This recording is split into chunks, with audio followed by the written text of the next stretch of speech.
When a mage revolts. Chapter 401, Change Course and Ambush.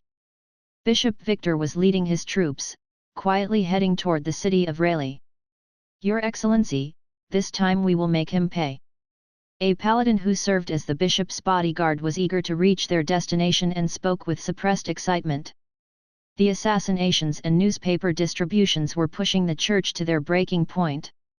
Even a paladin such as himself hadn't slept a wink in days because he was busy cleaning up the papers had been stuck around the city of snow. How could he not hate Benjamin? He would not stand for the dignity of God being tainted. Because of this, he had volunteered to capture Benjamin on his own but was stopped short by the bishop. Even if you do find him, do you honestly think you're his match? The bishop calmly explained to him, have patience, it won't be long until he slips up. The paladin did not initially understand what the bishop meant. But soon, he heard news about the Rayleigh city demonstration. It looked like the fella had gotten so cocky that he now thought he could outright challenge the church. The paladin said a silent prayer when he heard the news. Naturally, any man who dared challenge God would be doomed to the pits of hell. He now understood the bishop's thought process and realized that His Excellency was well prepared for the event. He had already assembled soldiers and priests to head to the demonstration, every concealed route had also been well thought out. He had been waiting for this opportunity the whole time to catch their enemies like sitting ducks. The paladin was confident in this plan. With this large a force, there was no way their opponents could fight back. Not to mention the bishop had also prepared a holy relic to stop enemies from escaping. That mage who humiliated them, this was his death sentence. Be careful. The bishop spoke with a soft voice, they are very cautious. The spies just sent word that he has gathered all the mages to meet outside of Rayleigh city in order to discuss the details of the demonstration. They have yet to enter the city, so if we bump into them and scare them away, then it will all be for nothing. His Excellency was right. Benjamin was elusive, and they had been tortured long enough. This was a golden opportunity and he would not let it slip through his fingers. They had to be patient and wait until all the mages have entered the city of Rayleigh and Benjamin himself had shown his face before they made their move. Only then would they surround the area and eliminate the enemy. And so, they continued to march cautiously in the dark. They took a side road which resulted in them having to fend off the magical beast, slowing them down drastically. All right, let's rest for a while to regain our energy. Black Rock Valley is up ahead and there are many magic beasts there. We ought to be careful. After some time, the bishop suddenly stopped and called out to his troops. The soldiers and the priests let out a sigh of relief as they heard the order. Marching in the dark was pretty tiring to begin with, but added on to fact that they also had to constantly take care of magical beast. They were just about ready to pass out. The troops started unpacking their rations to refuel their bodies. They aggressively ate their meal, totally oblivious to their surroundings. The bishop stood at the front of the army and stared off into the valley not far away. He seemed to be deep in thought. Your Excellency, please drink some water. The paladin held out a bag of water and offered it to his commanding officer. The bishop nodded and took the water over for a few sips. He put down the water bag and suddenly spoke, "Don't you think that this valley is a little too quiet?" The paladin frowned and glanced toward the valley before replying, "It could be due to the magical beasts. Many of them will remain quiet whilst stalking prey. Once the prey is within range, then they will jump out from the shadows." The bishop continued looking at the valley, "Are you saying that they are waiting for us?" The paladin smiled, "Just a bunch of magical beast, nothing major. Why are you so worried about, sir?" "Well, we can't be too careful. There are many difficult magic beasts in the land and they are not to be underestimated." The bishop furrowed his brows and hesitated, "I have a bad feeling about this. We should use a different route and go around the Black Rock Valley." They were going to change course? The paladin was surprised that they were changing course just because of some magical beast.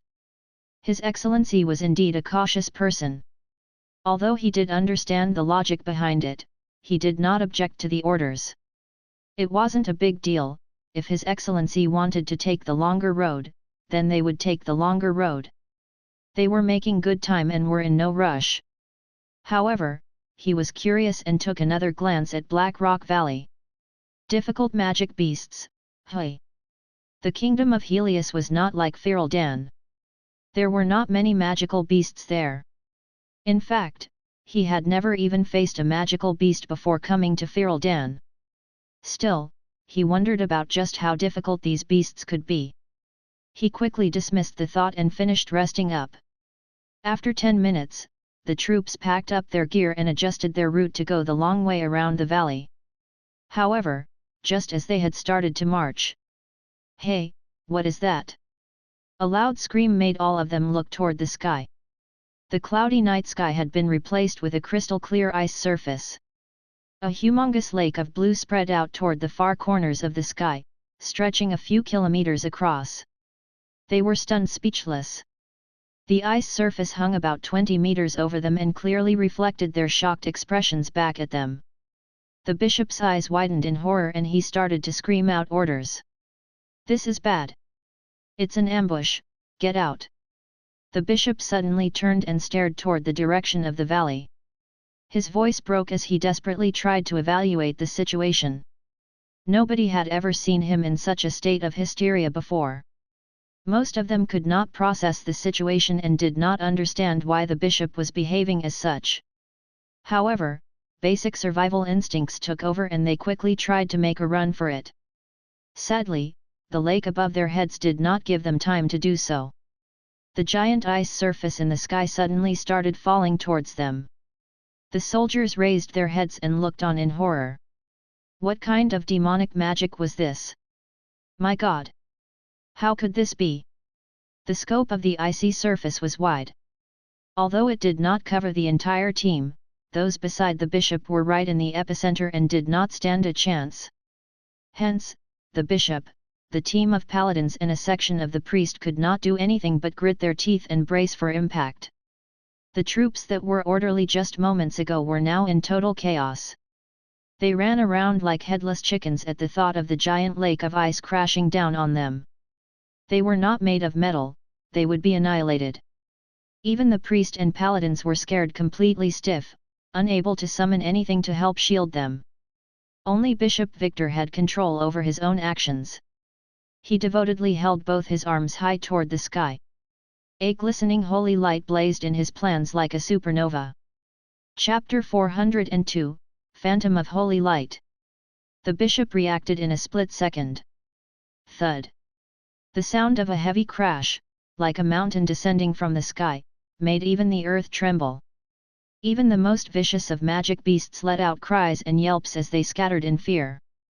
The soldiers underneath the ice block trembled in fear as they gave up resisting. They resigned themselves to fate as they prepared to meet their maker. However, right before impact, the ice block suddenly split in two.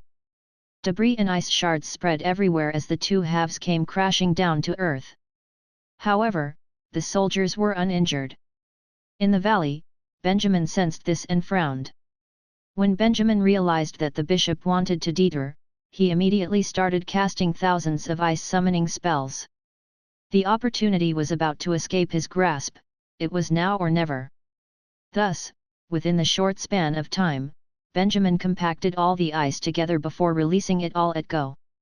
It was hard to control such a large amount of magic, which is why he chose to attack in such a brutal way. He thought that at the very least, he could cripple the bishop. He had not imagined that the bishop would have time to recite something to shield himself, much less negate all the damage. The bishop had somehow released holy energy that was powerful enough to protect them all. Benjamin saw it clearly, not a soul was injured. Benjamin scowled at the situation. This was bad. After the ice surface fell, the mages that lay in ambush behind Benjamin charged out one after another. They did not care if their opponents were dead or alive. All of them recited incantations, resulting in them releasing close to 1,000 blazing fireballs in total. It was the meteor shower from hell as fireballs sailed through the night sky, straight in the bishop's direction. Some trees burst into flames from the radiating heat alone. Phew! Seeing this, Benjamin felt relieved. He took out a bottle of spiritual energy recovery potion and gulped it down. He had battled solo for so long that he had forgotten that he was no longer alone. He was quite confident that their combined strength was equal to, if not greater, than his giant ice slab.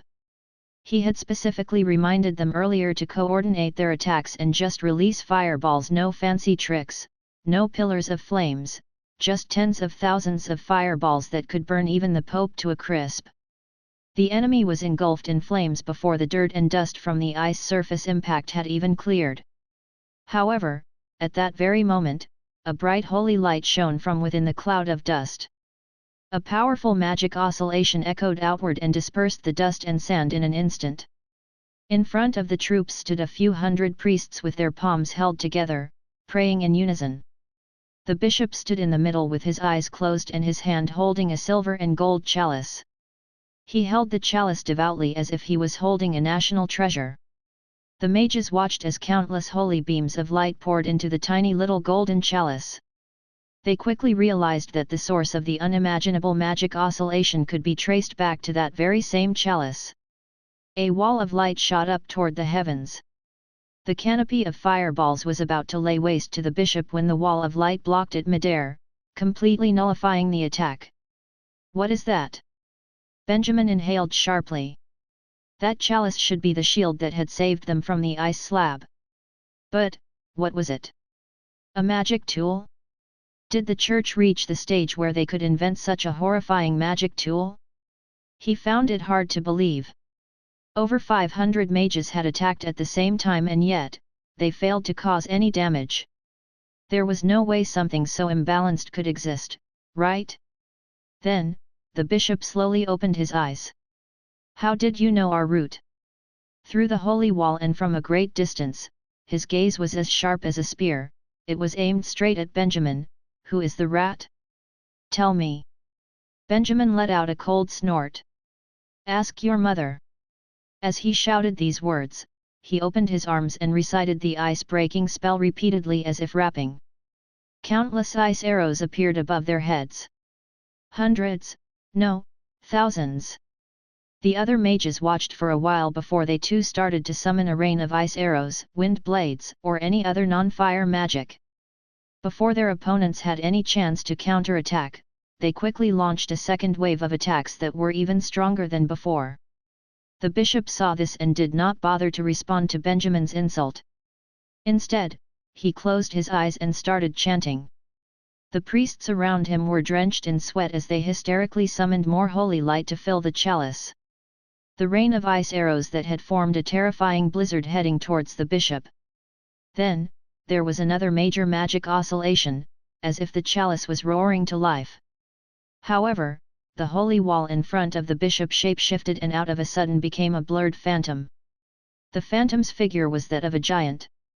It stood in front of the church's army like a horrifying beast that was composed of holy light. The mages watched in horror as it opened its mouth and swallowed the entirety of the mage's large-scale attack. Countless ice arrows, wind blades, all disappearing into the phantom's gory mouth. Benjamin felt a chill run down his spine. What the hell is that thing? Benjamin turned and looked at Morris behind him. "I have no idea." Morris shook his head and replied in shock, "In all my time in the church, I have never seen that weird-looking cup before. Is it a magic tool?" Benjamin continued asking. Morris stared blankly at it for a while but nodded his head after. Benjamin returned his gaze upon the chalice and seemed to have calmed down. If it was a magical tool, it was not undefeatable. They had just been caught off guard, now it was time to focus on how to defeat it. As Benjamin was deep in thought, the bishop opened his eyes once again and the phantom beast started charging at the mages. The mages quickly summoned shields to protect themselves but still lacked the ability to combine them. Hence, 500 individual shields were summoned, all of which looked messy and weak. Roar! The phantom bit downward and shattered over 300 shields with a single blow. Many of the mages went pale and tried to drink their magic potions while summoning new shields. At the same time, the phantom snapped his jaws again and bit off another 400 newly summoned shields. The mages were able to withstand the attack for now. However, one glance at their faces would tell you that the high frequency of attacks was quickly depleting their spiritual energy. They would not last very long. They would be finished the second they are unable to summon any more shields. The mages started to lose hope. They turned to look at Benjamin, hoping that their leader could shed some light on this grim situation. However, all they saw was Benjamin standing there in a state of stupefaction. He did not even summon a shield to guard against the phantom's attack. It was as if he was shitting his pants. The mages were distraught. How could this be? Someone raised his head and looked at the mountainous phantom with a face of despair. They thought they would be able to defeat the bishop and save Fereldan from the hands of the church. They didn't think that they would lose with such a huge numbers advantage. Was the church really this powerful? Chapter 403, Explosion of the Phantom. Just when the mages could not withhold being suppressed by the phantom any longer, suddenly, in a pitch-dark night, a figure dashed out of the bushes next to the bishop. What? The bishop was bewildered. Benjamin, who was supposed to be standing in the middle of the mages' team, had crept over to their side and charged out when they were off guard. The priest's expression turned sour. The bishop ordered the phantom to return and guard the front of him. Once Benjamin dashed out, his target was obvious. He was coming at the bishop, but his gaze was directed at the glistening chalice. Don't you think about it? Don't you dare take this holy relic away! The bishop's face was as cold as ice. Under his command, the phantom flew at the speed of light and returned to him in a blink of an eye. It opened its mouth and charged at Benjamin, making a magic oscillating roar. Benjamin's footsteps stopped short at that sight. That moment, he suddenly halted his assault. The moment he sprung out of the bushes, tiny ice blades were revolving around him. With a wave of his hand, the ice blades were tossed out like the boundless splashes from a pebble tossed into a lake. But the tiny disorderly ice blades weren't aimed at the bishop, it was instead aimed at the priests. Who wants your stupid cup? It's even too cheap to use it to gaggle. After that attack, Benjamin taunted him as he controlled the water steam to pull him backward, distancing him from the enemy. That's right. From the start, he never thought of snatching the chalice. He meant to rid of the priests. As for the priests, they didn't think that Benjamin would be after them. They were busy providing holy light to the chalice and did not have the chance nor time to summon a shield of holy light. Jam-packed ice blades took flight like locusts in transit. The crosses worn by the priests were crushed and shields activated to protect them. It was just that the position that they were at was too tricky, that their shields couldn't save them from a rain of hundreds of ice blades. So Benjamin was victorious at this round. Tens of priests' shields were shattered and they were penetrated like a sieve. They dropped dead in a mangled state.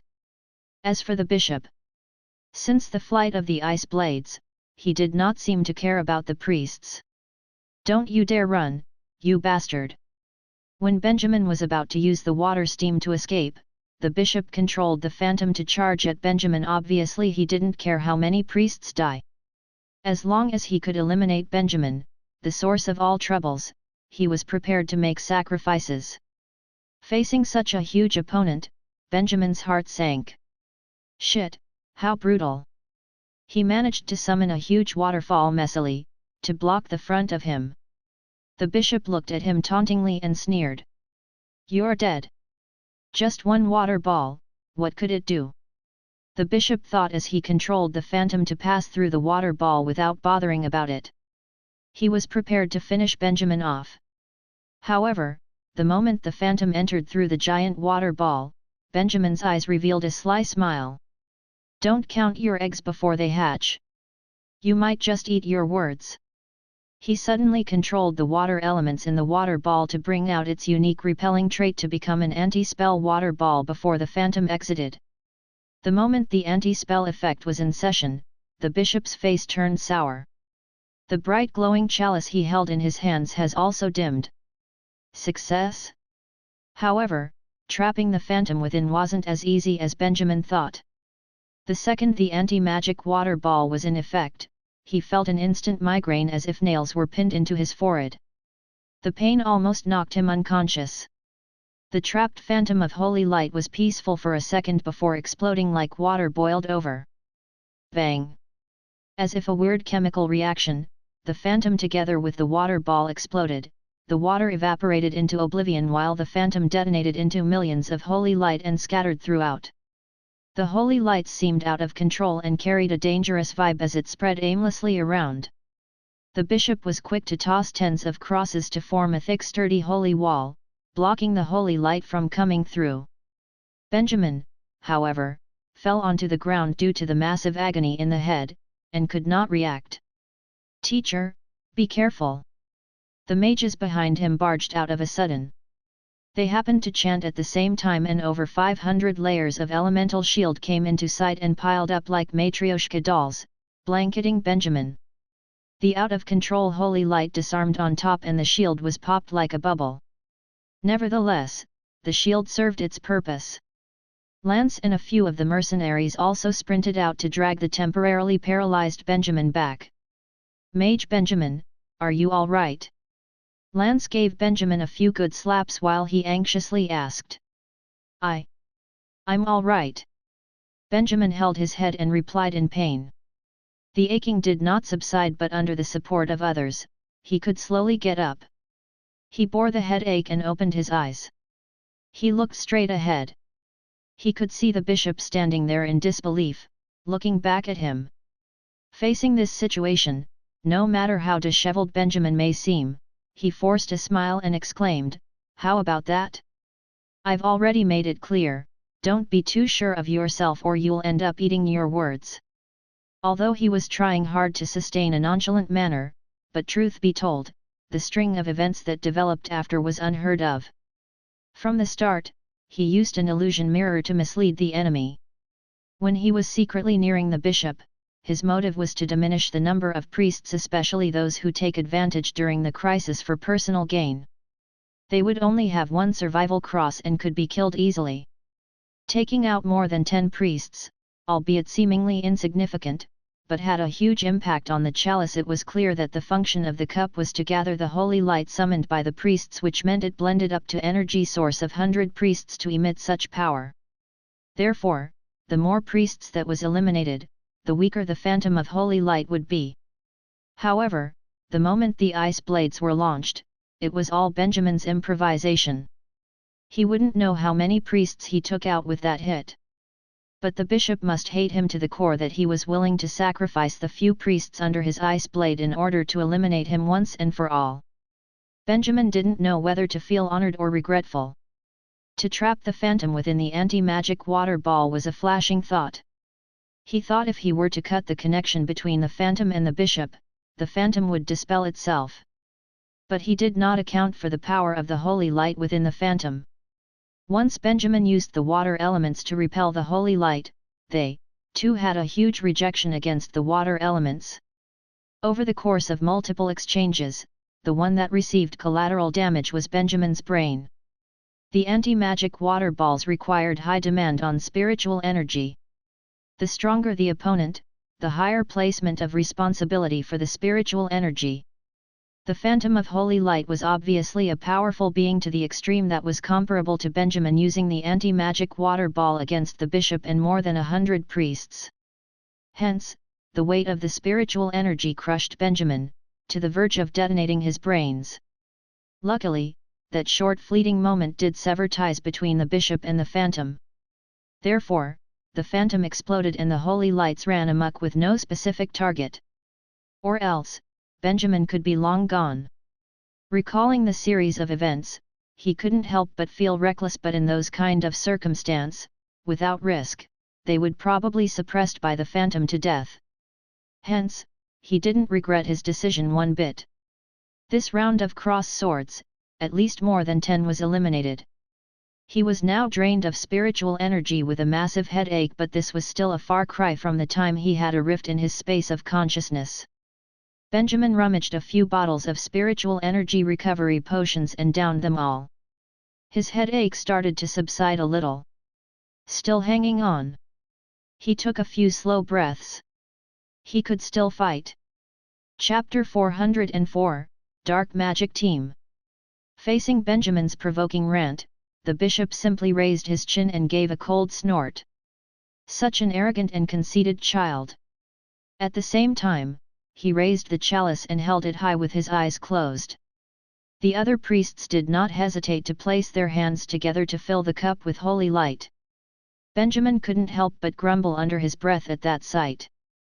Fuck, not this again. It was unfortunate that he still required time to heal and could not strike yet. Therefore, he took a few steps backwards and instructed the mages in the team to start their counterattack. Joanna, Tony, Creed, it's all up to you. He walked to the three and whispered in their ears. The first two war mages had known each other for a long time. As for the third mage, he was a new addition. What the three had in common was the ability to cast advanced level magic. However, their spiritual energy was not that sufficient as they could only summon advanced level magic once. Therefore, Benjamin could only use them as a trump card and be prudent on using. And now, it was time for them to shine. The three mages nodded with resolve in their eyes. They closed their eyes and started chanting. The other mages surrounded and protected them, casting one layer of protection after another. With their opponents still idling, their casting time was now ample, unlike previously where they could only summon a weak simple element shield. Now they could summon all kinds of ice walls, wind armor, stone walls, piled up together to barricade the front of them. It looked sturdier than before. However, facing this thick and trusty defense barrier, the bishop did not bat an eye. After accumulating enough holy light, he once again raised the chalice up high. The glittering cup of holy light suddenly went dim and then a compacted ray of light shot from the chalice like a high-voltage laser. Get down! Benjamin's face changed at the sight and shouted. The mages all crouched down in panic and the three mages who were still chanting, were carried by Benjamin's summoned water steam to fly aside so as to carefully have their chanting position undisturbed. At the same time, the highly condensed ray of light fired straight through. The heavy magic barrier that blocked the front, was penetrated by the ray of light like tofu, leaving a hole the size of a thumb. Benjamin was who guarded heavily and in preparation crouched, suddenly realized that the ray of light was heading towards him. Quick! Intangible form! He shouted in his heart. By having everyone get down and moving away the three mages, now he could not avoid the ray of light in time. Zzz. The ray pierced through Benjamin's lower abdomen. At that moment, everyone held their breath. The other mages lifted their heads in despair. Even the three mages had almost halted their recitation. While at the other side, the bishop was overjoyed. See! This is what you get for insulting God. The bishop was halfway through his speech when he choked. Insult, my ass! Benjamin touched his perfectly fine abdomen and swore back. He lifted his head and shouted at the mages around, quick, attack now! The mages was stunned for a moment and quickly got back up and started chanting. Another round of 1,000 fireballs formed on top of their heads. How? How could this be? The bishop was still in denial and could not accept the fact that Benjamin was unharmed. However, another round of fireballs was about to be launched so they could only raise the cup and accumulate the energy of other priests to summon a holy wall in front of them. Densely packed fireballs were fired there but the holy wall still stood. That didn't make the bishop's face any less tense. Lara, bring your men. Because at this moment, the few mages specialized in dark element magic within the team was instructed by Benjamin to step out. They casted the dark shadow corrosion in unison. As the air was filled with an obscure magic oscillation, a few intermediate level magic was summoned in forms of countless dark shadows, intertwining towards the holy wall. The holy wall had just shielded against the fireballs and has yet to shape-shift when these shadows snuggled up against it. In an instant, the contact point between the shadows and holy wall started to belch out smoke and sizzle, like an heated iron thrown into cold water. The shadows started to shrink at a visible speed and the mages, with Lara leading them, started to tire. However, their opponents wasn't in the best of shapes either. The holy light under this sort of erosion couldn't maintain its integrity, and the priests that were providing the holy lights did not look so good. The effect of the dark shadow erosion was taking a toll on them. Such a sinful fellow that you even taken in the dark magic. The bishop cursed and upturned the cup. The holy wall and dark shadow evaporated and dissolved into elements, returning to nature. The priests could now take a deep breath and wipe away the sweat from their foreheads. Benjamin patted the mages on their shoulders. "Not bad, you guys did great." The mages who used dark element magic were rare and has a peculiar personality. However, as they and the priests were two conflicting principles, Benjamin took to dividing them out to form a small team. And this dark magic team could now perform its magic. It could be seen that the chalice did consume the priests of their energy. Hence, after multiple exchanges, the priests could be drained of their spiritual energy and the bishop could no longer go on a rampage with that cup. "Let me see how long you can stand." Benjamin's spiritual energy had recovered a tad, and so he summoned a stake of ice arrows and tossed them out like a blizzard. His intention was to force his opponent to defend with the chalice. Under such constant energy consumption, the one that could no longer hold out should be them. But this time, he miscalculated. "Troops, listen up. Charge! Kills these rebel mages and I will buff you up with blessings," the bishop suddenly commanded. The soldiers guarding by the side of the priests stunned for a moment, but military training has taught them to obey orders. They obeyed the bishop's command and charged against Benjamin's ice arrows fearlessly. The bishop himself instead kept the cup away and recited an incantation. He devoutly opened up his arms and a soft holy light spread out like silk onto each and every soldier. The soldiers seemed like they were now glowing and their determination to charge against them was somehow strengthened. As the rain of ice arrows launched, the rest of the mages all piled on more magic, in order to demolish the entire army.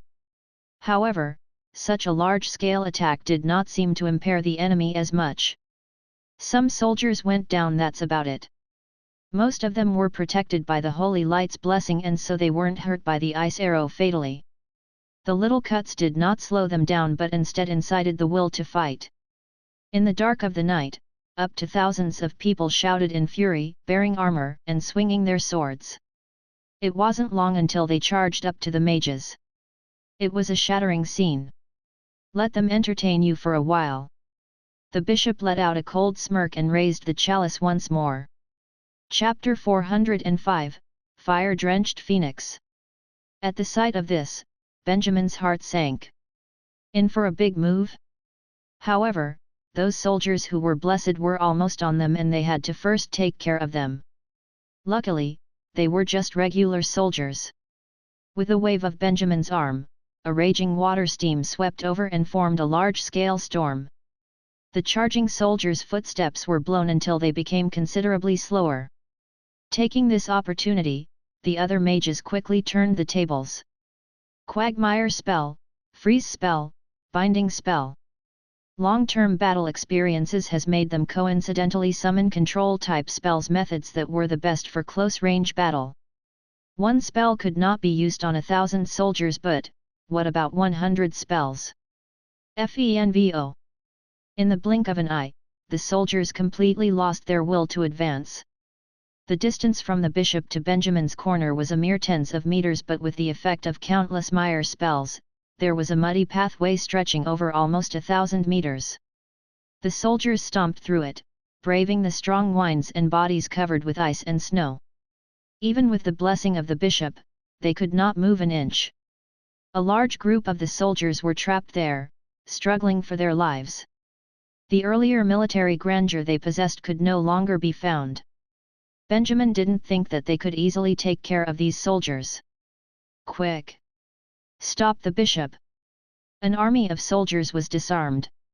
He immediately pointed at the bishop who was holding the chalice and ordered in a resounding voice. The mages understood Benjamin and started to cast thousands of fireballs for the third time. The fireballs passed through the soldiers who were trapped in the mud and went straight for the bishop.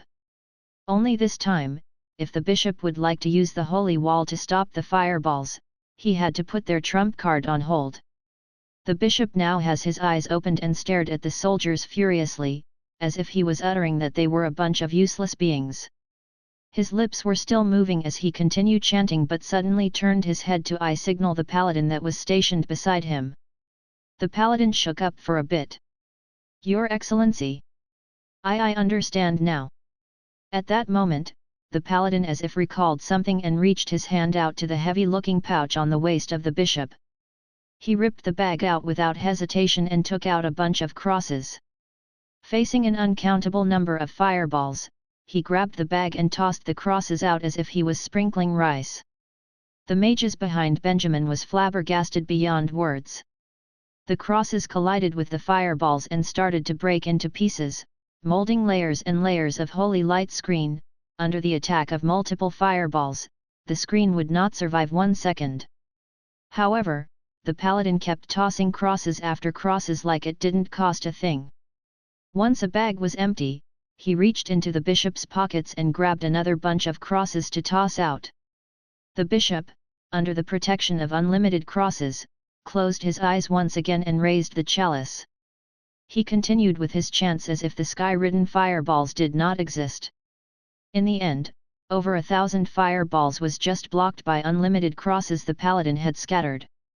Benjamin could not even count just how many crosses was hurled. Just how ridiculous was the bishop's entitlement to survival tools. "Don't stop, continue with the fireball. He can't keep this up."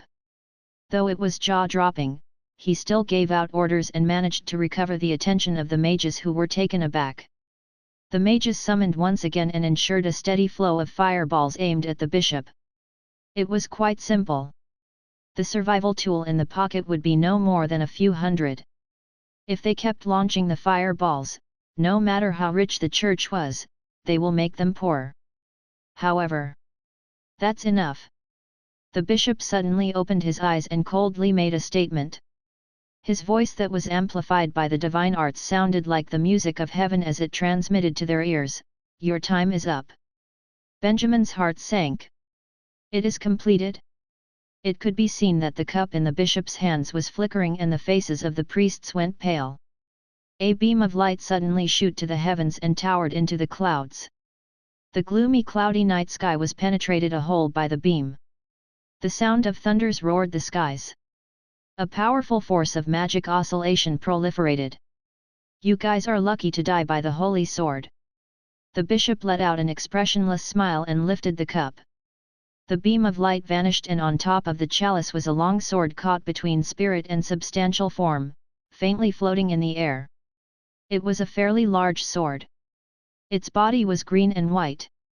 It had carvings of an unknown language. The ancient magic oscillation circulate around this sword, as if this sword has its own spiritual energy. It only took one glance and the mages felt that they were in a trance. Benjamin felt his throat dried up. So, this was the church's trump card? The bishop used his finger to knock the chalice and the long sword enlarged up to 20 meters in height. It was a grand sight and was emitting a holy sacred aura. The bishop then knocked on the side of the cup and the giant sword edged forward and its blade directly aimed at Benjamin.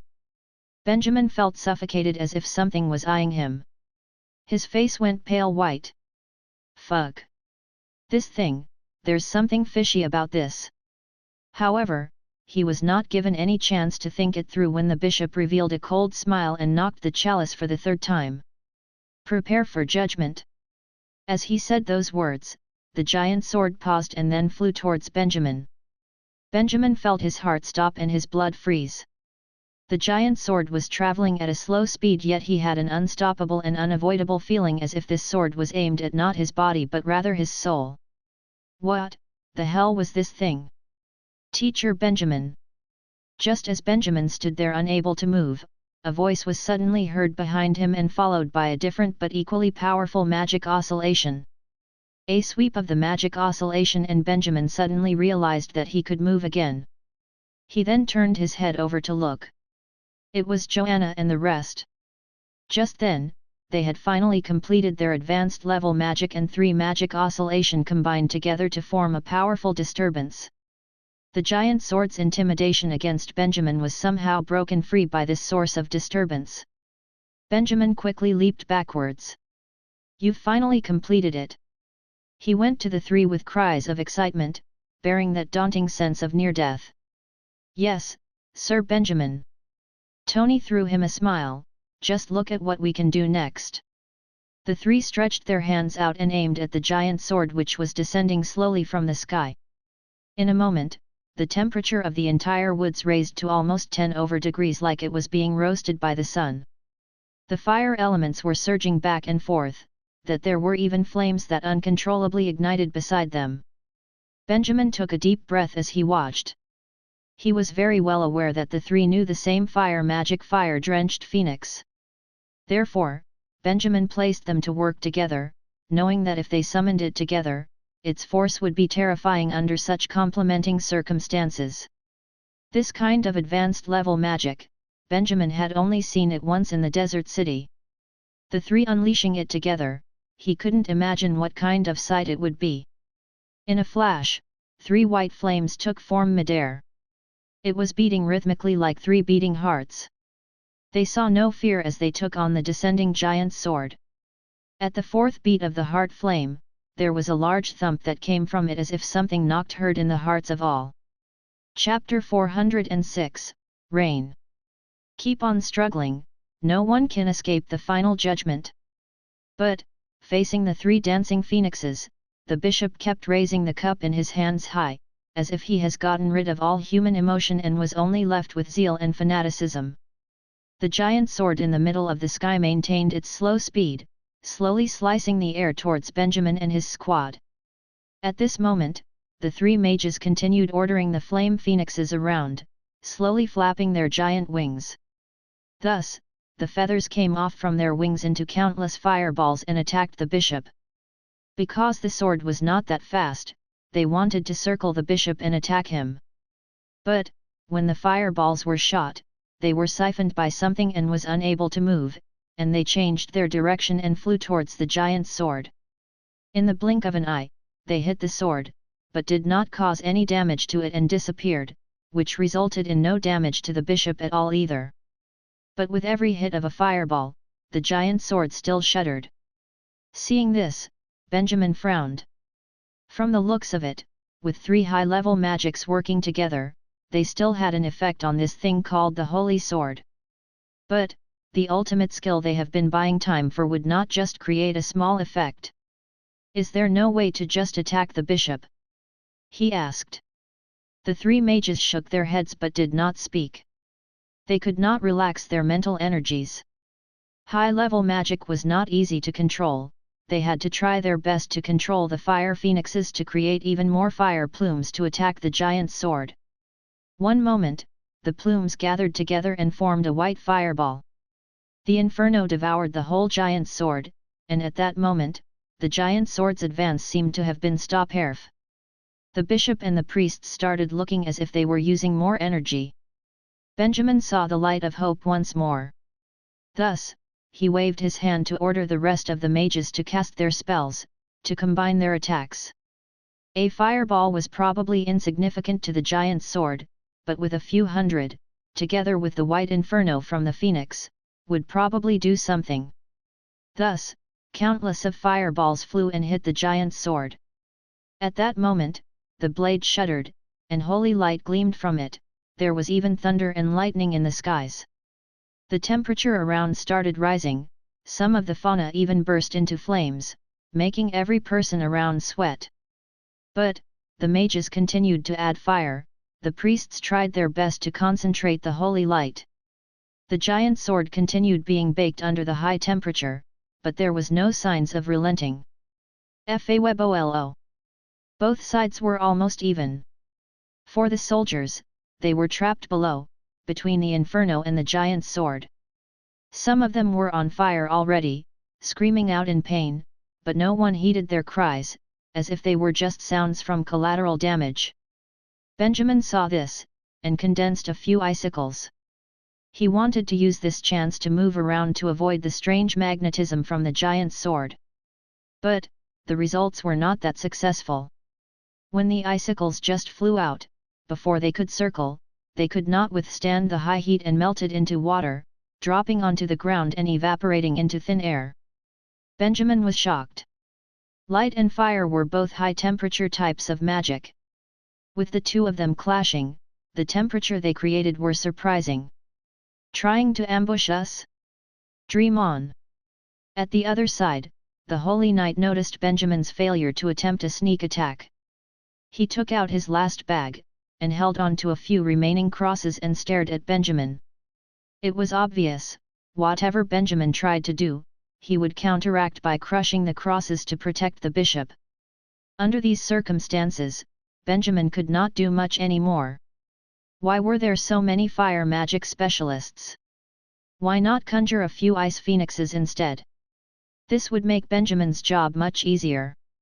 Helplessness. But, Benjamin thought for a while, and used the mirror of illusion again to secretly create one of his own mirror images to stand in front.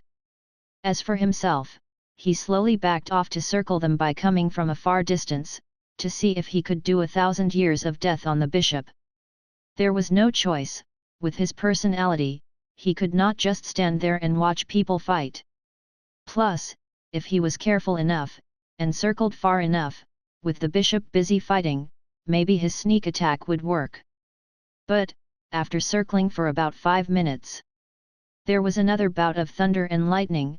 At that moment, Benjamin hid inside the bushes far away, slowly advancing and observing. Suddenly, he felt something drop onto his nose. He looked up to the sky. Very quickly, drop by drops of water fell on his face. It was drizzling, and then it became heavier. Is it raining? Benjamin did not expect this. It was cloudy at first, he thought it was good weather to ambush the enemy. But just now, when the bishop summoned the giant's sword, there was thunder. Thus, Benjamin thought the thunder was just special effect that came along with it, but not natural ones. But, it was real thunder, and the rain was real as well. Ha ha ha ha. This is God's will. God is helping us, you are all dead for sure today. The bishop's laughter could be heard clearly by Benjamin, who was afar, which proved how loud the bishop's voice was. Benjamin turned to look. He saw, as the rain grew heavier, the inferno holding the giant sword in the sky diminished. Oh! Benjamin's heart sank. The reactions of the other mages did not need describing either. The rain fell on their faces, turning their clothes soaking wet, but no one bothered to create a barrier to block the rain. They clenched their fists tightly, faces full of anger. How could it be so? Tony looked up at the sky, with despair. Being a caster, he was clear how this rain could affect them. They had to use potions just to be able to cast high-level magic. With this rain, at least 30% of their control weakened. The pressure the giant sword exerted on their mental energy increased at that moment by a few times. They thought that the other side would have relented eventually. But right now, the tides have turned, their mental energies were depleting, and it became them. They were about to lose. In his heart, Tony was already prepared to die. He was a member of the Mages' Freemasonry once. If not for Benjamin, he would not have left the guild to join Benjamin, and would probably have been burnt to death together with Aldrich. His life was reclaimed, but it was time to return it. But, he was unwilling to do it. His friends all ended up dying because of Aldrich. In that deep pit in snow, they did not even get a proper burial. The church used the mages' Freemasonry, and used the trust of all these mages who did not know any better. When he thought of his past self, he might have done things for the church unwittingly. He felt disgusted. The church already has the Kingdom of Helius. Why are they not satisfied? Ferelden was their home. What makes the church think they deserve it? But, at this moment, other than a deep unwillingness, Tony could feel his mental energy run dry, and the laughter at the other side grew stronger. Was there no other way? Sadly, they did not have any trump cards remaining. Tony did not know how much longer he could last, his mental energy was almost finished, his brain felt the sensation of needles piercing it. At that moment, he looked in front, the three flames phoenixes have vanished. What was left was just the giant sword and the rain. What loathsome rain! Why now of all times? At that moment, the damage to his mental energy bound him in place, he was not able to escape. He closed his eyes and awaited death. But, in the long bout of despair, suddenly, he felt his body grow lighter, his mental energy deterrence was gone. He opened his eyes, to see that the giant sword turned into holy light, like the inferno that bloomed in front of them, with great beauty, it dispersed. Tony was stunned. Chapter 407, Human Flesh Firework. What happened? Not only the mages, other people were pondering the question. Even the bishop had a face full of shock. In the pouring rain, he looked at the sky and that giant sword that was gone and totally out of contact with him. Where did it go wrong? Just now, he was still excited from defeating the opponent's magic, and was even controlling the holy sword to go forward. But, at that moment, someone seemed to have cut off the mental connection between him and the holy sword, and it became nothing.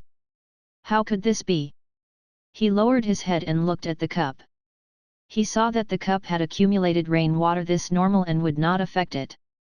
But what was strange was that the cup was shining unstably, as if it was affected by something. At that moment, the bishop opened his eyes wider to inspect the cup. What was affecting their holy artifact? Dummy, it's a drop of water. Suddenly there was a sound from behind. The bishop and the priests turned around and saw a familiar shadow in the bushes. Benjamin Latour. Or, what the bishop saw, Grant Latour. He smiled and stood there. The rain was heavy, but he was not wet at all. There seemed to be a magical magnetic field around him, all the water droplets that touched him were repelled on their own, not staining him at all, like. The bishop did not want to say it, but had an idea of what he was. Like the emperor of this reign. What are you looking at? Never seen a mage. Benjamin laughed coldly and slowly said, quickly look at your cup. The bishop heard this and his heart sank, he turned to look at the holy artifact. But, the cup was fine, holy light was shining from it, as if there was nothing wrong with it. The bishop frowned. What was going on? Just when the bishop wanted to put the cup's issue aside to deal with Benjamin. Suddenly, the water in the cup shook, a droplet of water formed a bullet and shot out. Ah! The bishop was not prepared, and was hit directly in the eyes by the water droplet, and screamed in pain. The holy knight saw this and quickly went to hold the bishop. At the same time, he held the few crosses in his hands and looked at Benjamin carefully. What did you do? He panicked and asked angrily. I sneak attacked him. Benjamin smiled and said, I should thank you. You held the only few remaining crosses in your hands, if not, it would be impossible for me to control the water to attack Bishop Victor. What? How? The holy knight lost his composure, and looked at the crosses of protections in his hand, then looked at the bishop who was covering his eyes, not knowing what to do anymore. Benjamin smiled and shook his head. Everything is about to end. In the rain, he walked slowly out from the darkness of the bushes. The 100 of priests looked at him and started backing off in fear, no one daring to attack. Impossible. How can you affect the holy artifact? Who is it? Who betrayed us? Under the support of the holy knight, the bishop managed to stand up and said so, shuddering while covering his eyes. Why not?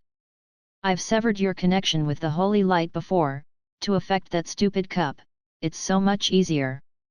Benjamin smiled and replied, I just had to sneak a drop of water with that could repel inside the cup. The rain was falling heavily, and the bishop was busy controlling the giant sword, not having the time to block the rain. Benjamin knew his chance came. A water ball spell. He just need a water ball spell to create enough water. Then, he controlled the water ball and shrunk it into a small water droplet, slowly ascending in the rain, then falling down like normal rain droplets. Very quickly, it managed to fall into the cup the bishop was using to control the giant's sword. This was not an impressive process, and did not require much energy vibration, so it did not attract anyone's attention. After falling into the cup, Benjamin chanted in his heart, and turned the water droplet into a droplet with anti-magical properties. Thus, like a bird that struck the turbine of a plane, the whole chain was broken by this water droplet. The giant sword in the air lost control and became holy night, dispersing into nothingness. With this, Benjamin borrowed the rain and did not need to waste any effort to destroy the bishop's attacks. From just now, he even used that water droplet and struck the bishop's eyes directly when the bishop was not paying attention. Sadly, the water droplet was not strong enough, and it was just enough to make him feel pain, but did not penetrate his eyeballs. Shooting through the brain was impossible then. But, even so, when he thought of it, the whole day has been very successful. Benjamin was unable to believe it. The heavy rain hid everything, and gave a camouflage to all of his spell. Thus, his combat capabilities increased a lot. Under the circumstances which no one could notice, a small water droplet was enough to kill. He felt some regret. This kind of manipulation could only be done in rain. For normal situations, a water droplet flying in the air like that, who would not notice? The bishop just had to put up a simple barrier and Benjamin's trick would be useless. After hearing Benjamin's words, the bishop covered his eyes and was stunned. He realized where he lost it. At that moment, hopelessness and unwillingness was displayed on his face. He lost to an insignificant thing. This feeling was the strongest. You shameless fellow, God will punish you, you will die painfully. Maybe it was from the pain his eyes were feeling, plus the shame of failure, the bishop entered a maddened state and gave up attacking, and cursed Benjamin. What would happen to me, I do not know, but I know for sure, you are going to die today. Benjamin smiled and said. I will not allow you to touch the bishop. The holy knight stood in front of the bishop and clutched the cross that was like a life-saving trinket. Facing Benjamin, he shouted with fear. I've already touched him, and it was all thanks to you. Benjamin shrugged and said innocently. You. The holy knight was left speechless, and could not say a word. But, at that moment, the bishop that seemed to have lost it, suddenly changed his face and quickly torn off his left-hand side sleeve. A holy light flew past and pure white wings appeared behind the bishop. He jumped up, and the wings fluttered, and he was already flying. Fool, next time, I will have your life. The bishop said this coldly while flying. There was no sign of any mental breakdown left. He did all these quickly, and it only took him about 2 seconds. The other priests and holy knight looked at him. The bishop was already 10 meters away, and was about to fly off. Bye, bishop. The holy knight did not seem to realize what happened, and was still stretching his arms out. Rest assured, he won't escape. Benjamin's smile remained and said, I'm a good person, I'll make sure all of you die together today, no one will be left out. Following that, the bishop was still flying, but he seemed ran into something suddenly, and was halted. Wings were still fluttering but he could not fly any further away. The bishop was stunned. What did you do? He turned around and asked fearfully. Not much, it's still the tiny droplets. Benjamin said so descriptively, I covered the sky with a net of water droplets when you were not paying attention. But, with the rain coming down so heavily, it's normal if you didn't notice, I won't make fun of you. The bishop heard this and looked above with his unwounded eye. In the middle of the sky, countless of water droplets hung there. The water droplets drifted there, and was hidden in the rain, as if it formed a shapeless net, blocking off him who was trying to escape. But, after seeing it properly, the bishop became calm again. You really think, these things can stop me? He seemed to have still something up his sleeve to cut open this water droplet net, but, before he could start chanting, he did not have the opportunity to speak anymore. Arg! Dash dash! Following a terrible scream, the bishop in the sky started convulsing in pain. His skin suddenly had bumps on them, as if there were parasites infesting him. His facial expression changed into something horrible. The Holy Knight and other priests were stunned again, and even the other mages that hurried over from the other side was shocked by this scene. Only Benjamin's voice could be heard, and it sounded calm. You really think, after soaking so much rain, some of the rain would not have my water droplets in it? You think I was having useless conversations with you? They were all for buying time. But, only screams of pain replied. The bumps on the bishop still convulsed, as if there were things living under his skin. Under this torment, the bishop has really entered a maddened state. He was no longer human in shape, other than screaming, he could not saying anything. Benjamin saw this and shook his head. It's over. He clapped his hands lightly. Thus, with countless terrible screams, and one that stood out amongst them, they all echoed into the night sky.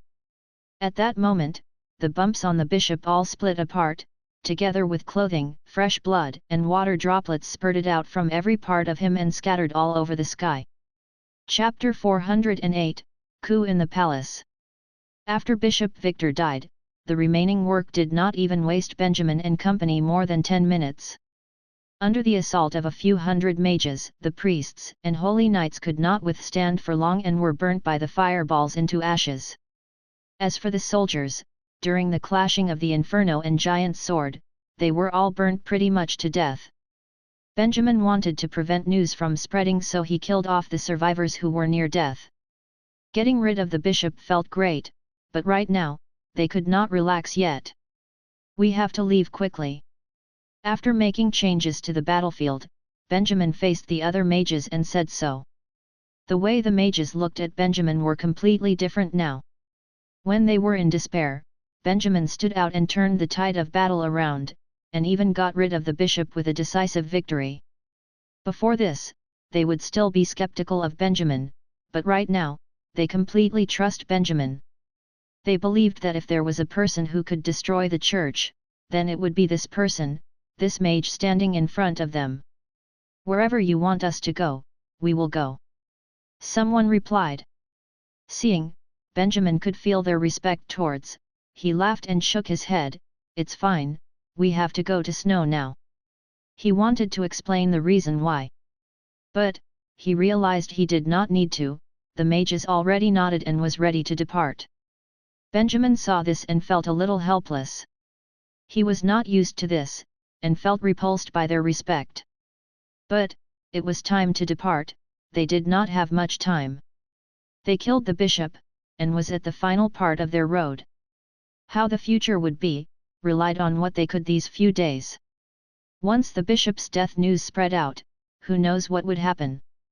Thus, they kept the spoils of war away, and the Benjamin led the mages, all flying through the dark and rainy night towards Snow. The valley full of blisters was Abbot Wund behind them. In the sky. Have you thought of what to do next? The system asked. I did not think of it at all, but, Snow is the most important place. Benjamin breathed out and replied in his heart, the bishop has expended a lot of power just to surround us. Thus, Snow should be rather empty now. If we could take over the palace, it would make things easier. You have ambition. Benjamin shook his head. Thinking of this, he was clear, there were too many possibilities. What was going on in the palace, he was not clear. Did the bishop leave anyone behind? How many priests were there left in Snow? Did they have anything to know that the bishop died? Benjamin knew too little to think of a flawless plan. Thus, he had to hurry there to see. What if there was another bishop, and what if Aldrich faked his death? So many possibilities, he did not dare think of the future. He could only say that the church did not have so many forces stationed in Ferelden, if not the country would have already been theirs. Hopefully they already used their trump cards. If everything was according to plan, Benjamin just needed to take over the palace, and even kill the royalty to stage a coup, or he could support the Queen change the way the government worked. With the help of the corrupted officials, using Ferelden's governing power to get rid of the remaining church members, it would not be hard. With this, Benjamin planned on his next moves while heading towards Snow. In the rainy night, Ferelden was peaceful, most of its citizens have slept, and had no idea what just happened to the country. The next morning, they reached Snow. But, when he reached the capital, his heart sank. He saw that outside of the city, there were a lot of tents set up by soldiers. The tents were like mushrooms that sprouted after a rain, surrounding the whole city. Benjamin did not dare to fly too close and only landed somewhere far to get closer. How could this be? Morris said so helplessly. The church has always had crosses that showed whether the person was dead or alive. When the bishop died, his cross probably shattered, and the church knew, so they sent their troops to protect Snow. Hearing this, Benjamin was disappointed. Sadly, the church was really quick to react. They killed the bishop during midnight, and they realized, even expecting Benjamin to attack Snow, so they brought troops. Who knew what was going on in the city? Thinking of this, Benjamin turned around and left unwillingly. The bishop has just died. The church was panicked and gathered troops to defend the city. The inner walls of the city must be chaotic. To them, it was a rare opportunity. Station around here, I will go gather information. Are you not afraid? Morris asked. Benjamin smiled and said, rest assured, they can't recognize me. Saying that, he took out his usual equipment and disguised himself, turning himself into a young hunter. A hunter that stays in Snow, left Snow to hunt for a few days. After that, he returned and saw many troops. Would it not be normal for him to go ask why? Maybe it was because he took out the bishop, thus he was extremely confident. Morris hesitated but did not object. Thus, Benjamin walked out of the woods and went into character, raised his eyebrows, and slowly walked towards the closest army tent. Halt! Who are you? Very quickly, a soldier came out to block him. Benjamin showed an confused face and said, I stay in Snow. I was out hunting a few days ago. What happened to Snow? Sir, what in the world happened? A bulletin was given. Snow cannot be accessed right now. Stay out here for a few more days. We will open the city soon. The soldier coldly replied. Bulletin? What bulletin? I've been staying in the mountains for these few days. I have no idea what happened. Sir, out of kindness, please tell me what happened. The soldier heard this, hesitated, but finally spoke. Chapter 409, Baffling Commendation. Benjamin was shocked. Sir, is that true?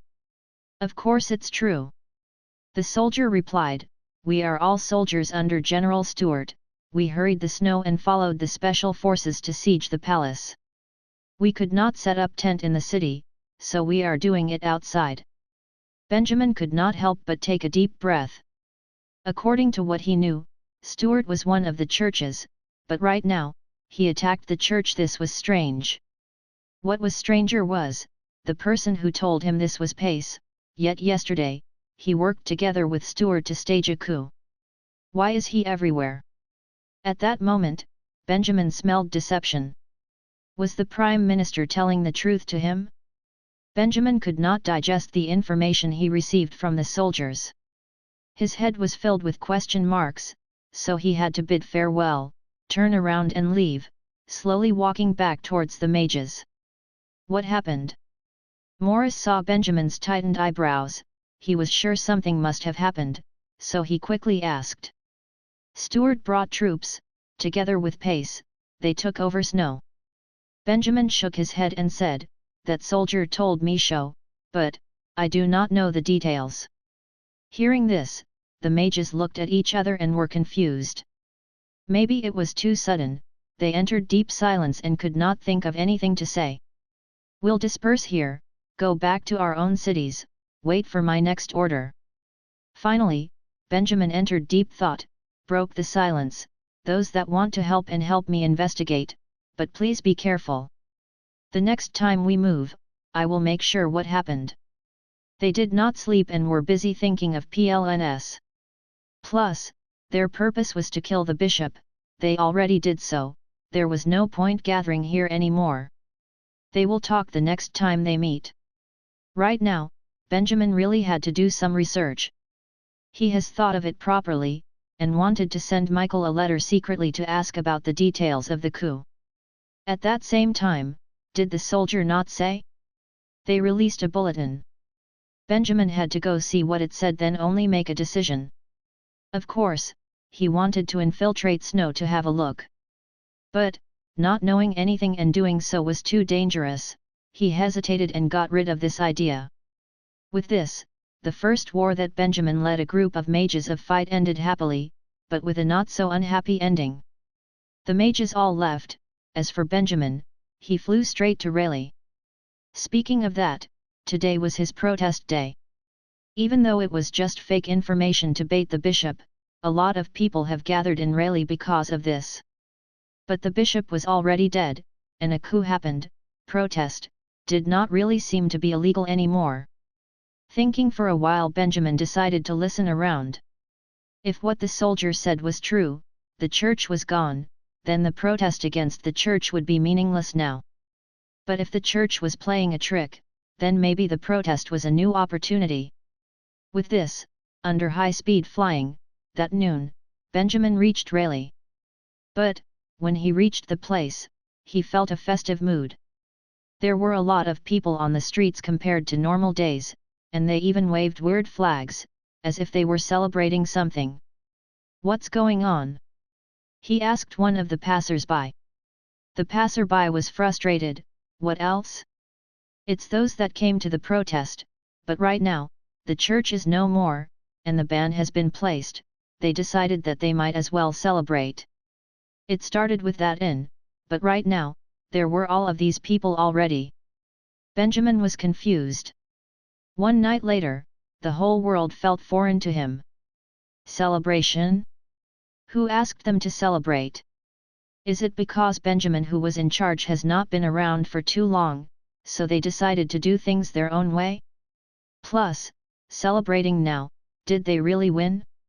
With a belly full of confusion, he thanked the passerby, and walked into the city.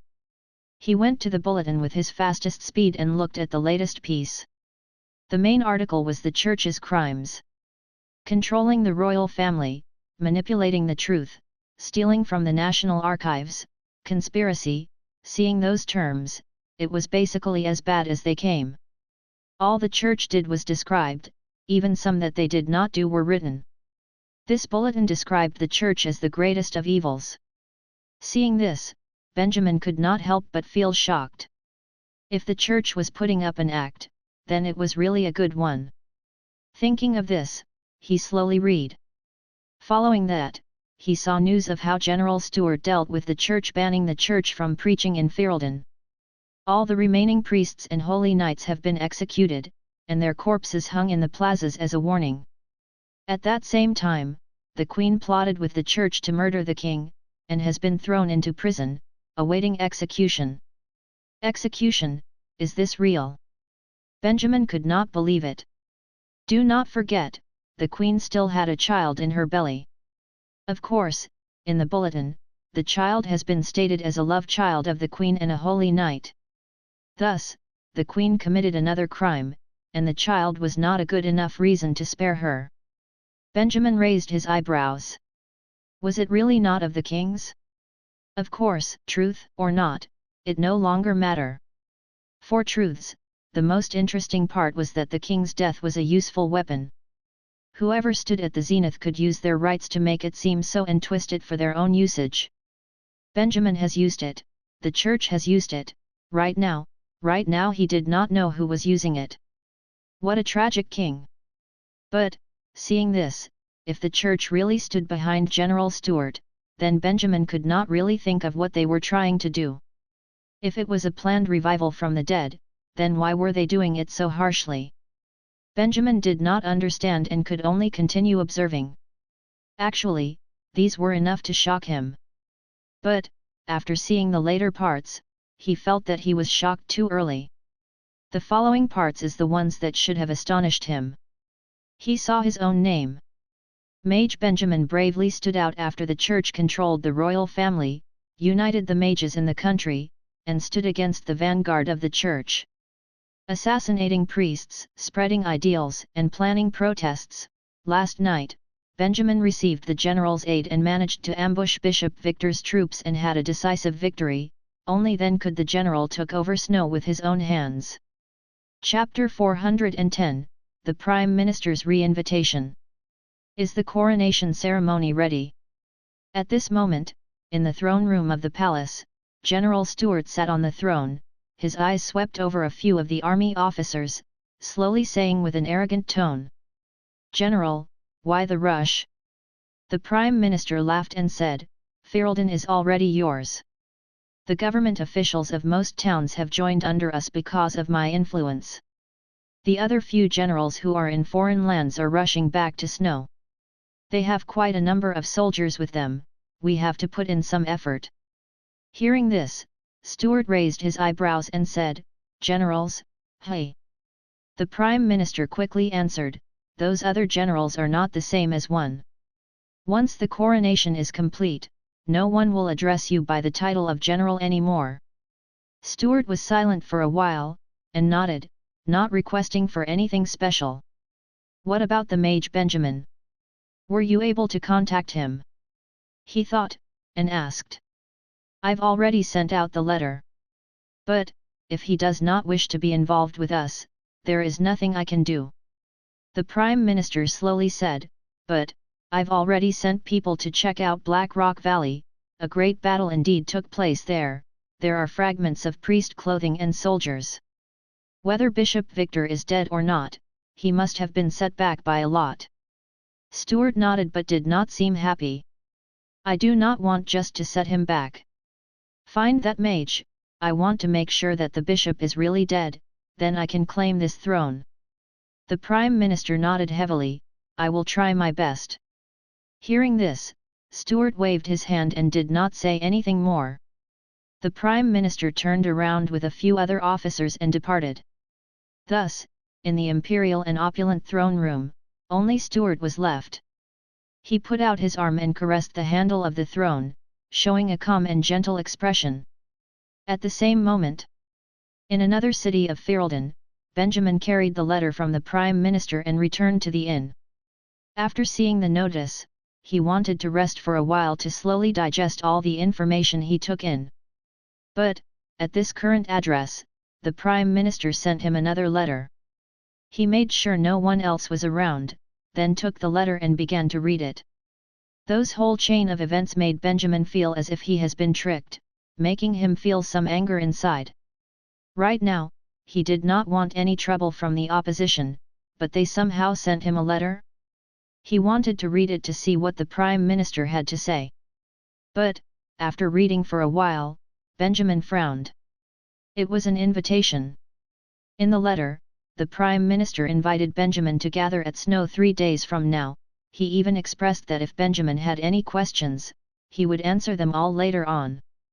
The letter was not long, but at least it was apologetic. The back part was also about the invitation. The whole letter did not have any useful information. Benjamin could not make sure what their purpose was. A banquet? Benjamin's danger sense was tingling. He had the right to suspect their motives. Right now, the General and Prime Minister held most of the power, and their relations with Benjamin have become better. After seeing the bulletin, Benjamin felt that they really were not the church's people, but, this did not mean they were not working together. They praised Benjamin in the bulletin, but from the looks of it, the opponent might be using him, and were even intent on harming him. All of this was probably them using Benjamin to defeat the church, then reaping the benefits from the battle, claiming the rights to rule. Thinking of it now, no wonder. No wonder the Prime Minister did not find him personally, and even told him the general was one of the church's people. All of it was for today. They reaped the most benefits. Right now, they even posted a bulletin to say that all of this was part of their plan, making Benjamin seem as if he was part of them as well. With this, Was the whole rebel group not working for them? How would Benjamin's followers view him now? This was like dragging Benjamin to be part of them without even asking. How mocking! Benjamin was really angered. No matter who stood behind the Prime Minister and the General, at this moment, he really wanted to fly over to the palace to cause a blizzard. But, he shook his head and managed to calm down. He could not be impulsive, at least, he had to make sure of their real motives. The opponent putting in so much effort just for all this, is it for the church, for Isar, or even Caretus, or is it power? After some thought, he put away the letter and took out a feather pen to write a letter to Michael. He wanted to hear Mikkel's opinion on this, then only deciding whether he will attend the banquet or not. After he was done writing the letter, Benjamin thought of his followers. He felt a headache instantly. How was he going to explain all of this to them? This so-called organization, could it still exist? It was obvious, going against the church is their main goal. Right now, the church has been kicked out of Ferelden, at least that was what it looked like from the surface. All of these mages were citizens of Ferelden. The matters of other countries, Benjamin considers they really did not care about them one bit. Wanting to totally exterminate the church, with them following Benjamin to Haven right to the church's main nest, was it possible? Thinking of this, Benjamin sighed deeply. So what? He took out a bishop. This road is long and winding. Lying on the bed in the inn, he felt exhaustion. Right now, even if the skies flipped and the earth was torn apart, he just felt that he did not care. He closed his eyes and fell into a deep slumber. Maybe it was due to overexhaustion. He slept from evening till the next morning. After waking up, he still felt down and under. But, he opened up the windows and took in a breath of fresh air, perked up, and was ready to start the new day. After sending the letter for Michael off, he rounded up the first batch of his followers, and held a meeting in one of the rooms of the inn. I think, all of you have read the bulletin, right? What surprised him was, out of all of 20+ people, all of them were seemingly overjoyed. Of course we saw it, we finally managed to chase the church out. Teacher Benjamin, they even said you were the main contributor. Joanna nodded and said excitingly. Benjamin was stunned. Looks like, his understanding of the bulletin was different from the others. After thinking a while, he realized that the other mages did not know much. They did not know how the Prime Minister was, and did not know how erratic General Stewart was. The only thing they knew was that they destroyed the church, and right now Ferelden has its ban on the church restored. Thus, they have succeeded. They succeeded, why wouldn't they be happy? They did not think they were being used by another. If they chased the church out, then all is well. Thinking of this, Benjamin laughed helplessly. He who increases knowledge, increases sorrow. What a blessing it was to know less. Chapter 411, An Appointment Kept. Because their current situation was delicate, after considering for a long time, Benjamin still decided for everyone to continue laying low. The house they had before in the city of Rayleigh had been desolate for a long time now. There were spider webs on the doorsill.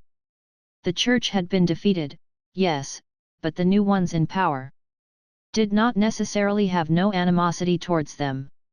They just had to wait until circumstances had become stable before deciding on anything. Thus, at this small gathering, Benjamin consoled everyone and let them gather more information about what was happening outside, and that was it. As for himself, he returned to the hotel and quietly waited for Mikkel's reply.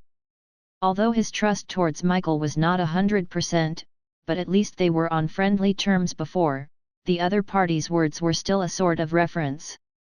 Very soon, one day later, Mikkel's reply arrived. Arrival must be punctual. On the entire piece of paper was just this line of words, causing Benjamin to be extremely perplexed. If it wasn't that he recognized the handwriting, he might have suspected that this letter was written by someone else. Arrival must be punctual. Benjamin shook his head helplessly. He had not obtained any useful information from this letter. He could not perceive Mikkel's attitude, nor could he guess what situation the city of snow was in now. The Prime Minister's invitation was on the day after this. He did not have much time for hesitation. After a long time of deliberation, finally, Benjamin stood up and walked out of the room. He was ready to visit the city of snow. Firstly, it was not necessarily for the appointment, but the city of snow must be visited at least once.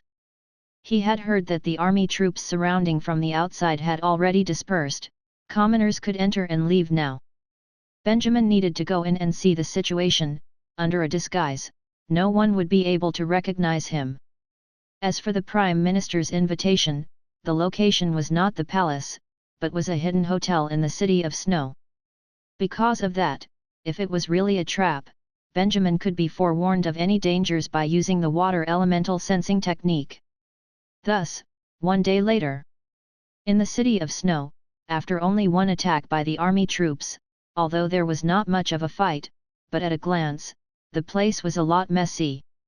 Occasionally, there would be pedestrians walking by cautiously. Stuck on the walls were newspapers that have not yet been cleared. That general. What was he planning to do? After making a round inside the city, because most of the people were hiding in their houses and did not come out much, Benjamin was unable to find out much news. But from this awful atmosphere, he could feel that the city of snow had still not recovered from the recent changes of events. Benjamin felt that he had detected the smell of arid suppression. Was this because of the queen that was about to be executed? After some thoughts, he did not go towards the meeting place, but went to the area outside of Mikkel's house. There were no spies around the place, and the doors had only guards. Therefore, he came to the side of the corner of the wall, and directed his senses inside. What he saw was Michael in the bedroom, doing something somewhat embarrassing on the bed with two women. Benjamin rubbed his eyes, shaking his head. This fellow was living in such luxury? Having written such a letter, Benjamin had thought that he had been detained or was under surveillance. But now, having taken a look, there was not one spy in the surroundings. Michael could do whatever he wanted to do, in such extravagant comfort. Hence, he made a round of the walls so that the bedroom was within the range of his spell casting. After that, he tossed out a water ball, directly smashing it on the bed that was rocking non-stop. For a moment, there came the women's high-pitched screams from within the room. "Come out quickly, I have something to ask you." He could not care less. Flying toward the windows, he shouted into the room. After that, he waited by the wall. Half a minute later, Michael, in his disheveled clothes and wearing an expression as though he was traumatized, came over, soaking wet. "Good heavens! Sir Mage, you've already arrived, why don't just knock on the door properly?" But Benjamin turned his head, looking coldly at the other party. "You and the Prime Minister have lied to me." As a mage who had saved the nation, he should impose some of that power now. For a moment, Michael put on a look of being unjustly framed. "Sir Mage, you cannot blame me for this. I also did not know about the thing between the Prime Minister and the General." "Really, not in the least bit," he hurriedly explained. Furthermore, the result of that now is good, right? The church has been driven out by the army, the bishop has been defeated by you. Why are you so angry?" "The church has been driven out? Are you sure?" Michael was stunned. "What do you mean?" Benjamin shook his head, muttering, "Are you sure that the general is not one of the church's people? The so-called chasing out of the church is but the church's opportunity to lie low because they could not stand the pressure recently." Hearing that, Michael was dumbfounded, then he smiled apologetically. "Sir Mage, there are many background issues that even I am not clear about, but I do not think that the general is one of the church's people. These few days, other than planning the coronation ceremony, he has been clearing up the residual influence of the church. I have seen all that with my own eyes, it cannot be fake." Hearing this response, Benjamin could not help but muse deeply. Although he did not completely believe in these words, but looking at the scenarios these few days, General Stewart definitely did not seem to be doing anything to help the church. Also, that coronation ceremony. Does the general wish to be king? Mikkel's expression was somewhat dodgy, but still, he nodded his head. Getting this response, Benjamin could not help but furrow his brows. He was already so old, even if he became king, how many years would he be on the throne? He also could not understand why Stewart wanted to do this. What is the meaning of the letter you sent me? Why does the Prime Minister want to invite me specially to the City of Snow? After some thought, he asked again. The Prime Minister allowed me to reply to that letter.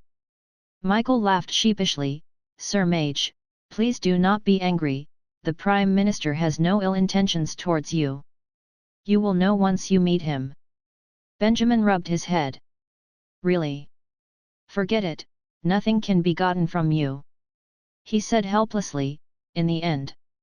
Go back. The fact that I've come looking for you, if anyone comes and asks you about it, you can just let them know. At any rate, you would not keep any secrets for me in front of the Prime Minister, right? Michael smiled. How can it be? What are you saying? Benjamin shook his head, turned around and left Mikkel's house. Truth be told, this time around, he could very obviously sense the other party's difference in attitude.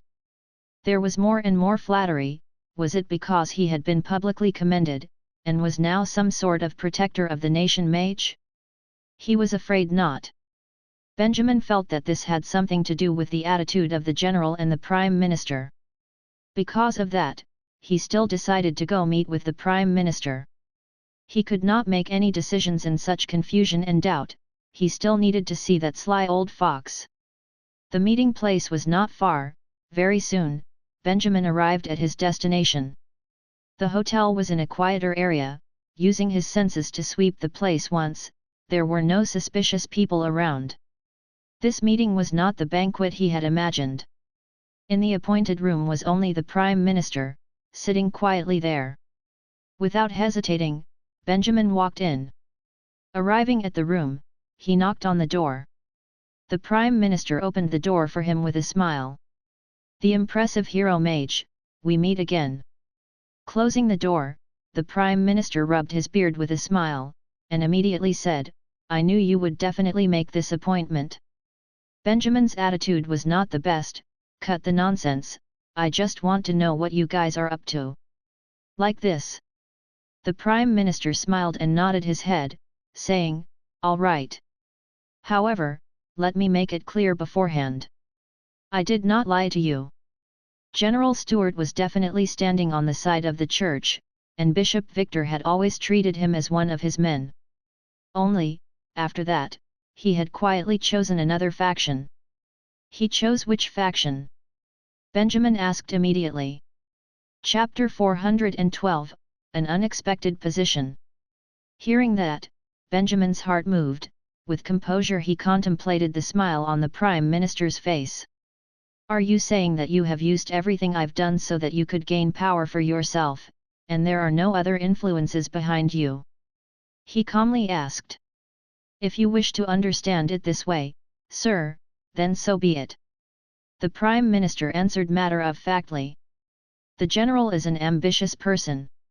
When the crown is within his grasp, even a person who is used to taking orders would change their mind under this sort of temptation. You can be rest assured on this. Should I believe you? Or, is this another lie you're concocting to use me? The Prime Minister continued smiling. Believe it or not, you have your eyes, sir. How about you follow me to the palace? The general has always wished to meet you, you could then use your own eyes to judge. Benjamin was silent. Another fictitious invitation. You mean to say, our meeting right now is unbeknownst to the general? Suddenly, he thought of something, and spoke. That's spot on. The Prime Minister nodded his head, saying, take it as my apology to you, sir. I will keep this meeting a secret. If you are not willing to see the general, sir, I will not reveal this in the least bit. Benjamin could not help but sigh in his heart. This old fox. After some thought, he asked back, "So what do you, Prime Minister Sir, think? Do you wish for me to see the general, or for me to leave now?" "Of course, to see the general." The Prime Minister, however, did not hesitate in answering, "Right now, the situation in Ferelden is very chaotic. In only a few days, there were upheavals happening in more than 10 locations, only that they were all forcefully squashed. Even the city of Snow had a few incidents of bloodshed. The general needs the mage's support to have control in his hands." Hearing that, Benjamin was somewhat surprised. Was he roping him in? "Then, if I am not willing to support the general?" he asked probingly. "If that's the case, I suggest that you leave Ferelden as soon as possible, sir." The Prime Minister answered, "The general has his doubts. He will not allow an organization with considerable fighting power to stay within Ferelden. And surely, you will not be satisfied with hiding in the shadows, sir. One day, you will stand before the general in opposition. By then, the church will definitely take the chance to make a comeback." Hearing thus far, Benjamin finally felt that something was not right. "Prime Minister Sir, you are already one of the general's men. Why are you telling me all these?" The Prime Minister smiled, saying, "Because I look highly upon you, sir." Benjamin was not swayed, "But the last time we met, you chose to use me and help the general. That is because—" "No offense, but I look more highly upon the general." Benjamin was speechless. This Prime Minister was neutral to the extreme, leaving a way out for himself everywhere and offending no one. "What do you mean, sir?" Seeing that Benjamin had not replied, the Prime Minister asked again. Benjamin laughed half-heartedly, answering, "All right. I will meet the general." He was not planning to join them. Only, there were many issues troubling the general now, and he had not obtained the mage's support. In the city of Snow now, if Benjamin wished to leave, the general did not have the power to detain him. If that was the case, then why not meet with him? The Prime Minister had probably thought that Benjamin was willing to support them. His face lighted up in cheer, saying, "A wise decision. The general will definitely not mistreat you, sir." Benjamin nodded, neither agreeing nor disagreeing. And so, he and the Prime Minister left the room at the same time and got on the carriage that the other party had prepared from early on, before riding towards the palace. 10 minutes later, he smoothly entered the palace. The current palace looked heavily guarded. Troop after troop of soldiers went to and fro, on patrol. It seemed that they had been through many attacks. The soldiers looked exceptionally alert. It was only after seeing the Prime Minister in the carriage that they allowed them to pass. Benjamin, on the other hand, had switched on his water elemental sensing magic, checking freely no priests. Everything seemed safe. The servants were hurrying here and there. Stuart was standing in the royal study, browsing through a book entitled Origins of the Royalty. No one could detect his action, therefore, he let the system scan up all the documents that could be sensed and save them into the database to be slowly analyzed. After the Prime Minister had brought him into the palace, they waited in the palace's throne room. Not long after, General Stuart emerged from the main doors. He calmly glanced at Benjamin and slowly sat down on the throne. His disposition was as different as the sky was from the earth, from when they had met last time. However, Benjamin did not feel that it was an act, but a person's complete change from the inside out. Mage Benjamin. No longer the crabby old man from last time, Stuart revealed the smile of a superior, saying, "We meet again. Indeed, you have not disappointed us." Benjamin nodded, saying, "General, you have really surprised me." His attitude was neither humble nor impertinent, but somehow it displeased Stuart. "Mage Benjamin, everything is part of the plan. To chase the church out, we were forced to play a few tricks." Stuart said slowly, "Moreover, it was not all of your achievements. It was me successfully deceiving Bishop Victor that gave you the opportunity to attack. Is that so?" Benjamin smiled, "General Stuart, you are really impressive." Although he was speaking in the Great Hall, but at the moment, his focus was placed on sensing the entire palace. To judge the other party's intentions, it was not enough to observe his speech and expressions, he also needed to look at the things that the other party was hiding. The system had slowly organized the documents. Everything to do with the church was clean, matters concerning other nations were also very clean. From the looks of all the documents, Stuart was really all for himself only. However, at the same time, the system had discovered some information concerning the mages. Mages that possessed a certain level of power in the realm of Ferelden had their information all listed out. Their fighting ability, their personalities, possibility of being solicited. And Benjamin's information himself was first in the list. Proficient in water elemental magic, excellent at disguises, fighting ability unknown, poses a great danger, might be involved in the Great Water Ball in Haven Right, has widespread fame and influence in Ferelden. If he cannot be of use to myself, a way must be come up with to destroy him. Seeing this, Benjamin laughed in his heart. The Prime Minister had really not lied to him. Indeed, Stuart wanted to use his influence to pull the mages over as a solid backup force. Because of that, the investigation they did was more detailed now. But, too bad, that the general did not know that while the Prime Minister was helping him, he had also sold him out behind his back. "Mage Benjamin, is Bishop Victor alive or dead now?" While Benjamin was in the process of thinking, Stuart raised this question in a very concerned tone. Benjamin could only snap back to reality and reply smoothly, "The bishop is dead by my hands." "Really?" Benjamin crossed his arms and said, "I have destroyed the body.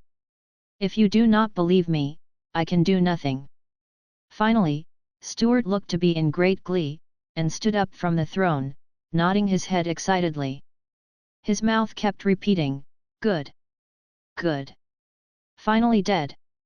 It looked like there had been some conflict between him and the bishop. However, at that moment, Stuart suddenly turned his head and looked to Benjamin, revealing a smile. Chapter 413, Direction of the Future. Hearing this, Benjamin could not help but raise his eyebrows. The general wished to rebuild the Mage Guild? Then again, a typical country run by mages would, no matter what, have an organization as a representative. The previous organization was the Mages' Freemasonry, but now after so many things had happened, there were some from amongst Ferelden's mages that had vanished. Under these circumstances, if Stuart wanted to control the overall situation, indeed, he needed a stable organization of mages to step up and be his backup force, just like when Ferelden was newly established, the same principle as the previous king supporting the mages' Freemasonry in secret. This extraordinary power of magic had never been directly involved with the government, but within the government, the shadow of magic would never leave. Only, Benjamin did not think that he was the mage the other party had in mind and hoped for. Although becoming Ferelden's guild master sounded rather enticing, and his influence would be greatly increased in a short amount of time, thereby becoming a powerful figure and one of the top figures in this great land. But he had never been the kind of person who was interested in this kind of power. At the same time, this position would be a sort of fetter to him. To agree to this invitation would be to tie himself up with the other party, and forever be bound to Ferelden, helping Stuart clear out nonconformists and consolidate his power. Although Benjamin did not hate this nation, he definitely would not keep staying here. One day, he would return to the Kingdom of Helius. This is a serious and great matter, I think I need some time to think about it. Although he already had an answer in his heart, but Benjamin did not decline on the spot. The Prime Minister had warned him, and he had just seen from the documents if he were to decline, the general would get rid of him. Because of that, Benjamin could only use delaying tactics and drag out the time. You can think about it, but the circumstances before us are in an urgent state, the time left for us is not much. Stuart said casually, "You are not the only mage in the kingdom. If you cannot give me an answer in 2 days, I will have to look elsewhere." Benjamin could even hear a hint of threat from these words. However, in his opinion, if you could get someone else, then get someone else. These two men had teamed up to trick him once, it was already good of him not to have his revenge. Now, using some sweet words, he wished to make Benjamin bow before him and be subservient. What delirious optimism! I am very grateful for the general's high hopes, nevertheless, this is not my decision alone. I still have some mage companions, I need to discuss with them before I make my decision. Benjamin replied very tactfully. Hearing that, Stuart laughed politely, albeit looking a little disappointed. However, he maintained his expression of composure, saying, "In that case, you think about it properly. Give me an answer in 2 days, do not disappoint me." Benjamin smiled, of course. Seeing that, Stuart had nothing else to say, and turned his head, saying, "Prime Minister sir, escort Mage Benjamin out." Standing on the side, the Prime Minister nodded in acquiescence. After that, he brought Benjamin, under the company of 2 soldiers, out from the palace's throne room quietly. They walked in the corridor of the palace in a single file. Benjamin thought the Prime Minister would speak and comment on Benjamin's decision. However, he only kept quiet, wordlessly walking out of the palace. "Princess, Your Highness, you cannot run about." Suddenly, halfway through, they could hear a maidservant's anxious call in the distance. Benjamin was slightly stunned, seeing the familiar little girl running out from the corner of the corridor, her face full of smiles. However, Benjamin was very clear that the church had long done something to the princess, causing her to be not quite normal. At the moment, her smile looked to be a little creepy.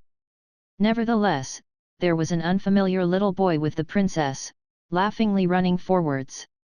Seeing this scene, the Prime Minister's expression could not help but change slightly.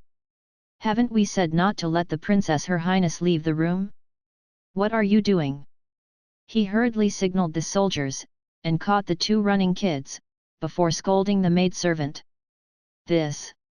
"I couldn't do anything, the young master let Her Highness out while I wasn't looking." Hearing that, the Prime Minister glanced at the unfamiliar little boy. The little boy was being held by the soldier and looked to be a bit scared. The moment the Prime Minister looked at him, he immediately slipped out and ran, hiding behind the maidservant. "I'm sorry, I didn't mean it. But big sister princess is locked up in her room every day now, it's so pitiful." "Prime Minister sir, don't tell grandfather, okay?" The Prime Minister, however, showed a smile, "It's all right, just don't do it again next time." Saying thus, he shifted his reprimanding look onto the trembling maidservant. "I really couldn't do anything," the maidservant explained. "Enough. I have a guest now, I will deal with this later. You are dismissed." Just like that, the maidservant brought the 2 children and left, trembling. The Prime Minister watched their backs, a thoughtful look on his face. Seeing all this from the side, Benjamin's expression was somewhat subtle. "Prime Minister sir." He suddenly spoke, and asked in a casual way, "The little boy looks familiar, whose child is that?" The Prime Minister turned his head, smiling as he said, "He is General Stuart's grandchild." So that's who he was. For a moment, the realization dawned on Benjamin. General Stuart must place great importance on this grandchild. He nodded and said, implying something. "Of course." The Prime Minister replied nonchalantly, "When one grows old, one would always think about leaving something for their next generation.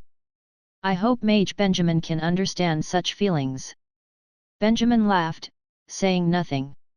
Was it really only for one's own descendants? Seeing the expression with which Stuart had sat on the throne just now, it looked like his own desires were also a very important factor. But he did not say anything further, and, following the Prime Minister, left the palace. The Prime Minister sent him off in a carriage. "Mage Benjamin, the carriage will bring you back to the city of Rayleigh, you will not have to wear yourself out." Finally, the Prime Minister bade him farewell, and watched as Benjamin left. Maybe it was because there were many listening ears in the palace that he did not say anything to Benjamin. Benjamin felt resentful about that. However, he had just sat into the carriage when he discovered a letter under the cushion. The carriage set off. Benjamin looked at the letter, and looked back at the palace that was getting further and further away, raising his eyebrows. It looked like the Prime Minister had left the words he could not say in this letter. He immediately opened the letter and started reading. Mage Benjamin, it is regretful that you plan to decline the General's invitation. The Mages Guild Master is a good position, but, seeing how ambitious you are, sir, you are probably unwilling to be tied up as such. In that case, I sincerely suggest that you leave Ferelden, sir. Changes are about to take place. The General will use the Princess Her Highness to stabilize his rule, and then confront the pressures coming from Isa and Caretus. There might be a war. I believe that all of us do not wish for this to happen. No matter what decision you make next, please do not forget that I still look highly upon you, Sir Benjamin. Having used you before, sir, I feel much apologetic. One day in the future, if you were to return to the City of Snow, sir, I hope you would spare my life. Because of this, I offer you help here, hoping that you do not hate her in your heart. Or, do not hate me. You can hate the General, it was all his idea. You do not have to doubt my intentions, I do not have the ambitions the both of you have. The only thing I want is that, no matter how many times the person on the throne changes, I can keep on being the Prime Minister. Having finished reading the letter, Benjamin could not help but shake his head. Such cunning! He did not even know when the Prime Minister managed to spare some time to write such a letter. Only, faced with a letter like this, even if Benjamin had felt dissatisfaction towards the Prime Minister before, he would be embarrassed to bear that grudge any longer. Perhaps this was the other party's way of surviving. The carriage went forwards in a rumble, and soon left the City of Snow. Under the afterglow of the sunset, he gradually rode towards the city of Rayleigh. Benjamin sat in the car and destroyed the letter, looking at the red sun in the sky, deep in thought. There might be a war? He had no intention to get involved in secular wars. Only, under such troubled times, a question worth thinking deeply about would be how to find his own direction. Unquestionably, the Church had really been driven out of Ferelden. Perhaps they might be rebuilt in the future, but at least for now, this nation did not have any need for overthrowing the Church anymore. The entire rebel organization was probably going to be disbanded as there was no more purpose, not to mention the General's idea of rebuilding the Mages Guild. Benjamin guessed that the mages who had fought alongside him would very soon become the new Mages Guild's central power and, without them knowing, contribute to the General's power. Benjamin could tell them the truth so that they would not be deceived and slave away for Stuart. But, at the same time, doing that would be officially going against the General, and an intense conflict was bound to happen between the two of them again. Did he really want to stay in Ferelden and continue to fight Stuart? But, if he left, where would he go? They were wanted men in the Kingdom of Helius, if they went there they would have to keep hiding. And as for Caretus Foundation, it had actually been controlled by the Church, only that it was not public. Wait a minute. At that moment, Benjamin seemed to suddenly thought of something. He did not wish to fight the General, but he wished to fight the Church. In the Kingdom of Helius, the Church's power was too strong, he could not overcome that for now, but in Caretus.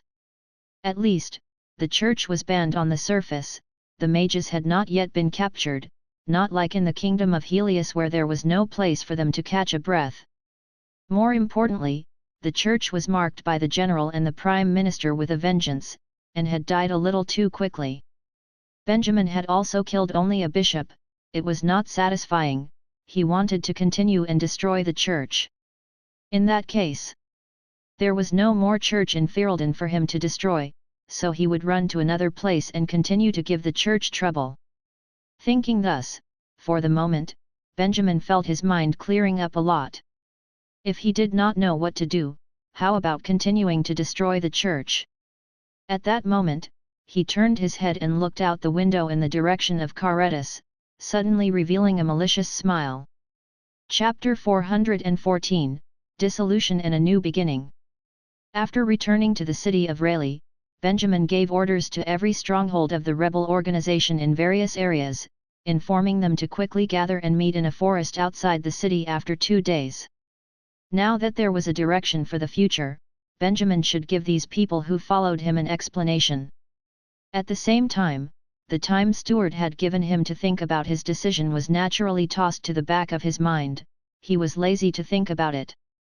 From the moment he entered the city of Rayleigh, he was like a drop of water that had fallen into the ocean, all tracks hidden. He had vanished without a trace. In addition, these few days, Ferelden's situation was in an upheaval yet again. Rebellion had happened again in a few places. While the general was busy to the point of being disheveled, he would naturally have no time to deal with him. Therefore, 2 days passed without any incident. I'm thankful that everyone could make it here today. However, as we can all see, the church has been driven out by us from Ferelden. I have verified this myself. The news is definitely correct, no mistake. That afternoon, in the quiet forest, Benjamin looked at the mages before him, all with various expressions, and showed a smile, thus starting this rebel organization's last meeting. Hearing this, the mages were all smiles and glee, as though a heavy burden on their shoulders had finally been lifted. To these mages who lived in Ferelden, confronting the church's enmity for the first time, their performance had already been good enough. From a certain standpoint, they could be considered to have rescued the other mages in Ferelden who had stood watching in the sidelines, defending against the living environment that went against their freedom. Benjamin also felt very comforted. He took a deep breath and continued, because of that, this will also be our last meeting. Everyone has sacrificed a lot to revolt against the church, changing your appearances, hiding your true identities.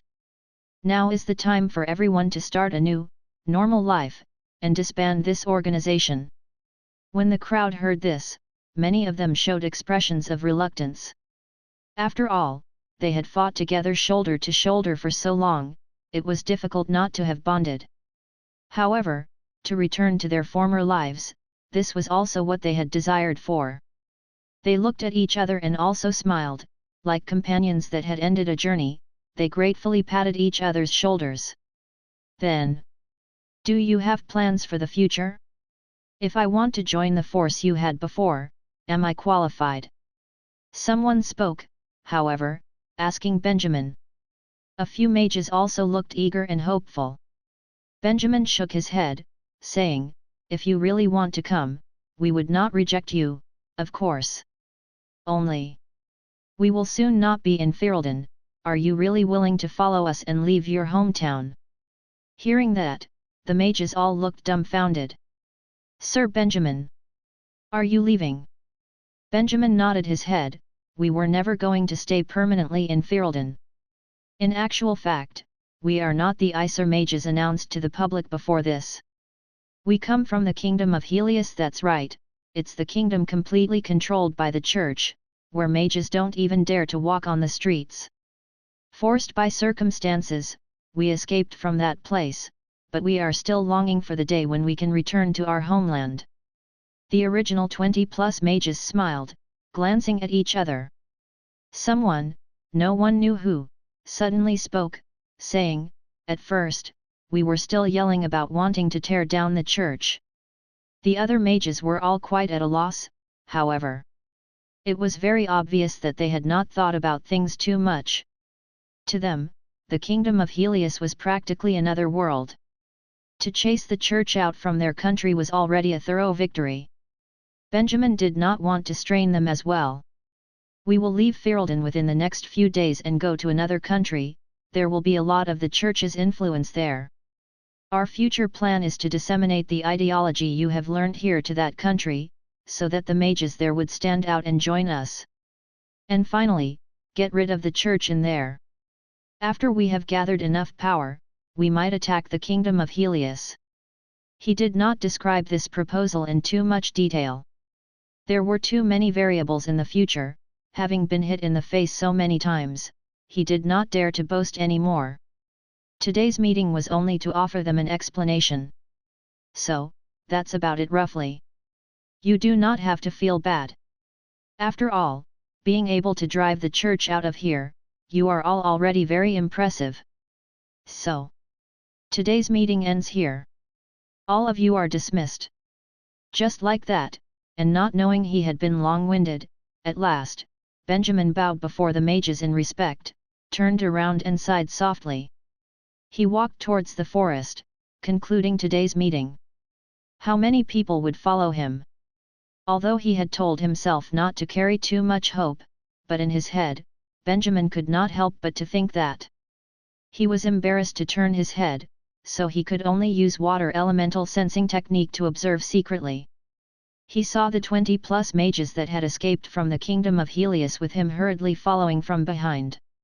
They did not look the least bit disappointed, and even seemed very happy. The rest of the mages looked at each other, dumbfounded. Some people bowed deeply towards Benjamin's back, and with regretful expressions turned to leave. Some people stood where they were, at a loss. There were also some people who hesitated for a moment, before following him. Some people had chosen to leave, some people followed him. Benjamin felt the palms of his hands sweat slightly. Sir Benjamin, the friends I knew had all been burnt along with the mages' Freemasonry. You cannot just abandon the three of us here. Tony brought his two companions forwards, saying with a smile. Walk slower, have pity on this wheelchair-bound fellow. Morris, pushed by the four bandits, hurried forwards creakily. I have some grudges to settle in the Kingdom of Helius, so I'll follow you. It's really meaningful to fight with the church. Since we've already grown tired of the eastern desert, and the elders are following you, then we will follow you too.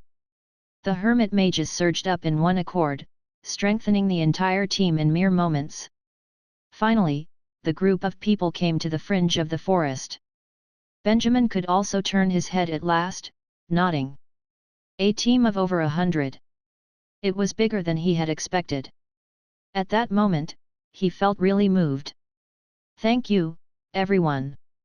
Faced with such a scene, he did not really know what to say and could only turn around, speaking, I'll cut to the chase. We'll change to a new place and raise hell once again. For a moment, the mages that had decided to follow him let out a cheer. Benjamin smiled. It seemed like an immovable gene to cause havoc was carved into the bones of these people who liked following him. And like the boss lady and the old blacksmith, although they were not young, but right then there was excitement in their expressions. Before this, Benjamin had never seriously discussed with them about returning to the Kingdom of Helius and such related issues. Even though they hated it there, but hearing these words had actually incited an indescribable morale. Chapter 415, Desert Cities School. Just like that, the temporary rebel organization was officially disbanded. Benjamin brought over 100 followers and promptly set off. However, he did not hurry towards Caretas, but hurried first to the desert city. In any case, it was the one and only place where he was in complete control. Benjamin did not intend to let it go so easily. Although various regions in the nation sort of seemed like they were about to be plunged into chaos, but because of its distant location and bad environment, nothing had happened in the desert city, as before. The official documents sent here were all carefully replied to by Benjamin, so that everything was shown to be normal. This little place went unnoticed by the top people. Benjamin was still quite confident. Desert City was a stable, abandoned environment. It would last for at least a few years. Because of that, this was their paradise. Sir Benjamin, you have finally come back. In the Castellan's castle, the mage in charge of the place met with Benjamin. Recently there seemed to have happened many things outside, but for now, there are no problems here. Benjamin nodded his head, and asked, amongst the inhabitants of Desert City, how many people with magical ability have been chosen? It was quite successful, now we've found over 30 people. The other party answered, they have just started learning, now they are at the level of apprentice. We have classes for them every day, but you also know that our level is only as such, there are not many things we can teach. Hearing that, Benjamin patted his shoulder, saying, "It's all right, just continue teaching first." The other party nodded in agreement. The mages in charge of administration were originally the locals of Desert City, and had always been bullied by the Desert Shadow. Benjamin had released them, and had even provided them with an abundance of spells and law of meditation. Because of that, they considered doing all this as a repayment and service to Benjamin. They were different from the mages in the rebel organization. They had followed Benjamin from earlier on, so there was no need to talk about dissolution, as long as there was assurance, it was all right.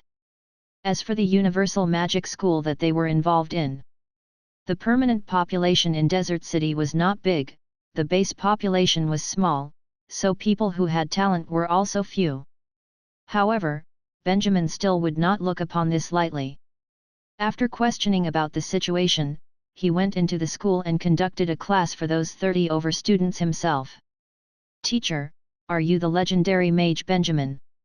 These students were all very young, some of them did not even seem to be older than 10 years. Benjamin, seeing this, also felt extremely emotional, and felt like they were the blossoms of the future. "What's all this about legendary or not legendary?" He stood on the roughly built podium, speaking to a group of people, "That is nothing impressive. Your existence is already enough to be part of a legend." Making selection widespread amongst the civilians, with small class education.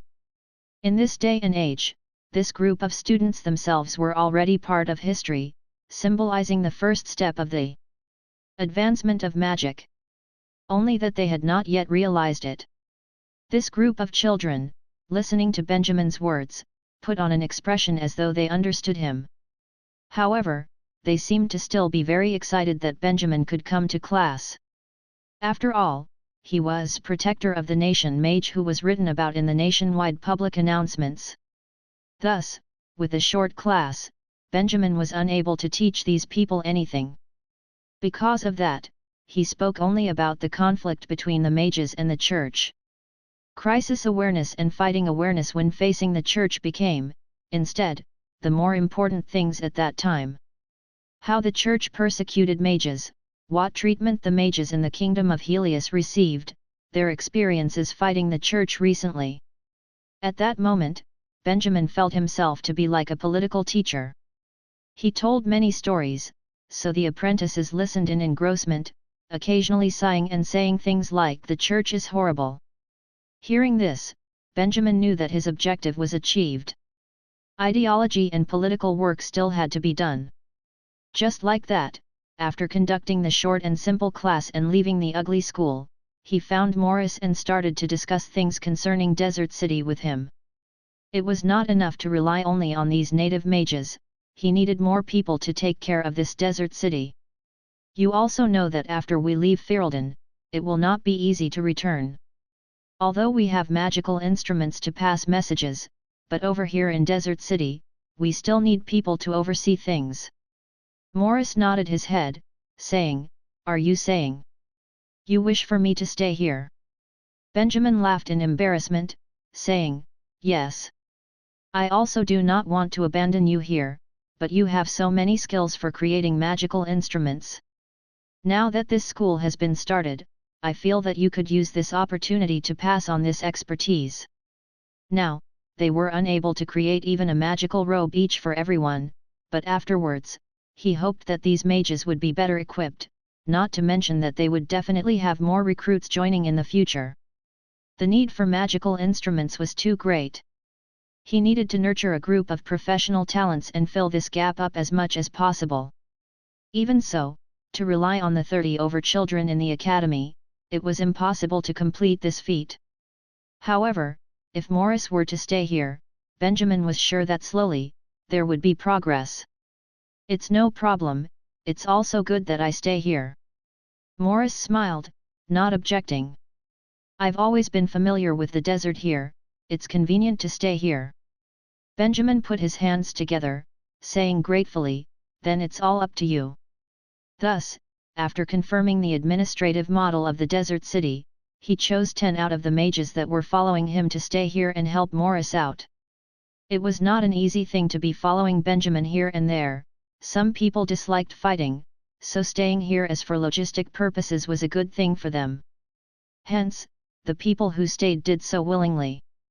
Just like this, they rested a whole day in Desert City before officially setting out towards Karetas.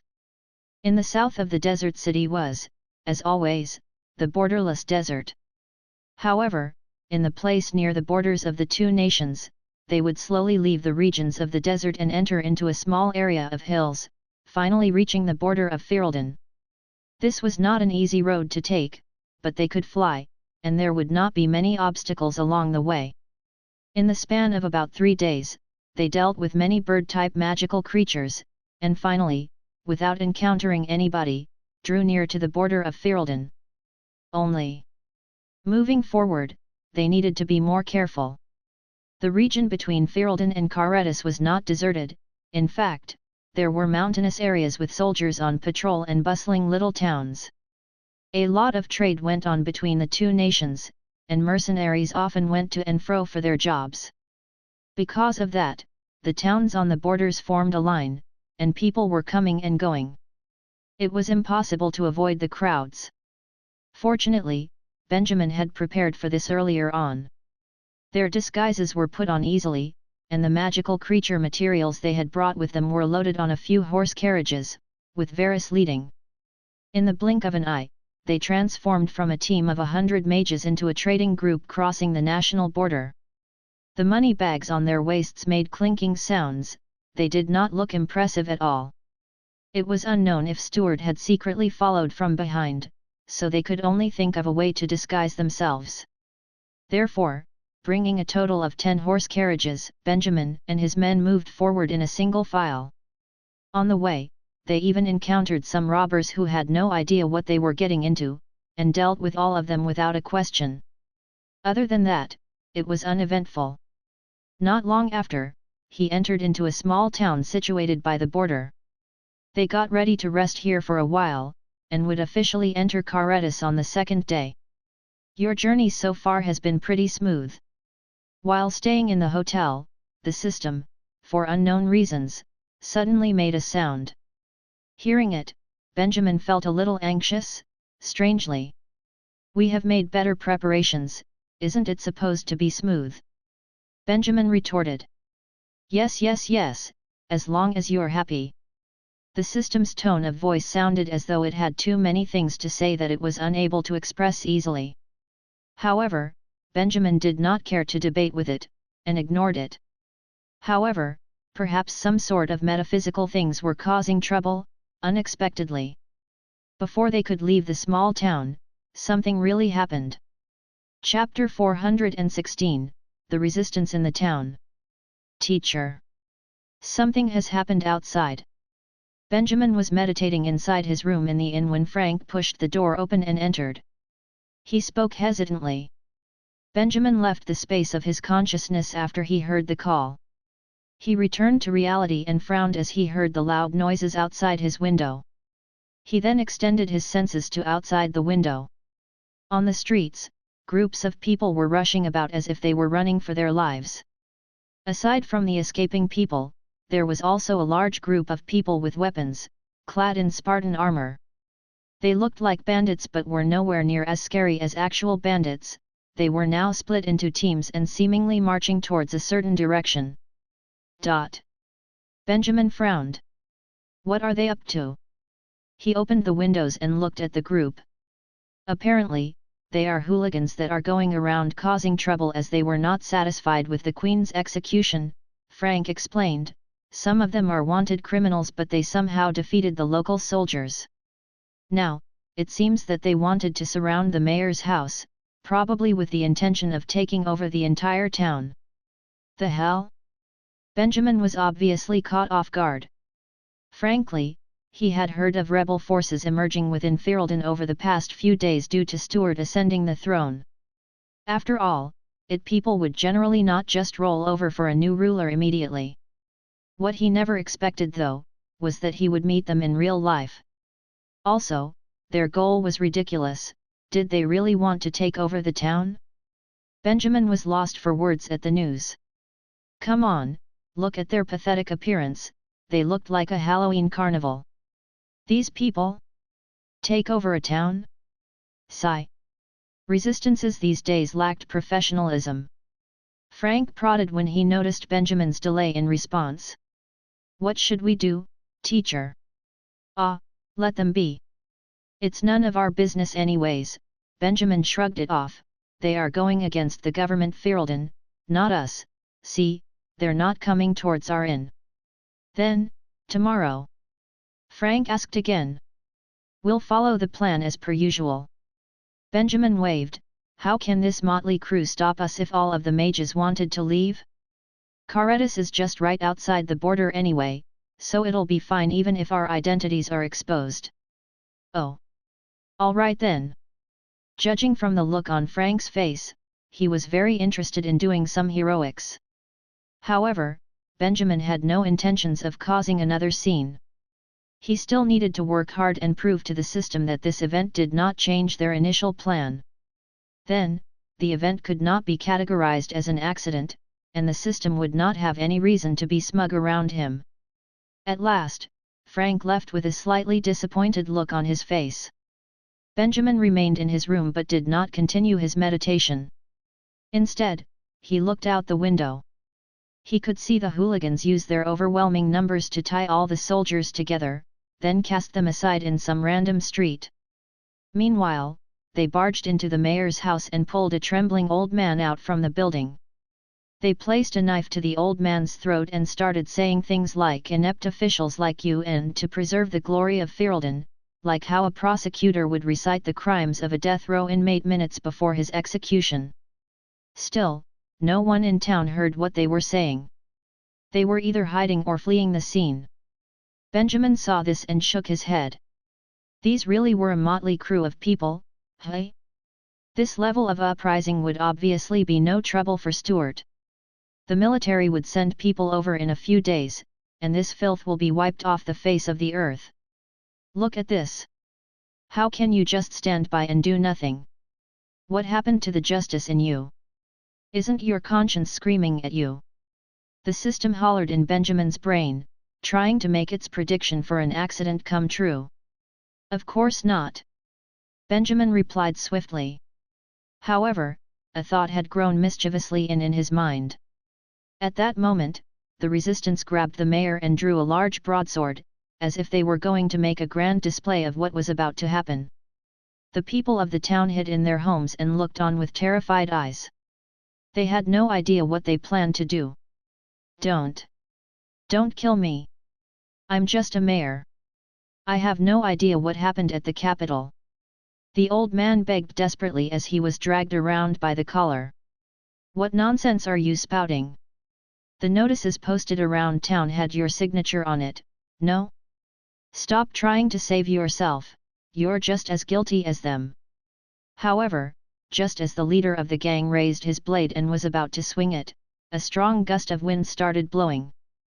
Then, hail started to drop from the clear skies, looking as though it was only targeting specific people. Everyone was stunned by the event. Many rumors were shared about the occurrence of sudden hail. According to Ferelden folklore, it could mean a lot of things, the most famous version of the story being this phenomenon was a sign of deceit and injustice. Thus, when the mayor saw what happened, he was so overcome with so much emotion that he nearly broke into tears. Meanwhile, the resistance exchanged awkward looks, they just got a metaphorical slap in the face. I'm really innocent. I've been wrongly accused. The leader of the resistance's face drastically changed. He snorted and rudely dropped the man to the ground before yelling out loud, "Who is that? Stop acting like some supernatural being. Come out, immediately. I command you to." Suddenly, a cold laugh came from behind him. The hail and strong winds died down and countless ice bushes sprouted from the ground like some sort of wild growth. The ice plants behaved like tentacles and immediately immobilized the few hundred people in the resistance. What is this? Mages. Although the resistance looked almighty and powerful, it was only strong relative to the small town's defense force. If they were truly strong, they would have probably reached the city of snow by now, instead of wasting time with a mayor in a small town. In just one move, the resistance had been subdued. They struggled with all their might to hack at the ice bushes with their blades, but it was to avail. The bushes were incredibly tough, like talons from the ground. They locked their prey firmly in place. Soon, their shock changed to fear. Oh no! Did someone from the Mage Guild set up an ambush? They had heard of the newly formed Mage Guild within the borders of Ferelden. A mage named Steve formed the guild when the Mage Freemasonry fell and in a short time had managed to gather quite a following. Still, people were unclear about the purpose of the guild. Some said that the Mage Guild was just another guard dog that Stuart got to help him maintain control. If that was the case, then could this be them? The resistance looked hopeless. They knew their limits. They were enough to attack these towns with less than 100 soldiers, but they would be massacred if they tried to stand up to mages. However, as they were deep in despair and agony. Fools! Benjamin walked out from a corner. His steps were lazy and his face was nonchalant. Chapter 417, Misleading the Resistance. The leader of the resistance was stunned. Who exactly are you?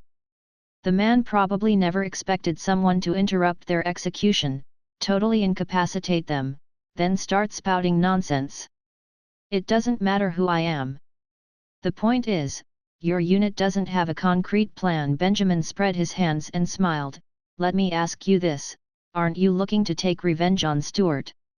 The leader looked to have been completely caught off guard but nodded anyway. Then, stop doing what you're doing right now, Benjamin said as he patted the man's shoulder. As the underdog in this situation, you'll have to be extremely efficient and fully utilize all available resources. You must be unpredictable in your tactics, so much so that it will exhaust your enemy to even keep up with you. What you're doing now will do you no good except provide you an outlet for your emotions. I may even end up costing you your life.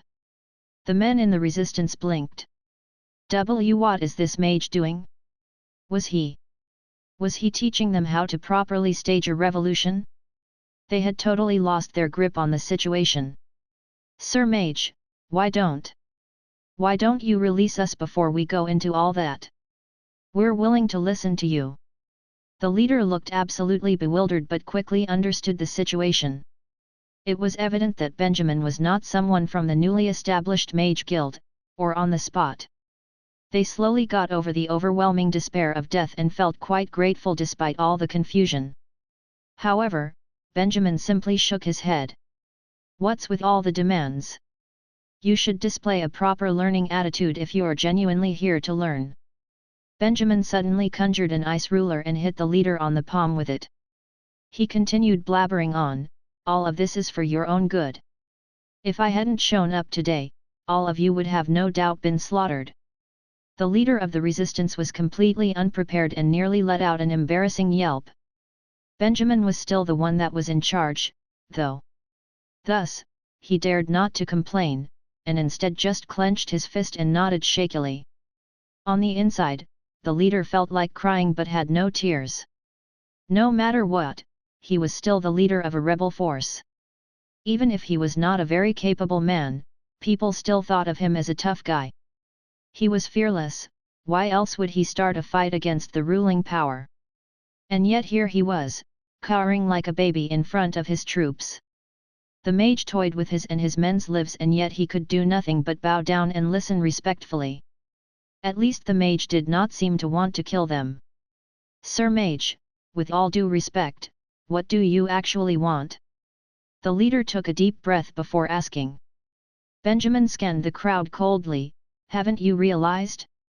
Stuart's army will arrive in less than 5 days, and when they do, they'll have your heads. Everyone froze. Are you speaking the truth? Why would I want to lie to you? You did not lock down the town when you first appeared. Some people managed to flee and soon they will spread the news to the city of snow, Benjamin explained slowly, you even wanted to kill the mayor. If that had happened, the matter would escalate drastically, and you would have no chance of survival. The leader was silent for a moment before he spoke, then, "We'll escape to Caretas." Benjamin's words were icy cold. They could always dispatch mages and assassins to hunt you down. There would be no escape and you would die like a dog in the street. I didn't realize that. What should you do to be an actual threat to Stuart's position? What is your escape plan in case you get overwhelmed? What should you do to bolster your forces quickly? As their leader, have you ever considered these questions? I have not. Amazing. It really seems that you have got it all figured out. Hey. Wait, no. Please help us. Good. A smile finally returned to Benjamin's lips. You're not beyond saving. There's still a chance for you to hurt Stuart's regime if you take advantage of this opportunity. The leader of the resistance was baffled by Benjamin's words. What opportunity? Benjamin approached him and spoke softly. You could take control of the town, and force the mayor to write a letter to the city of Snow saying that there are bandits attacking the town. Needless to say, the letter would need to arrive at the city of Snow before news of your takeover does. Be bandits? Benjamin nodded and continued, there's a mountain to the west of the town, no? One would need to go through a narrow valley in order to reach the mountain from the town of Snow. As long as the mayor states that it is just a bandit attack, then those in power would not pay it too much attention. They won't send an army of thousands. I would say it would be closer to a couple of hundred. Then, in the valley, explosives, falling rocks, traps. I don't need to teach you what to do next, right? The leader was mystified as he listened to Benjamin. At that moment, a light bulb lit up in his mind. Could we ambush the soldiers? He asked, mumbling slightly. Why not? Benjamin shrugged. The military is not as strong as you think. With proper preparation, they would not be much different from the soldiers that you've tied up in this town. The leader went quiet.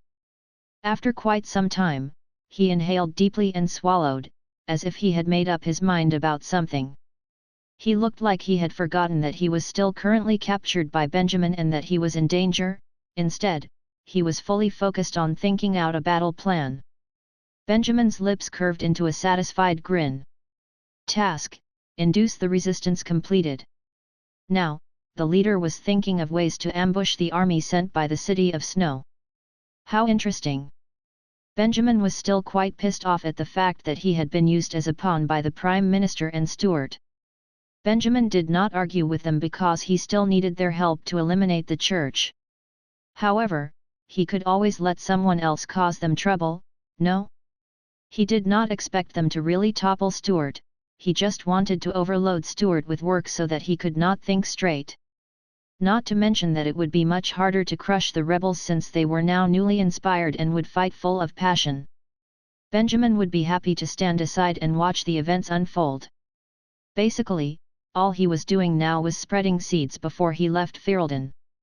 It would be great if the seeds would sprout, but even if they didn't, Benjamin would not lose anything. Again, Benjamin studied the people around him. The citizens were watching from the safety of their homes and would not be able to make out what Benjamin and the resistance were talking about. Thus, they were not much of a threat. However, what the civilians saw next confused them greatly. Benjamin suddenly clapped, and all ice bushes immediately melted before disappearing into thin air. The resistance that was subdued just moments ago was now free. But the most dumbfounding thing was the resistance's attitude towards Benjamin after they had regained their freedom. They no longer treated Benjamin with hostility or fear, but with immense respect. No one could explain what had happened. The soldiers who were tied up at the corner of the street were so surprised that they had to pick their jaws up off the floor.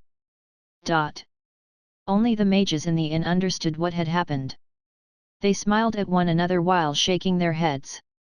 Chapter 418, Meeting the First Batch of Locals. The next day, Benjamin and his men left the town with the warm goodbyes from the resistance. It only took Benjamin 15 minutes to change the resistance's attitude from hostile to respectful. After that, they followed Benjamin's advice to lock up the captives, locked down the town, forced the mayor to send fake messages to the city of Snow, prepare for the ambush. The leader of the resistance even begged Benjamin to give him a crash course on toppling the government. Benjamin ended up speaking to him for close to an hour. To be honest, Benjamin struggled slightly with the request. He was not a master in revolutions of any sort, and this was not a matter that could be learned via theory alone. He could only satisfy the leader by utilizing the information he got from history and political books. Even so, the whole process went smoothly. The resistance was excited as if they had just discovered a whole new world. Even the mayor who was previously locked up was thankful to Benjamin. After all, he would have been long dead if not for Benjamin's timely appearance. And to the ordinary civilians, Benjamin seemed like a hero who had stopped an uprising without spilling a single drop of blood. What a good guy! But Benjamin couldn't care less about his image. They left the town at the break of dawn the next day and rushed towards Carretas. The borders were not far away and they managed to fly right past them in under a day. The soldiers from border control had been sent to different posts due to the chaotic political situation in Ferelden. Thus, when over 100 mages flew over their heads, the guards below did not dare to speak, much less stop them. They entered Carretas just like that. The process was much smoother than they had expected. They flew for the better part of the day, and finally landed in a field just as the sun was setting. They set up camp to rest there for the night. Fawebolo. Where's the nearest city? Benjamin asked the system right as he finished setting up camp. If you're talking about an actual city, you would need to fly straight for another day. Answered the system. However, it seems quite a number of people live on these plains as nomads. There is a chance for you to bump into them. Benjamin looked slightly dejected. Before they went to Carretas, Benjamin bought some maps and books to familiarize himself with the place. They did not provide him with much information, though. Right now, he still did not know much about Carretas. After some thought, Benjamin ran out of his tent to find Tony. There's a branch of the Mage Freemasonry here, right? Do you know what happened to it after Aldrich's death? Tony shook his head. I left the Mage Freemasonry long ago, and have no idea about what happened to it after I left. However, I did hear that the Freemasonry's influence here was quite weak and that the royals and mages did not actually acknowledge their presence here. Benjamin nodded as he listened. Benjamin believed that quite a ripple must have spread within the Carretas branch after Aldrich was exposed. However, he was not sure about whether the branches here were even under the church's control. Maybe something else had happened to them? Also, how is the church doing here? To what extent did they expand their influence? Are they still spreading their influence, or have they already started secretly killing mages? Benjamin had no clue about these matters. He needed to get answers as soon as possible. Do you know any mages around here? Best if they have good connections, Benjamin asked Tony. Sadly, Tony shook his head again. After the separation of the kingdom, the mages of Carretas rarely maintained contact with us. There are no rare materials in the region as well, so we don't usually come here. Benjamin heaved an exasperated sigh. Although he didn't want to, it looked like he had no choice but to get in touch with that legendary mercenary Miles. Although they were not friends, Miles had recommended Benjamin to come to Carretas before. At that time, Benjamin had refused his offer, but since he was now in Carretas, Miles should take up his responsibility as a local, no?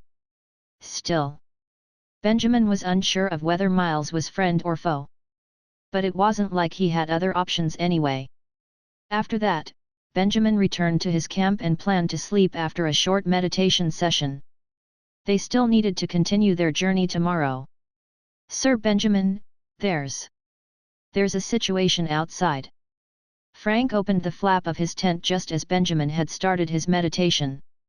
Benjamin opened his eyes. He looked very annoyed. Another situation?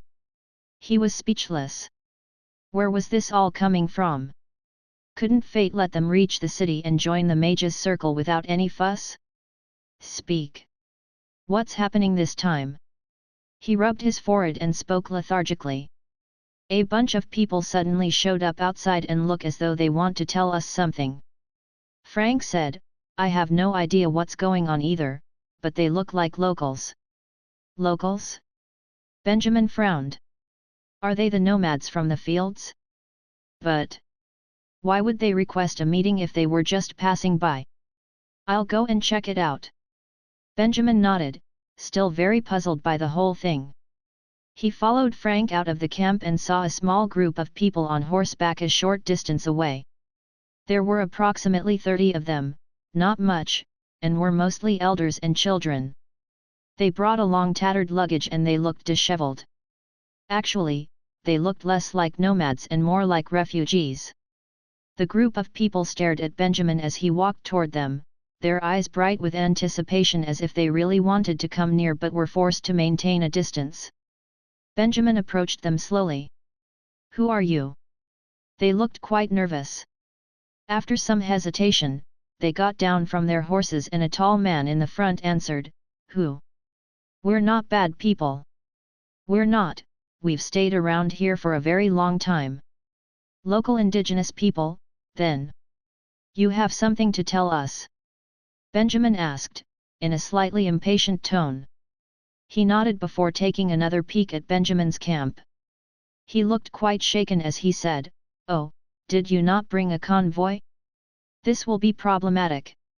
Problematic? Why? Benjamin was even more bewildered. Why did he feel like there was going to be trouble? Chapter 419, The Paper Country. After some verification, Benjamin felt that the identity of these people were quite likely, and they did not seem to be people with ulterior motives.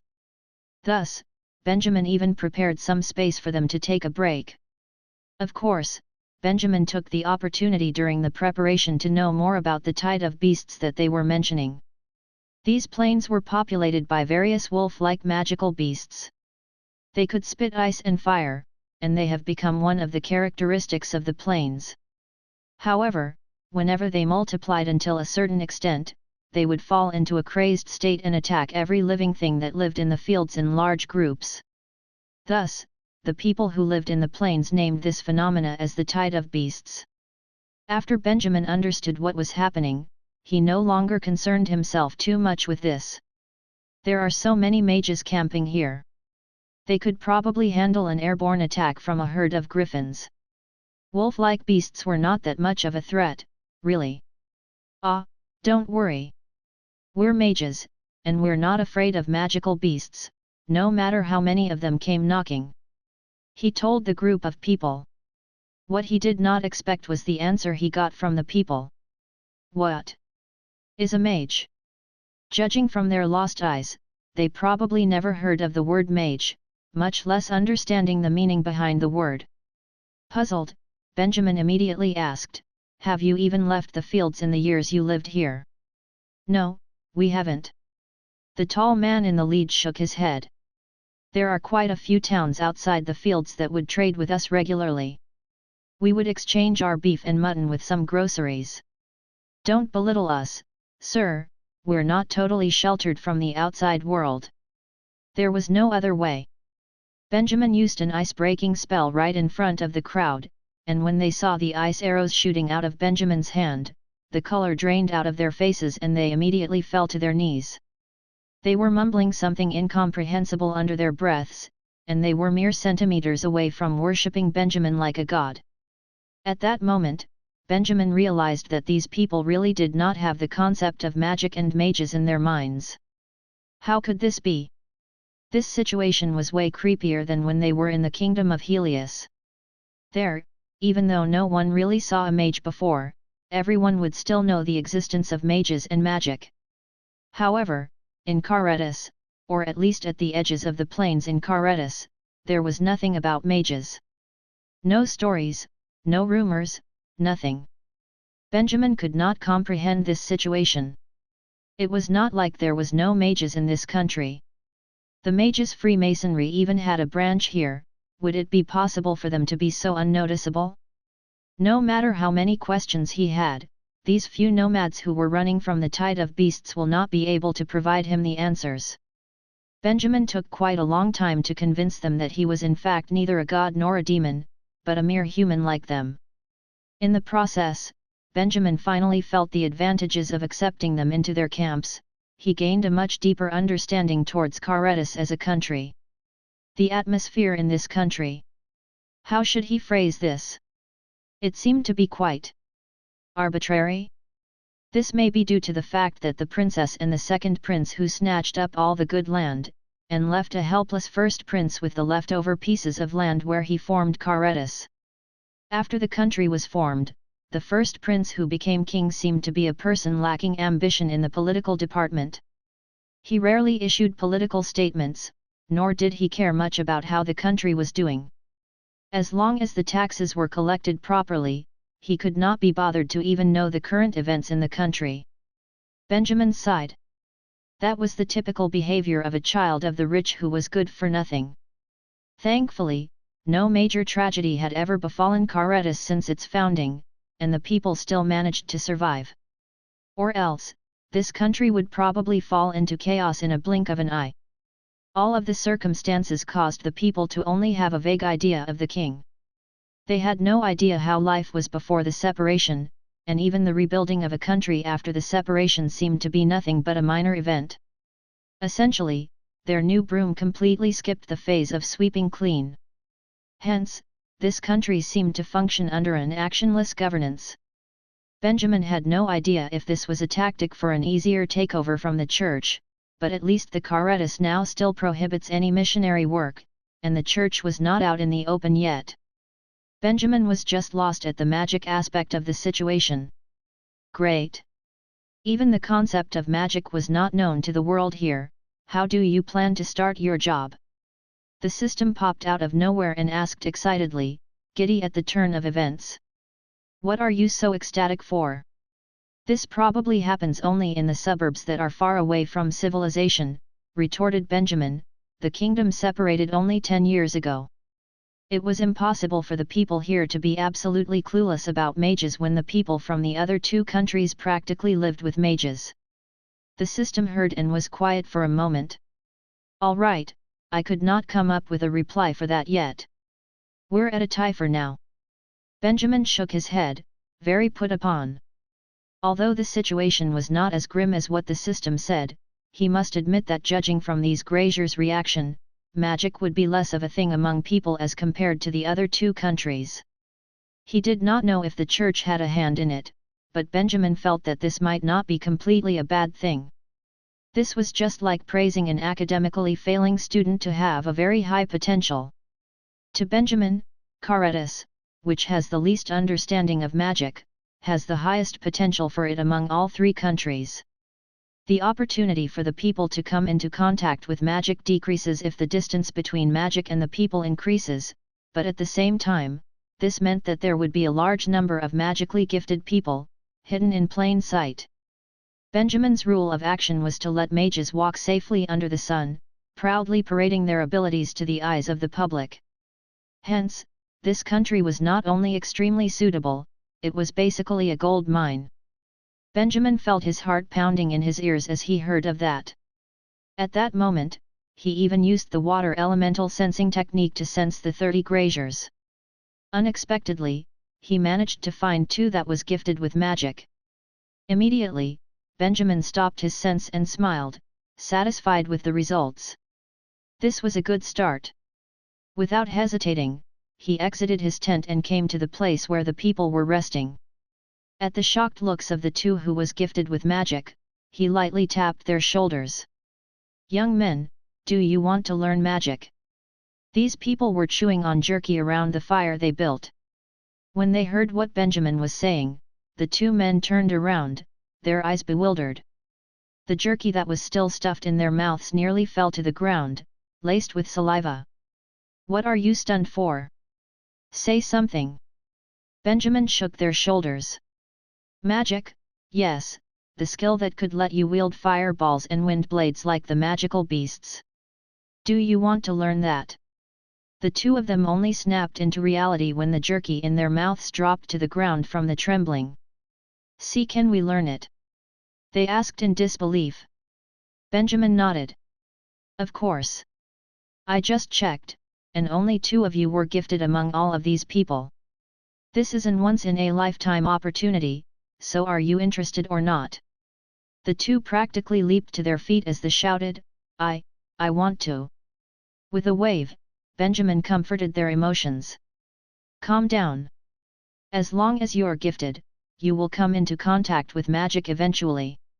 The 2 people still seemed confused, but their excitement would probably lead them to agree at anything and everything that Benjamin says at this moment. Okay. As long as Sir is willing to teach us, we will be willing to do anything. Benjamin was very satisfied with their enthusiasm. He nodded like a master, and the only thing he lacked was a beard to match that look. Of course, he did lie a small bit to lure this 2 onto this pirate ship. It was that statement that it was an once-in-a-lifetime opportunity. Chapter 420, The Tide of Beasts. He said that he was going to teach them magic, but he only taught them some basic knowledge and tossed them some spells and a simple law of meditation, then sent them off to train by themselves. It was not like Benjamin was trying to slack off or anything, but it was extremely easy to be an apprentice. As long as you were able to utter a spell and cast some extremely minor magic, you are good to go. This process still mainly depended on the talents of an individual. If one was talented, he would be able to pass within the first try, otherwise it would take him a good amount of practice and training. No outside help could speed up that process. These 2 was discovered by Benjamin because they were born with spiritual energy. Thus, after they were given different branches of magic to try, they did not take long to finally cast out the flame spell and breeze spell. Now, they have officially stepped into the castle of magic. Yes, sir.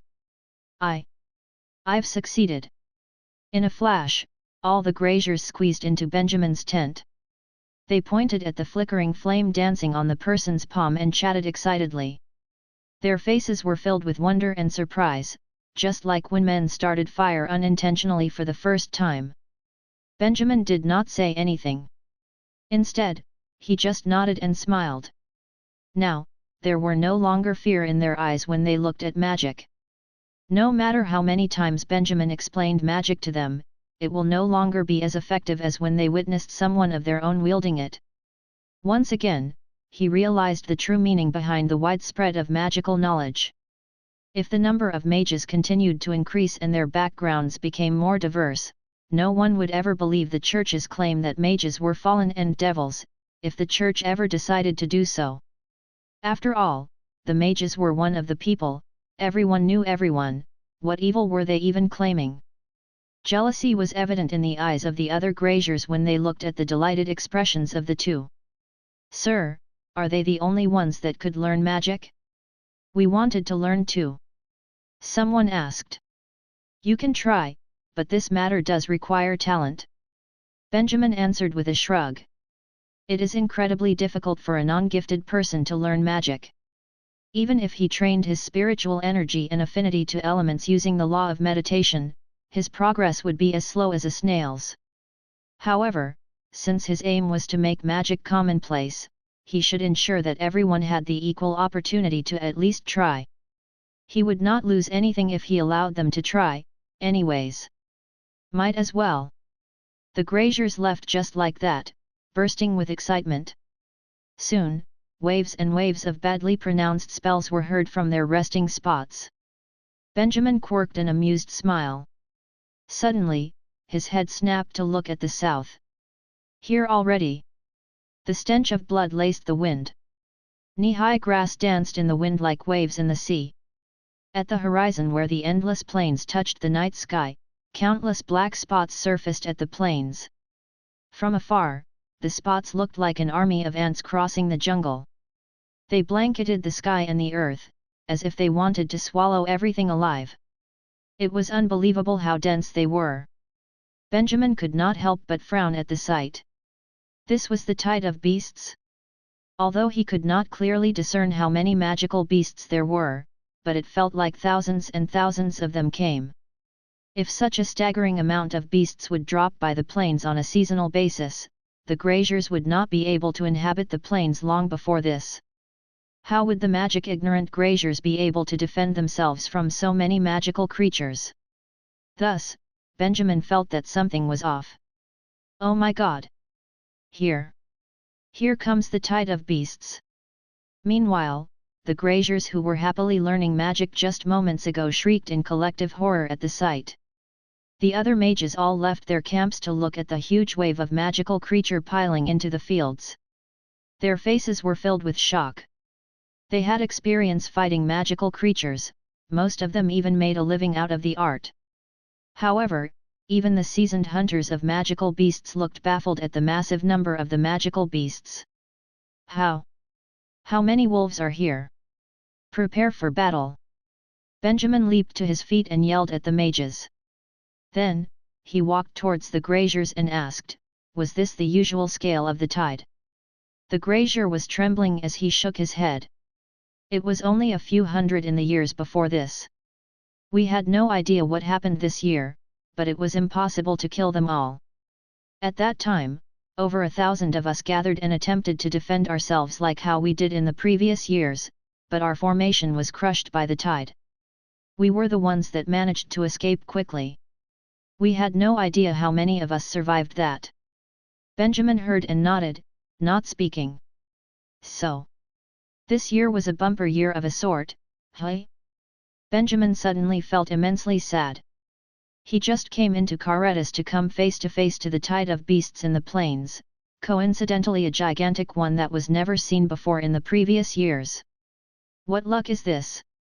He could only comfort himself by explaining that this was heaven giving him a great responsibility to bear. Soon, the black spots approached and Benjamin could finally see them clearly. These wolf-like magical beasts were unlike the ordinary beasts. Their eyes were gleaming red, their fur prickly like spikes, and their rotting flesh could be detected from miles away. It seemed to have mutated. Benjamin had no choice but to take this very seriously. Under his orders, the mages quickly assembled into rows and chanted their spells. The tens of mages that were familiar with the earth magic chanted the quagmire spell. With the camp as the center, they turned the fields around their camp into quagmire to prevent the wolves from getting too close. At the same time, the mages that were good with water magic stood out and worked together with Benjamin. They summoned layers and layers of ice walls outside the safety center, forming a fortress within. The rest of the mages continued to chant, their cloaks puffing up. They summoned the wind elements swirling around them, already prepared to attack using wind magic. Finally, those who were good in fire magic could only restrict themselves to only deploy wind blades to prevent a clash between a fire wall and an ice wall. The only 3 mages that could use high-level magic were also at standby, waiting for Benjamin's orders. On Benjamin's mark, they would start to chant their powerful spells.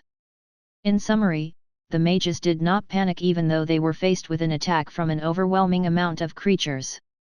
Instead, they worked efficiently under Benjamin's command, not a person out of place.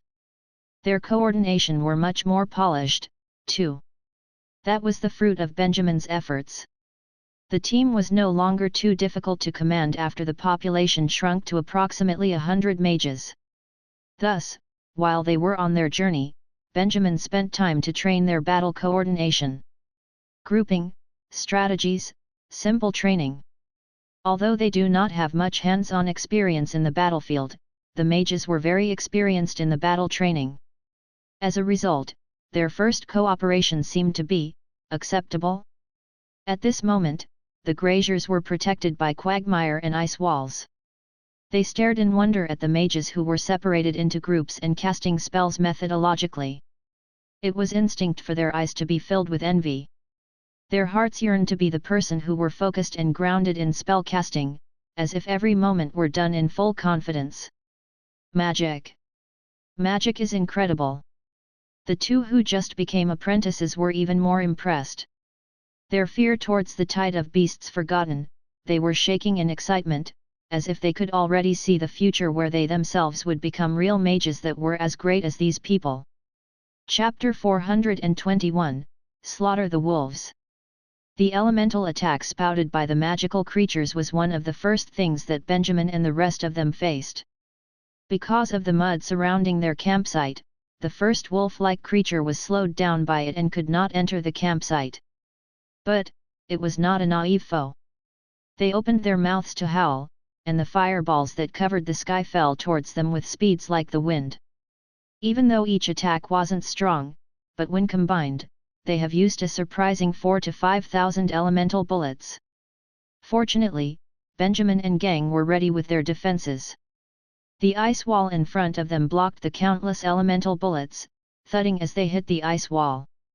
The mages never stopped their chanting, creating a new wall whenever a wall crumbles. They managed to fend off the wave of attacks with much effort. Then it was the mages' turn to attack. Countless wind blades shot out, flying around the ice wall and attacked the first few magical creatures that were still stuck in the mud. Whales followed closely after the attack. The wolf-like magical creatures had no defenses whatsoever, their hides were not strong. The second the wind blades sliced through their skin, foul-smelling blood spewed through the air. A dense wave of wind blades managed to slice through 60 over magical creatures. But that was just scratching the surface. In the next moment, the magical creatures rushed forwards and surrounded the camp, even though the mud stopped their advance, but it could not force them back. When the creatures in the front sank, the creatures at the back trampled over their bodies and continued on. And the mages tried new methods to combat them, trying their best to clear away the monsters in front of them. Thousands of carcasses piled high around the campsite, serving as the perfect stepping stone for the other creatures to cross the mud. Benjamin frowned at the scene before him. Stop using the quagmire spell, Earth users join the others and use the falling rock spell. He directed the troops. The quagmire spell was not as effective with this number of enemies. So, if they wanted to stop the situation from getting out of hand, they should go all out and quickly get rid of the magical creatures. When the mages looked through the half-transparent ice wall, all they could see was the red flashing eyes of the wolf-like magical creatures. It made their hairs stand on end. No matter what the situation was like, they were already thoroughly surrounded. With their limited vision, they couldn't see how many wolf-like magical creatures were left. It made them lose hope. With these numbers, would it even be possible to kill them all? Teacher Benjamin, should we start to sing? Joanna asked anxiously. Among them all she was the most impatient. Benjamin shook his head, his face impassive. Don't worry, it's not time for you to show your hand yet. Through the water element sensing technique, the system had calculated the number of magical creatures, which were 14,321 in total. It wasn't as though they could not kill them all, but with a large kill zone kind of a spell, they should still tire them out first. At that moment, the wolves had already reached the ice wall, spitting fire and using their claws and fangs to attack the ice wall. This made the ice wall crumble even faster, which made the mages even more tense. Even the mages in charge of attacking rushed over to help with the defense. Layer upon layer of the ice wall was knocked down and built up again. The creature's fangs were so near that it made the graziers stiff with fear. The mages were also not as confident as they were in the beginning. It was as though everyone took a step back subconsciously. Master Benjamin, if we don't start chanting a high-level magic spell, it might be too late. Tony said anxiously as he grabbed onto Benjamin's arm. Don't worry. Benjamin said calmly, raising another ice wall up. His expression was calm and collected. When they were about to lose the battle against the wolves, he suddenly clapped his hands. Just then, the broken pieces of the ice wall slowly floated into the air, and under his command, the pieces of ice broke apart even more, becoming countless minuscule ice powder. Slowly, clouds of ice fog began to form like smoke. It floated and spread outwards. The first few wolves who came into contact with the ice fog suddenly let out a yelp and became an ice sculpture. The wolves' attack suddenly ceased. Incredible! A few of the shivering graziers couldn't help but look at Benjamin with respect. The ice fog was quiet and ceaseless, gentle and hidden, but still lethal. Once the magical creature was covered in it, they were turned to ice in an instant. They didn't even get the chance to struggle. By Benjamin's estimations, they had frozen about 600 wolves before the ice fog was exhausted. This might not be much to the thousands of wolves. But then again, Benjamin did not expect to make thousands of ice sculptures in one go. Before anyone could react, he waved his hand again. He sent waves of steam towards the frozen bodies, piling them in front of the ice wall. And he made another ice wall, but this time it was made of flesh and blood. The magical creatures who were at the back attacked again. The elemental bullets had to go through the wall of bodies before it can even reach the ice wall erected by the mages. It weakened the attack instantaneously. Immediately, the mages felt their burdens lifted and they let out a sigh of relief. Benjamin moved and the situation became brighter. Even the number of wolves had been reduced, with the mages returning fire. If their morale could keep up, then it was just a matter of time. They had medicine, and the magic they used did not require a lot of spiritual energy. It would be impossible to kill them just like that, even with the large number of wolves left. The three mages who were prepared to release a high-level magic spell also relaxed. They even felt a bit of regret. They might not have the chance to shine like that anymore. So, they would rather attack, using either wind or earth magic to contribute a little of their strength. A few of the dark mages even stepped up and used magic, conjuring a few shadow tentacles among the wolves to help the others get rid of the creatures. Even the graziers slowly relaxed. They watched the mages use their magic with fascination. Two of the recently inducted students also used their beginner-level magic to fight the magical creatures, realizing the importance of having first-hand experience. The thousands of creatures would be unthinkable to the general mage population. Even with an army of hundreds, they might not be able to fight against it. Their only choice was to use the flying spell and run away. After experiencing the battle from the priest's ambush and the army after, they slowly began to develop their own battle system. They were also getting more accustomed with battling in a group. They were divided according to their strengths, with the high-level magic as their last resort. At the end of it all, when the situation gets out of hand, Benjamin will stand and use his own magic to make a way through the situation. From the looks of things, this was a really good battle strategy. The mages took about an hour to cull thousands of magical creatures. Many of them depleted their spiritual energy and had to rest. But with the creatures being regenerated with weaker attacking powers, the others were able to fight them. And whenever things got messy, Benjamin will do his thing and balance things out again. So, even though it took a long time, but they were able to destroy all the wolves, with no fatalities on their side. It really is terrifying. When the last creature was killed, the mages dissolved the ice wall. The graziers breathed a sigh of relief and looked out and had the same thought. Only one thought: a corpse-strewn battlefield. From their point of view, they could not see the end of the densely packed wolf carcasses all over the field. They couldn't even tell that it was a field. The blood was enough to fill a pool, the tall grass were all soft, lying lifelessly on the ground. Benjamin had to keep the wind blowing outwards, and the small ice wall. Or else, they would be smothered by the smell and drowned from the black blood. With this kind of sight before them, even though they won the battle, they didn't look too good.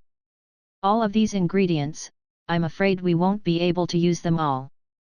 Chapter 422, Saving the Grasslands. Benjamin and gang took the whole night to clear the battlefield. Clearing thousands of wolf corpses was an impossible task. They didn't even know where to start, and really wanted to just leave things as they were. But, to protect the ecosystem of the grasslands and to get the spoils of the battle, they went ahead with it anyway. There weren't many resources that could be harvested from the wolf magical creature. It was mostly the hide, fangs, and the blood. But it would take forever to skin the thousands of hides, not to mention they couldn't carry even close to that amount. In the end, they settled with several big bottles of fresh blood, 100 hides, and 10 sacks of wolf meat. After that, Benjamin let out a roar of frustration, conjured an ice wall to separate them from the bodies, and proceeded to torch the rest of the carcasses. Looking at the fire behind the ice wall, Varys couldn't help but exclaim, "I can't imagine how much money we are just burning away. Don't even think about it, it wouldn't be possible to harvest everything." Benjamin shook his head, "Not to mention, we wouldn't be able to move an inch if we were loaded up with all the spoils." Even though it was a waste, he stood by his decision. It may be a good thing that they had gotten so many resources from the magical creatures, but there was still a need to see if there was any demand for it in the first place. Benjamin had a bit of saving after staying in Ferelden for such a long time. It wasn't as though he had reached a point where he had to start hoarding materials. And they still had to focus on their main objective, to get better and eventually challenge the church. Earning money was not their main concern right now. After lighting the rest of the carcasses on fire, the mages went back to their tents and got some well-deserved shut-eye. It was already late, and they had an early journey the next day. They needed to recharge their batteries. The graziers told Benjamin that during the previous migration, there were several packs of wolves roaming about. It was obvious to everyone that this year was different from the previous years, but still, they had to be prepared for the worst. The next day, they left the grasslands to continue their journey. Some of the graziers wanted to follow them. Benjamin and the rest were already drastically slowed down from having to carry all the extra resources. Any excess cargo would waste their precious time. So, Benjamin had to reject their request. "You should take this book. There is everything from simple methods of meditation to entry-level magic spells. Use it and don't follow anyone else. You can learn to do magic on your own." He took out his unfinished copy of Declaration of the Freedom of Magic and gave it to the two new students. They both looked regretful as they took the book. "Master, can we not follow you? We are weak now, but we promise to be more useful in the future." "There is no need to. My best advice for you is to continue to follow the path of magic and become a mage."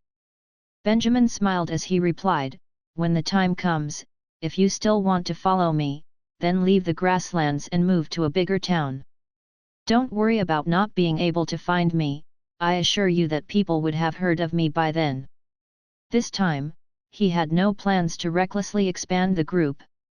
He didn't even know where he was going next and yet was responsible for the safety of close to 100 people. He had to be selective of new party members. The people of the grasslands didn't even know what magic was. It would be much more useful to Benjamin if the two of them were to stay here and spread the word of magic to the locals. They were like Benjamin's own special mage virus. He believed that now that he had planted them, they would soon infect the rest and create a whole new community of mages. So, he made them promise him to share everything if anyone asked them about magic. This was so that more people would be able to connect with magic. Then, he lifted his heavy backpack and flew up to the sky under the watchful eye of the graziers. The grasslands were not exceptionally big, and at the rate that they were traveling, it should have only taken them a couple of days to get through it all. But it ended up taking them a bit longer than this. Because along the way, they met a few more graziers and packs of wolves. The large-scale migration this time around was bad news for the graziers who lived on the grasslands. Their original tribes had split apart because they had to run and hide from the wolf packs. They lived in constant fear as they watched their own people get brutally slaughtered by the beast. So, it was nothing short of majestic when they witnessed Benjamin and his group descend from the heavens to save their lives. In just a few days, they had saved nearly 1,000 graziers. Every time they flew down from the skies and slaughtered the wolf pack, they made sure to give the graziers books on rules on meditation and spells, so they could help spread the news of magic. Many people also started to seek the power to defend themselves and be free from the chains of a mundane life. Thus, before long, more than 40 new magical students were recruited from the grasslands. Mage Benjamin was the word on everybody's mouth. Some of the graziers even started worshipping him as a divine spirit and offered him sacrifices and prayers. As Benjamin approached the edges of the grasslands, he met a group of graziers. These graziers had not met Benjamin but have heard of his name. They immediately started kneeling and praying when they realized who they were speaking to. "Mighty messenger of God, this is Danielle, a 14-year-old girl, she is our sacrifice to you. She has 3 pieces of ice that have yet to melt in her mouth and her hair was just wet with pure water, all the required rituals had been observed. Benjamin didn't know how to react to this. It had only been a few days, how had things escalated to such proportions? It was true that his mage team had killed many magical creatures and in some ways solved this year's migration problems. They saved the entire grasslands and allowed the graziers to survive. So, it was no wonder that from the grazier's point of view, Benjamin was no different from a god. But, still, the word save was not in a god's vocabulary. I am just a normal human being. Before he had entered Karetas, Benjamin never thought that he would have to utter these words, and yet here he was, having to repeat them multiple times per day. Maybe it was because of the tragedies that these graziers now desperately needed spiritual support. But unfortunately, Benjamin wanted nothing to do with it. If humans wanted to survive, they needed to rely on themselves. Devotion was a waste of time. Because of this, many of the graziers became angry with Benjamin's blasé attitude.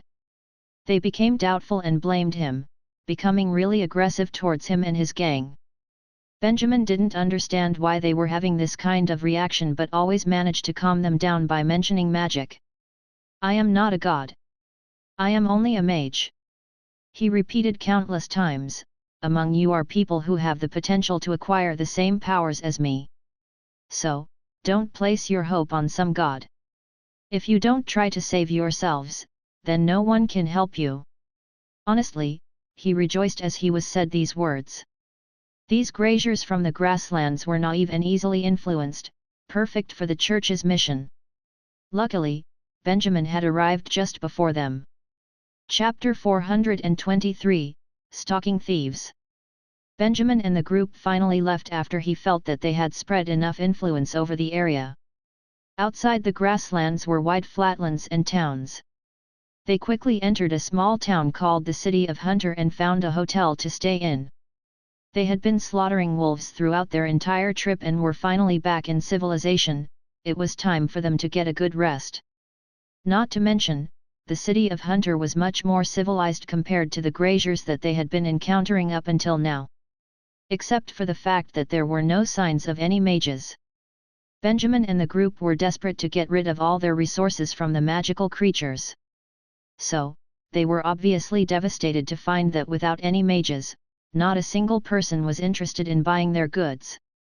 How desolate! Benjamin was also surprised. After taking a short break, he immediately sent out mages to gather information. They went everywhere, from hotels to markets to simply talking to the people on the street.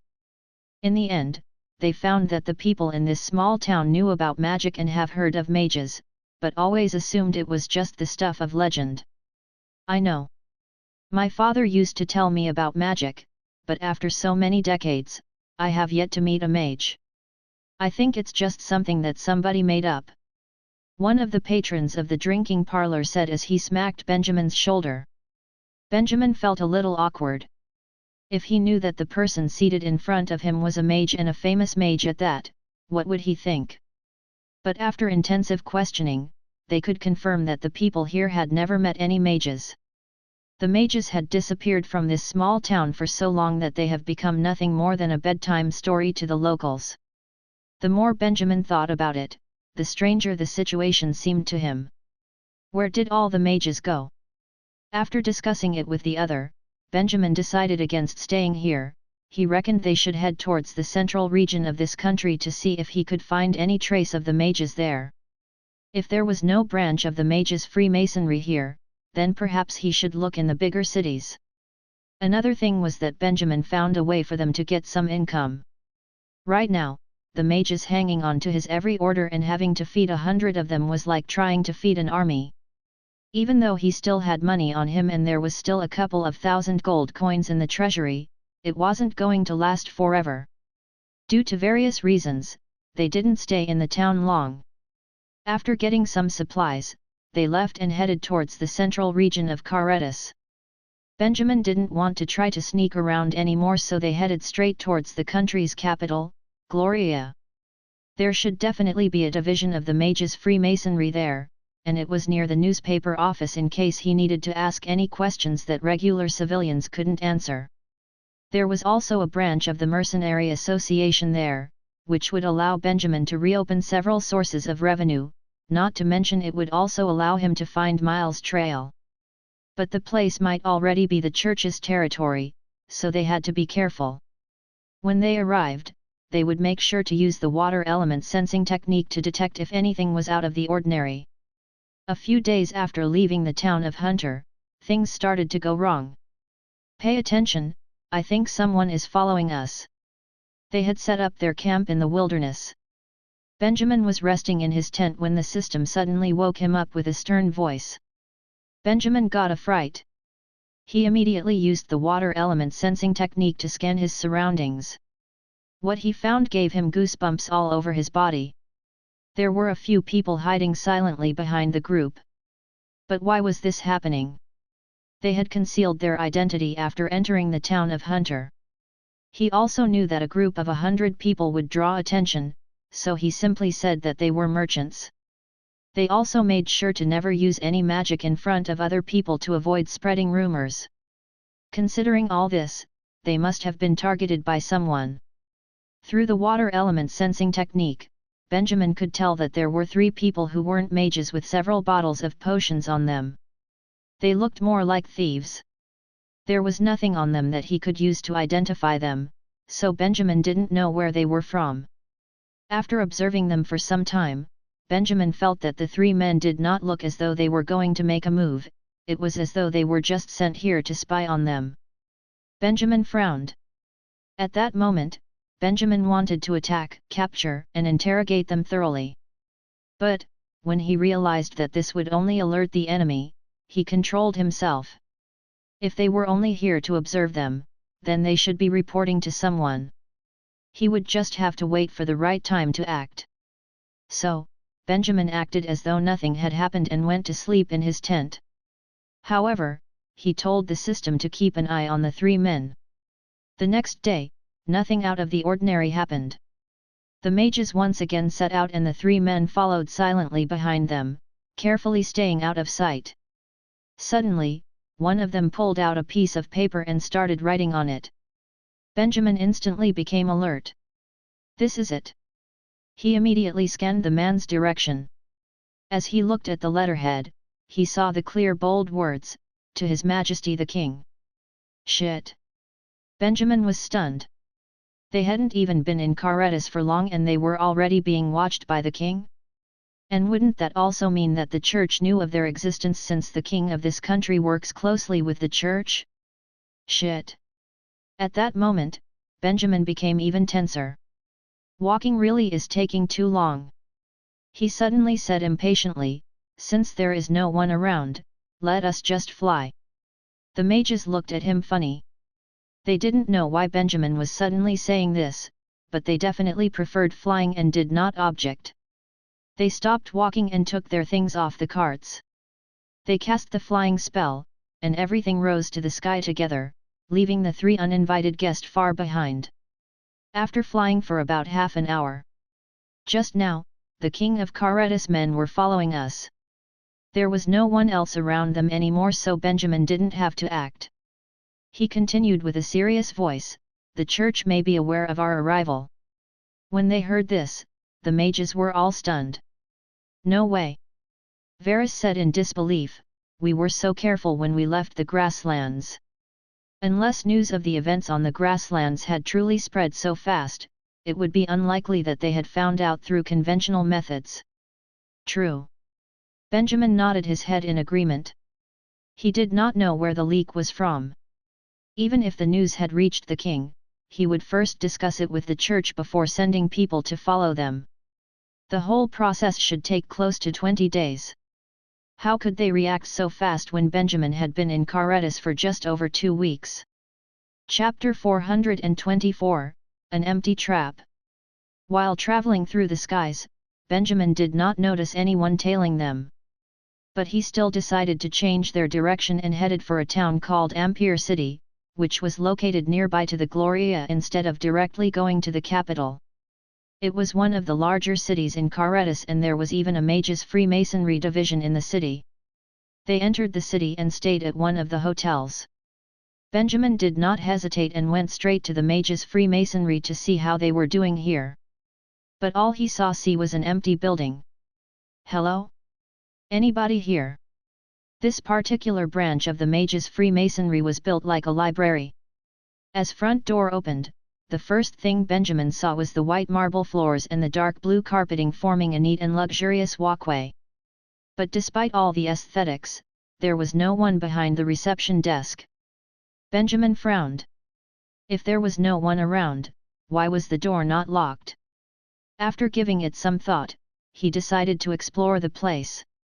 He ventured through the hallways, the reading rooms, the conference rooms, and even through the workers' lounge, and saw that all the doors were thrown wide open, revealing the empty rooms within.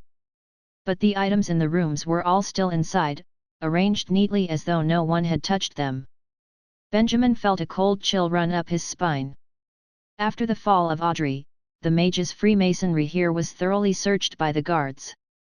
Benjamin could get that the members had dispersed, but what he did not understand was why nothing looked out of place. Except for the fact that there was no one here, everything looked so normal. Only the sound of Benjamin's footsteps echoed throughout the quiet building. At that moment, he felt as though he was in a ghost movie. Even the elegant decoration had a ghostly aura about them. Where was everybody? Even after scanning through the entire building with the water element sensing technique, he confirmed that there was not a single living thing in there. Benjamin took a deep breath. That's it, he should just leave. It didn't matter what had happened here, it was not like he could get any information here anyway, so he should just leave. Besides, the empty division building and the non-existent members were making the hair on the back of his neck stand on end. Usually, if he was unable to get any details, he would keep digging until he eventually found something. But this place was making him uncomfortable. He turned around and prepared to leave. But just as he reached the front door, he suddenly stopped. That him? I saw him walking in. At first glance, it looked like a normal townsman pointing and yelling at Benjamin. But after taking a step back, Benjamin saw that the previously peaceful entrance was now surrounded by rows upon rows of patrol guards. They were about 100 men strong as they stood in formation and readied their weapons, watching Benjamin intensely. What was going on? Benjamin was a little confused. Hey, don't arrest me, I was just passing by and walked in to have a look around. Benjamin said after a moment of hesitation, I am not a thief. Look, I didn't take anything. Even though he didn't understand what was going on, but acting was already second nature to him. He instinctively turned on his innocent civilian persona because he did not want them to know that he was a mage. He deduced that he had been seen walking into the division building and someone thought that he was a thief and reported it. One of the leaders of the patrol guards snorted and said, So what if you did not steal anything?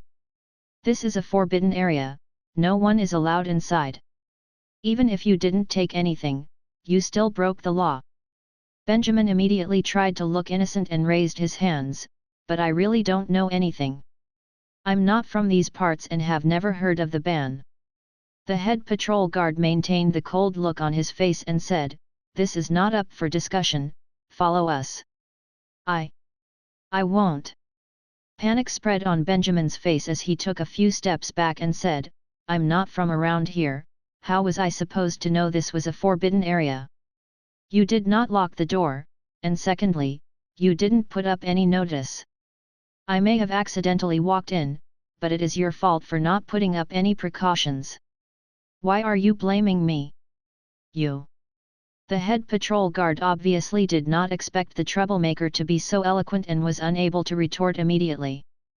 Benjamin took the opportunity to put on a confident face and continued, How can your people be so careless? It might a forbidden area but you did not lock the door or post notices anywhere. Are you guys even earning your keep here? As he was scolding them, the wheels in his head slowly started turning. The mage's Freemasonry building was considered a forbidden area. A lot of thoughts raced through his head. Maybe his initial suspicion was correct and that because of what happened with Audrey, the mage's Freemasonry division had been sealed and searched. But, if the place really had been sealed and searched, then it would not be in such good condition. The guards might not have emphasized sealing the doors to individual rooms, but they should have at least sealed the main entrance instead of leaving the doors wide open. It was as though they were luring someone into a trap. Benjamin had to take another deep breath. He knew he had stumbled upon something. Enough. A crime is a crime, I don't care about anything else. The head patrol guard could not take being scolded anymore and shouted impatiently, "Whatever you have to say can wait." As he said this, he stepped forward as though ready to forcefully take Benjamin away. Benjamin took a few steps back in response. Should he attack? Honestly, he felt as though this was the church's trap, to leave the doors of the mage's Freemasonry wide open to lure in any unsuspecting mage. Then they would have an excuse to get rid of the mage. The target was not specifically Benjamin, or they would have prepared a lot more than 100 patrol guards. But on the other hand, if he defended himself, he would reveal his identity. The mages in his group were staying in different hotels, but the first thing he was going to do after getting away was to warn everyone. This place was not safe for them. But first things first, right now the street were quiet but there was still a lot of people around. How was he going to get away? Wait a minute, you dare touch me?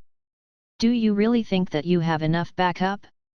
If you lay a finger on me I will make sure it will be the end of you. Benjamin threatened as he took another step back. The guards, for the most part, seemed doubtful of these claims, but they were suddenly a lot of cautious. What if it were true? If you really did make a mistake, then just explain it to the leader of the town. If you really are innocent, then he will definitely let you go. But right now, you will have to follow us. The voice of the head patrol guard was still stern, but considerably more compassionate. Benjamin hesitated for a moment before sighing. All right then, I'll follow you. He raised his head and brushed lint off his shoulder as he spoke coldly, I want to find out exactly who is in charge of all of these irresponsible guards. Before the patrol guards could react, Benjamin suddenly walked straight up to the head patrol guard and looked him dead in the eye. Chapter 425, An Unexpected Reunion. Benjamin used the water element sensing technique the entire time he was following the patrol guards. If this was a trick to capture and kill mages, then later he would definitely be facing something that could restrain magic. Even though Benjamin thought that his act was so perfect that even the patrol guards could not tell who he really was, but who knows what could happen. Maybe the order the guards got was to get anyone who enters the division building to the designated area by hook or by crook. And after use whatever methods specifically targeted at mages to get rid of them quietly. Benjamin didn't think that he would be gotten rid of, but there was no harm in being a little more careful. He had a thought that they might not be going to see the governor of the city.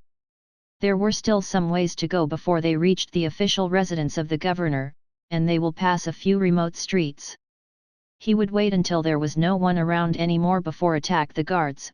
Once he escapes, he would take all his mages and quickly leave the city of Ampere. So, Benjamin followed the guards willingly, but secretly he was just biding his time. Maybe by following this route he would gain important information so that he would not go around Caretas like a headless chicken. But the risk was high, and if he reached the destination and it was the smiling faces of a few bishops, then he would be in a mess. Hey, what are you doing? Keep walking. As they were passing a quiet street, suddenly Benjamin slowed down. The guards turned to look, faces frowning with confusion. Benjamin bent down expressionlessly. My shoelace is untied. The guards looked at each other with disbelieving looks on their faces. The leader shook his head, gesturing to Benjamin to quickly tie his shoelace so that they could move on. Just as Benjamin was about to grab his opportunity and use magic to sweep away the guards, the system suddenly yelled out and stopped him. Hey! Don't rush into it, there is someone coming. Benjamin was shocked and even his movements stopped. What is happening now? In an instant the water element sensing technique showed him everything and it made him speechless. There was a group of knights riding in from afar. They were just around the corner and if Benjamin were to make his move now, then he would be discovered by the knights. And the current distance did not allow Benjamin to take the knights down together with the guards. So, he could not make his move anymore. Shit, why was he so unlucky? Benjamin felt cheated. It was so hard for him to get a chance, why did the knight appear now? He had no choice, the opportunity was slipping away. It didn't take long for the knights to pass the corner and see Benjamin with the guards. And Benjamin stayed on the ground tying his shoelaces, silently observing the situation unfolding. "You're here? Quick," the governor gave an order. "Something has happened on the outskirts of town, you have to follow us there now." The patrol guards were stunned for a while. "But, we have not brought the trespasser to the governor." The lead knight waved his hand impatiently and said, "Don't bother with that now, this is a critical matter, we don't have the time to deal with thieves. Follow me quickly." As he said this, the knight turned and hurriedly made as though to leave. The patrol guards looked to each other. The knights were ranked higher than them, and their tone of voice was firm. So, the guards did not dare to linger and quickly marched after the knights. The knights were fast because they were on horses. If the guards were not quick they would be left behind. So, in an instant, the street became empty. Benjamin was stunned. The patrol guards just threw him here and left him behind. Before he was still squatting on the ground tying his shoelace, trying to figure out a plan to get rid of the guards and knights all at the same time. In the end, one word from the knights sent the guards running. Benjamin didn't even have to do anything. What was going on? This is ridiculous. The guards were so adamant on taking him with them that he just followed them. In the end, these guards just left him here, and followed other people. After all the ruckus they made, were they joking? He stood up and thought about following them, just to see what was going on at the outskirts of town when suddenly a sound from behind him gave him a fright. "You don't have to be so curious, there is nothing going on at the outskirts of town. I used that to lure them away." Fuck. Benjamin turned around in shock. On to see, a very familiar young patrol guard in armor, standing not far away from him in the abandoned alley. He had his arms across his chest and a look of nonchalance on his face. "Miles." Benjamin took a deep breath after a moment of silence and said, "Can you tell me what the hell is going on here?" Miles shrugged his shoulders and said, "It would take forever for me to explain and time is of the essence. I want you to meet someone, I'll tell you on the way." He turned and just like those other knights, immediately headed off in the other direction. "Hey, wait up!" Benjamin hurriedly yelled, "Why must I follow you? Who are you taking me to? Why the rush? And how did you find me?" He will not be like those patrol guards, and be controlled by someone without knowing what is going on. Everything was happening really quickly. With doubt in his chest, Benjamin even felt everything that was happening was so unreal. So much so that he even thought that he was dreaming, or the Miles in front of him was someone else in disguise. And because of that, before he had a chance to react, Benjamin made his move and sent an ice arrow in that direction. Thud. Before the ice arrow could hit him, it suddenly broke into pieces. It was as though it was influenced by something else with water element powers. And it ran like it was getting away from something. Miles had a look of humiliation on his face. Benjamin sighed a breath of relief. It was him. "Don't mind that, I was just testing to see if you were faking it." "So," he said with an expressionless face. "Whatever." Miles was still speechless. "Now that your experiment is over, we should go." "But, is that person you want to take me to far away? I still have a lot of followers here, I can't just go as I please." Benjamin was still not moving, he was confused. "With your speed, it is not too far away."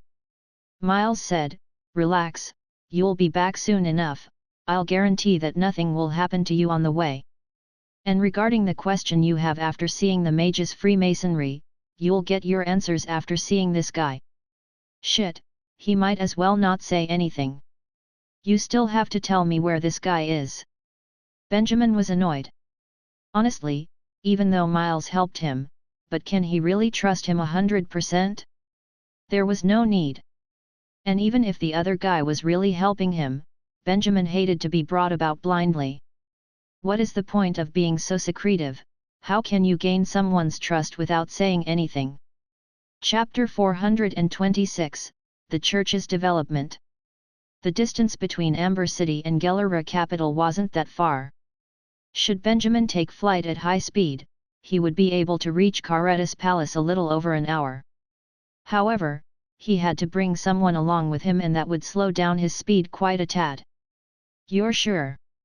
Benjamin turned his head back midair, and asked Miles solemnly, the king really wants to see me and not setting a trap waiting for me. Miles nodded, trust me, the king is perplexed over the church. Benjamin sounded contemptuous, but wasn't he the one who looked for the church in the first place? Yet, Miles continued, but people make mistakes. The king sensed he was inching to becoming the church's puppet and losing authority, so he regretted.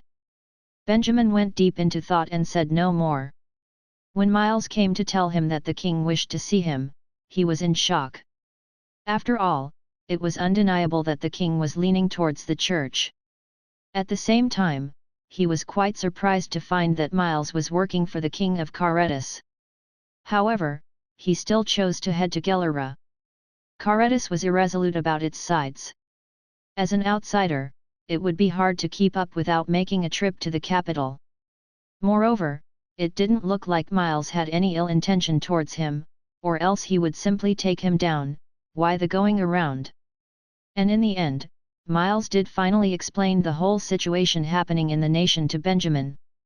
The church had already started assassinating mages in secret. This was a very shocking news.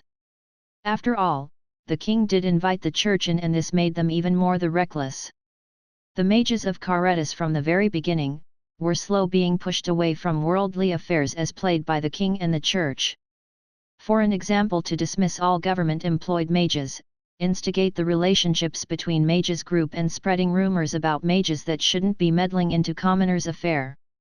And the one that broke the camel's back was Aldrich's death, which gave a huge leap to the church. They used this as an excuse to shut down all the mages' Freemasonry within the nation, execute many mages, and even created a misconception that these mages may be spies for those mages dabbling in politics.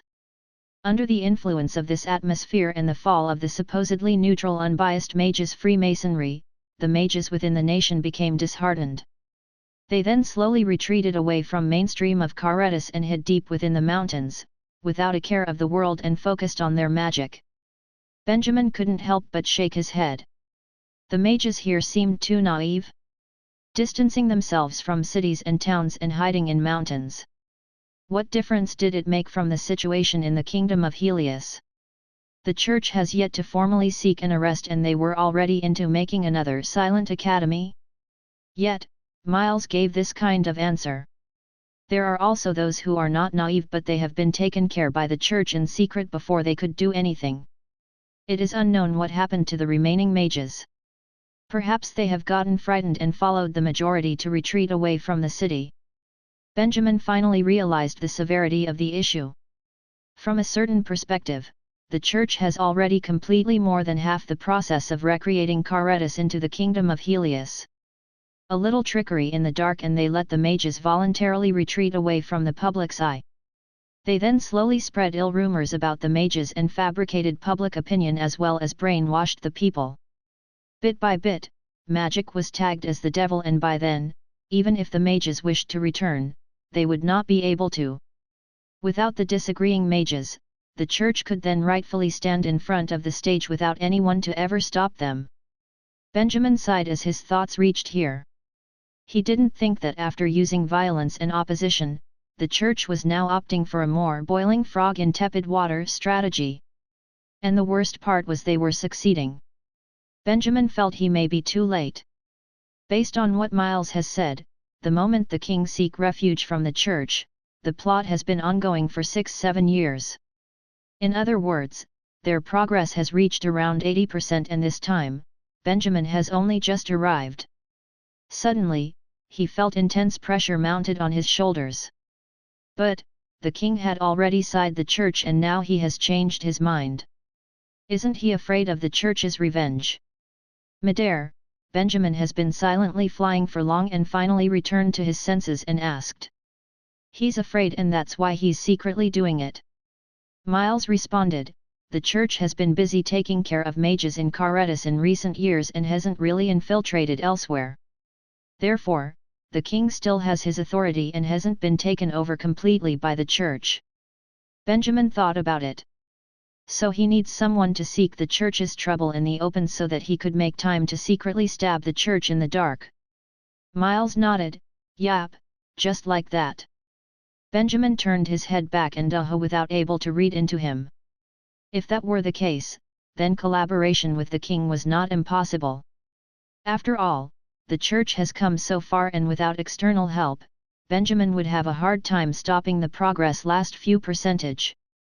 But, could the king really help him? First, not mentioning the king's lack of loyalty anywhere, the church has been around for so many years, how could they only be able to take care of the mages? Although Miles mentioned that king still has authority, but how much authority was left? Let's not forget that during the split of the empire, the eldest prince was the most unsuccessful one. He was the eldest yet experienced the worst outcome. This was enough to prove his capability was not all that great. To collaborate with this kind of person, even if he was a leader of a nation, Benjamin was afraid the possibility of him being a hindrance. But, it's better to meet first before deciding anything. Benjamin shook his head and tossed these thoughts aside. There was no necessity to be so pessimistic as a potential ally stood before him, and no matter what, this was a matter to be thankful for. Any issues could be taken care of later. He couldn't be without faith right from the start. As he thought about this, he felt the amount of pressure lifted a little. Suddenly, a thought flashed through his head. Right. He earnestly spoke, just as we entered Karetis and leaving that Greenland, there were 3 thugs that followed us. The church may be aware of my existence. Oh, you're talking about those 3. Miles was without a worry, they are my friends. They were asked by me to look for you. They're not from the church. Benjamin rendered speechless for a moment. Those 3 suspicious fellas were our people? What? Is it weird? Miles explained in such a matter of fact, I heard about Fereldan and guessed that you would leave there and head to Karetis, so I found some trustable friends and wait out at the Greenland and find ways to contact you. Benjamin helplessly replied, but during that time, they watched on from afar. They didn't seem the least bit friendly. You guys were dressed like merchants. So they weren't sure. Miles replied, and then you guys were on high alert. Once my friends confirmed your identity and informed about the situation, you guys flew under their noses. They were in panic mode then. I had a headache trying to detect you. Chapter 427, A Disappointing King. In the end, Benjamin flew at the fastest speed and reached Gelera on the same day. As the capital of Karetis, this city has an ancient dignity. Within the old grey city walls, there were rows of buildings that were built many years ago. The places were cleaned up pretty well, but a sense of history still lingered. Both sides of the pathway were lined neatly with palm trees.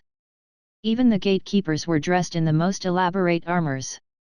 A few hundred years ago, this was the empire's earliest capital where the first king built his base. As their territory expanded, the capital of the empire has moved several times, and Gelera, which represented the earliest glory, was slowly abandoned. Right up to the split of the empire, the eldest prince with nowhere to go ended up here and built Karetis, and at the same time, marking himself the purest royalty. And therefore, between the capitals of the 3 nations, although Gelera was not the most prosperous, but it was the most elegant city. How am I meeting the king? Sneaking into the palace? Would I be discovered by the church? Benjamin asked Miles after he entered the capital in disguise. Definitely not through the palace. Miles shook his head. There is a restaurant outside the palace which is the private property of the royal family. The king will meet you there. Benjamin thought about it and said, wouldn't the church be aware that the king is secretly leaving the palace? Of course not. Miles shrugged his shoulders. As a matter of fact, the king often did this, leaving the palace for the red light district. The church paid attention in the beginning but couldn't be bothered after that. You can relax. Even if he were to meet with anyone, nobody would find it odd. Eubo.com. Listening to this, he should be at ease, but why was Benjamin having a bad omen? This king, was he reliable? Nevertheless, he still followed Miles to that restaurant. They had already made reservations and was led by the waitress to a private room. They sat down at the table and ate some snacks while waiting for the arrival of the king. After about an hour later. Sorry, I've kept you waiting. The door of the room was quietly opened and a bloated middle-aged man came through the other side of the door. Miles stood up from his seat and nodded at the incoming person, Your Majesty. Seeing this, although Benjamin felt it was peculiar but followed suit. So this man was the king of Carretas? Please sit. There's no need for formality at a time like this. The middle-aged man waved his hand at them and went to the table. He pulled a chair and sat in it. The two sat down. Benjamin started to observe this ordinary-looking man. If he had to put into words, then this person's facial features was slightly similar to the Queen of Isar and the former king of Ferelden. Similar features but different temperament. This king seemed quite ordinary. He was the kind that blended in with the crowd and be unmemorable in a blink of an eye. He didn't have the aura of a king. He was ordinary to the point of boorishness. His every move seemed to have been through etiquette training. His confidence and generous were so forceful that it has an opposite effect. This man, is he really a king? Your Majesty, this is man that I've mentioned to you before. He's Benjamin that summoned the huge water ball in Haven, right? Miles introduced, I have completed your task and after much observation, I have brought him to you. The king nodded, appreciate it. He then turned to Benjamin with expectant eyes. So you really possessed the power to fight against the Pope? Benjamin blanked for a moment before shaking his head in response, sorry to disappoint, but the water ball was an accident. Your Majesty, I do not possess the power to fight against the Pope. Oh, really? The king was instantly disappointed. But he then changed the topic, you must have seen the situation now in Carretas. The tables were turned by you in Ferelden. You should be able to do something, right? Benjamin smiled bitterly. It wasn't just his own effort alone that drove the church away from Ferelden. The way he saw it, Carretas was in a deeper shit than Ferelden. Your Majesty, before this, could I ask you a question? Benjamin solemnly spoke, are you really serious in driving the church out of Carretas? The king was briefly at a loss before nodding his head. The church never did plan to help me take down Isar and Ferelden. After all these years, I have seen through this. He explained in a slow pace, all they wanted was my authority and claim all nations into their territory. But, forgive my bluntness, why did you realize this in the beginning? Benjamin decided to cut the crap as the current situation was caused by this king, based on what happened in the Kingdom of Helius. How could you not know what would happen to the royal family after pledging allegiance to the church? Listening to Benjamin's almost accusations, the king only lowered his head without refuting. A 40-year-old middle-aged man looked like a little child that was lectured by his teacher. Benjamin could only shake his head at this sight. To be a king to this extent, he must be a special one. One has to wonder if he was always like this or due to the church's oppression, but, the king of the Kingdom of Helius was not so much of a good-for-nothing. Your Majesty, I have no intention to point fingers, but your attitude worries me. Benjamin raised his arms helplessly, I dare not think that should the church sensed something amiss, if you would sell me out. The king still lowered his head without a word. If this is the case, I'm afraid I have to reject your request. Benjamin shook his head. The air was getting tense by the minute and Miles stood there and watched on but could not interject. Benjamin stood and prepared to leave. Mage Benjamin. You may think that I am not a suitable king. Finally, the king sighed and had to persuade Benjamin, it's not just you. Many out there thinks the same. Father has always been disappointed in me. My siblings look down at me. Even the bishop sent by the church treated me as if I was nothing. Benjamin turned around and silently gazed at the king. The king shook his head and continued, I am well aware that it's not for me. I am the eldest prince and the one everyone has high hopes for. In the end, no matter what I do, my siblings would beat me to it. I was dissatisfied when they proclaimed themselves as king. Rage took over and that was when I decided to use the church's power to reclaim the land back from them. This is the stupidest thing I have ever done, I'm unable to deny it. Benjamin continued his words, everyone has done stupid things. The most important thing is how you make up for it. I know. The king stood up too and nodded, I was too young then. Not even 30, and though father would at least live another 10 years, so I would live foolishly for another 10 years too. Once I was done playing around I could then learn to mature. But father didn't leave me such time. Benjamin questioned, and now? Now I do not wish to disappoint any more. The king supported himself by placing his hands on the table, and spoke slowly, Father has always advised to stay away from the church. If he were to find out what I have done, he would be furious.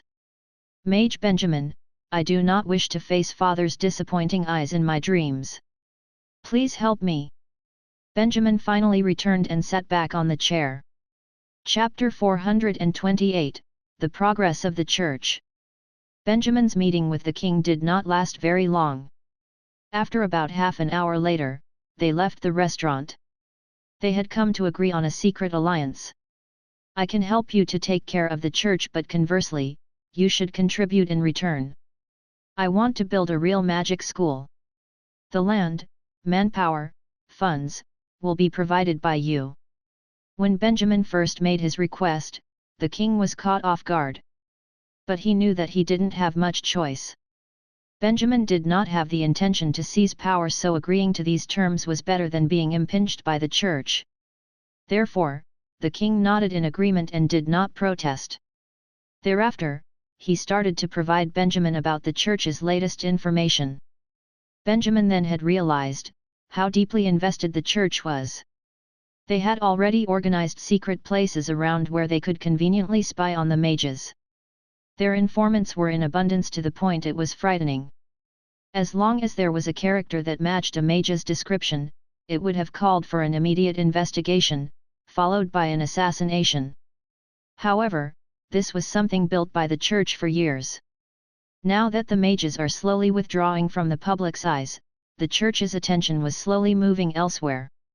Then where would they be focusing on? To infiltrate Karetas. They built secret churches in various places, and selected the talented to nurture into qualified priests.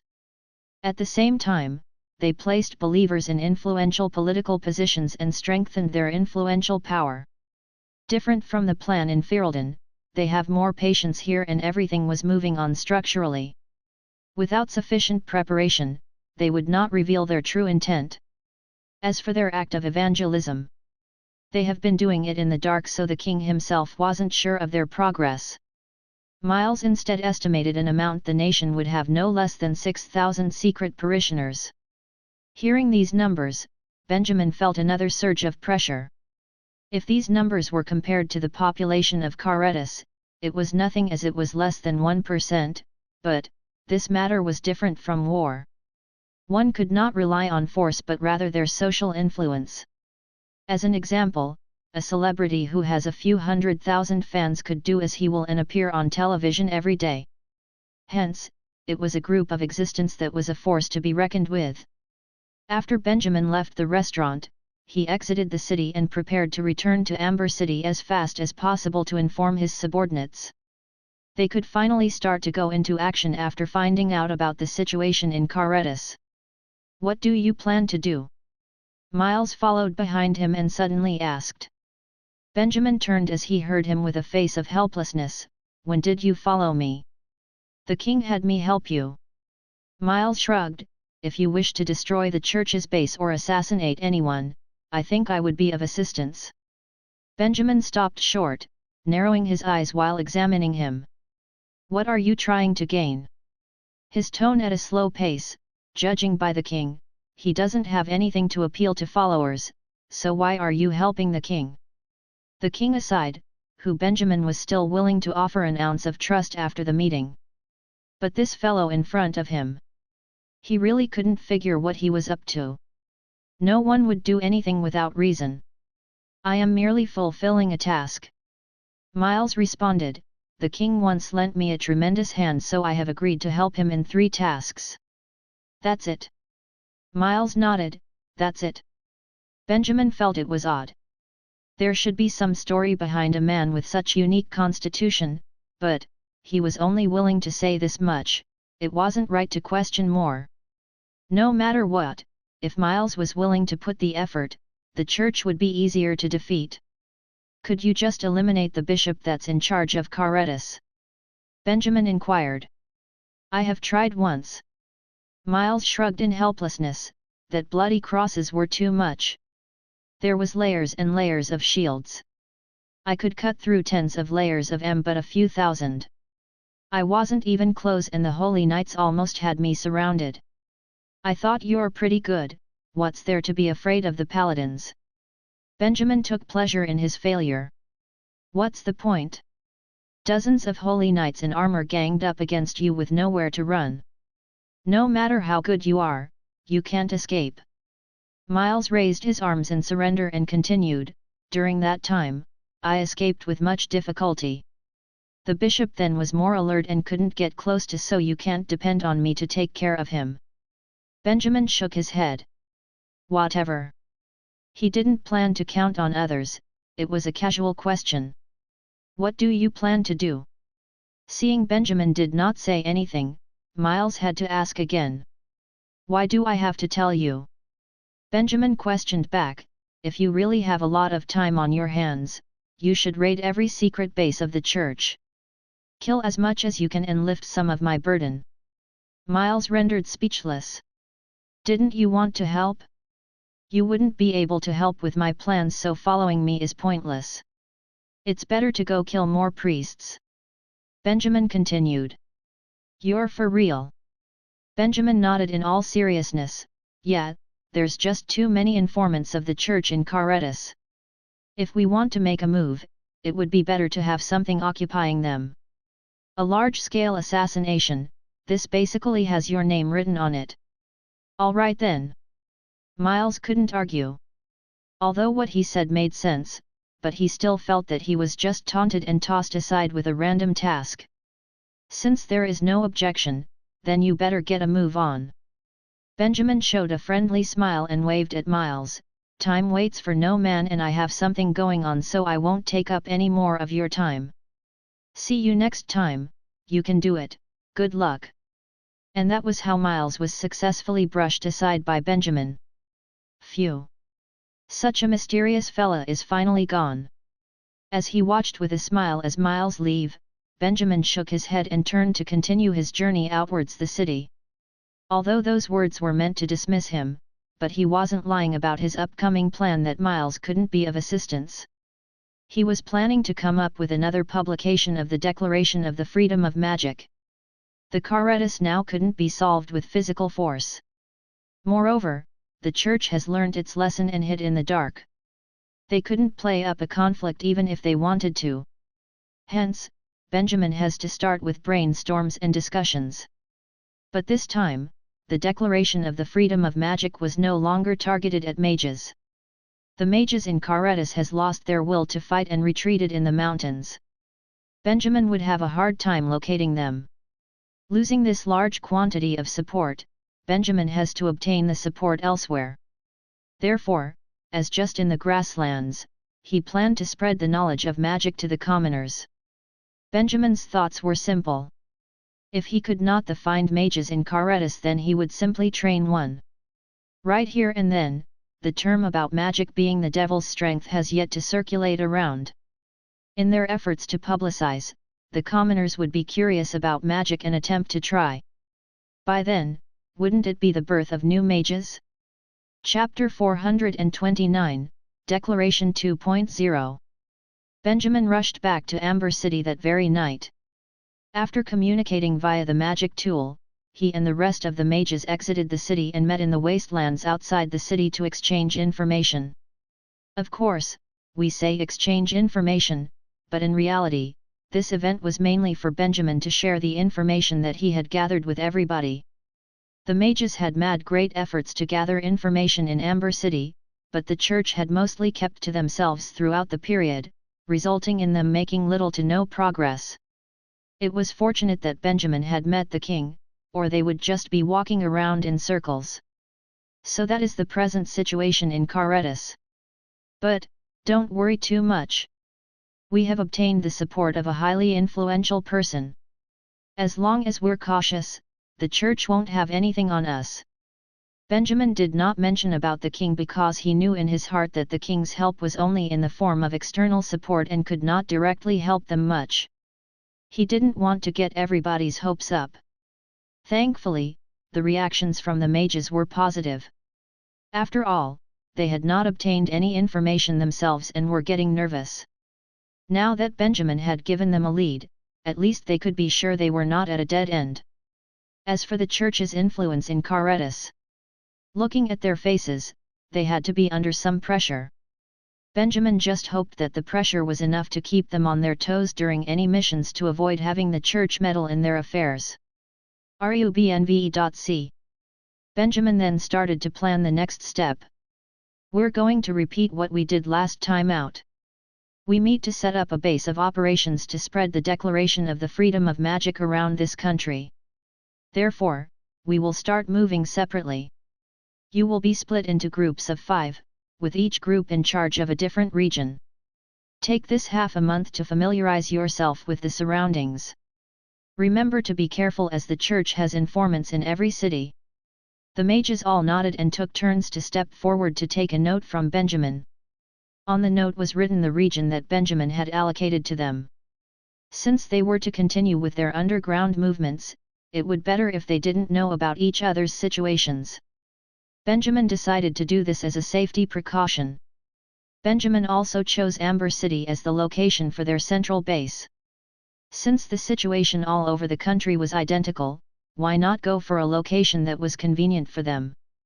Benjamin would bring along some of the mages to settle in Amber City and start working on the Declaration of the Freedom of Magic version 2.0. After this, Benjamin dismissed them. The mages that came to the meeting had brought along their suitcases. Once the meeting ended, they parted ways and traveled to their respective regions. Sir Benjamin, I'm heading off now. I'll let you know once I arrive. No problem, Sir Benjamin. How dare the church rampage about this place? We will get them back. Teacher Benjamin, I'll be on my way now, I hope everything will go smoothly. Watching the strong-willed figures leave under the cover of darkness, Benjamin couldn't help but feel proud. These mages had nothing to do with Karetas and he could offer them no reward, and yet, they still followed Benjamin without hesitation. What could they be doing this for? For a dream, that's what. A dream of a world without the church. It could also be because they have nothing better to do than to create havoc. The system popped out all of a sudden and ruined the dramatic atmosphere. It's better if you shut up. Benjamin shook his head and answered in his heart. After everyone had left, he turned and led his team of mages back to Amber City. They were ready to start working on the Declaration of the Freedom of Magic 2.0. This was by no means an easy task. The first publication was targeted at mages who for the most part, already had some foundation in magic. The second publication, however, was targeted towards commoners. The entire book would have to be written in basic terminology and describe even the most fundamental aspects of magic. Not to mention, not everybody in the country was literate. And even for those who were literate, if a phrase was written using too much jargon, it might not be digestible for the reader.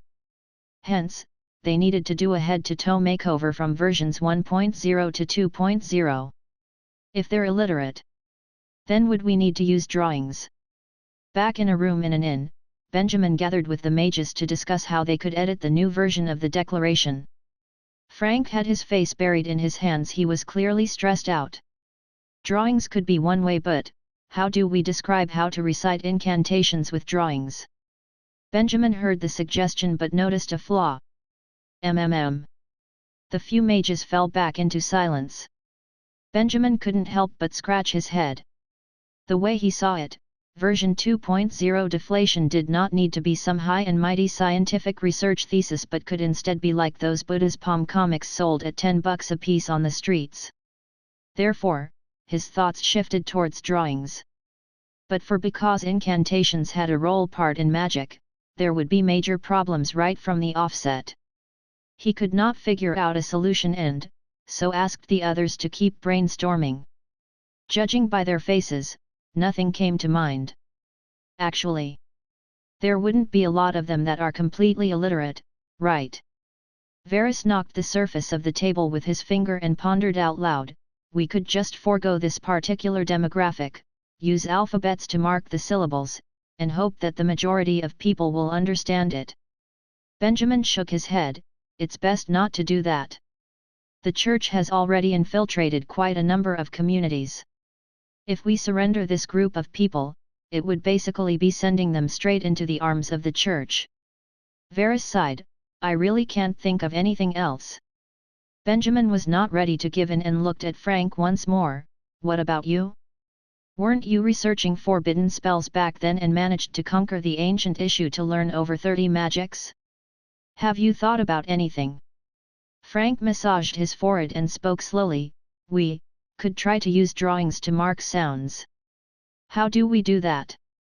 Frank seemed to have an idea but was still unsure of it.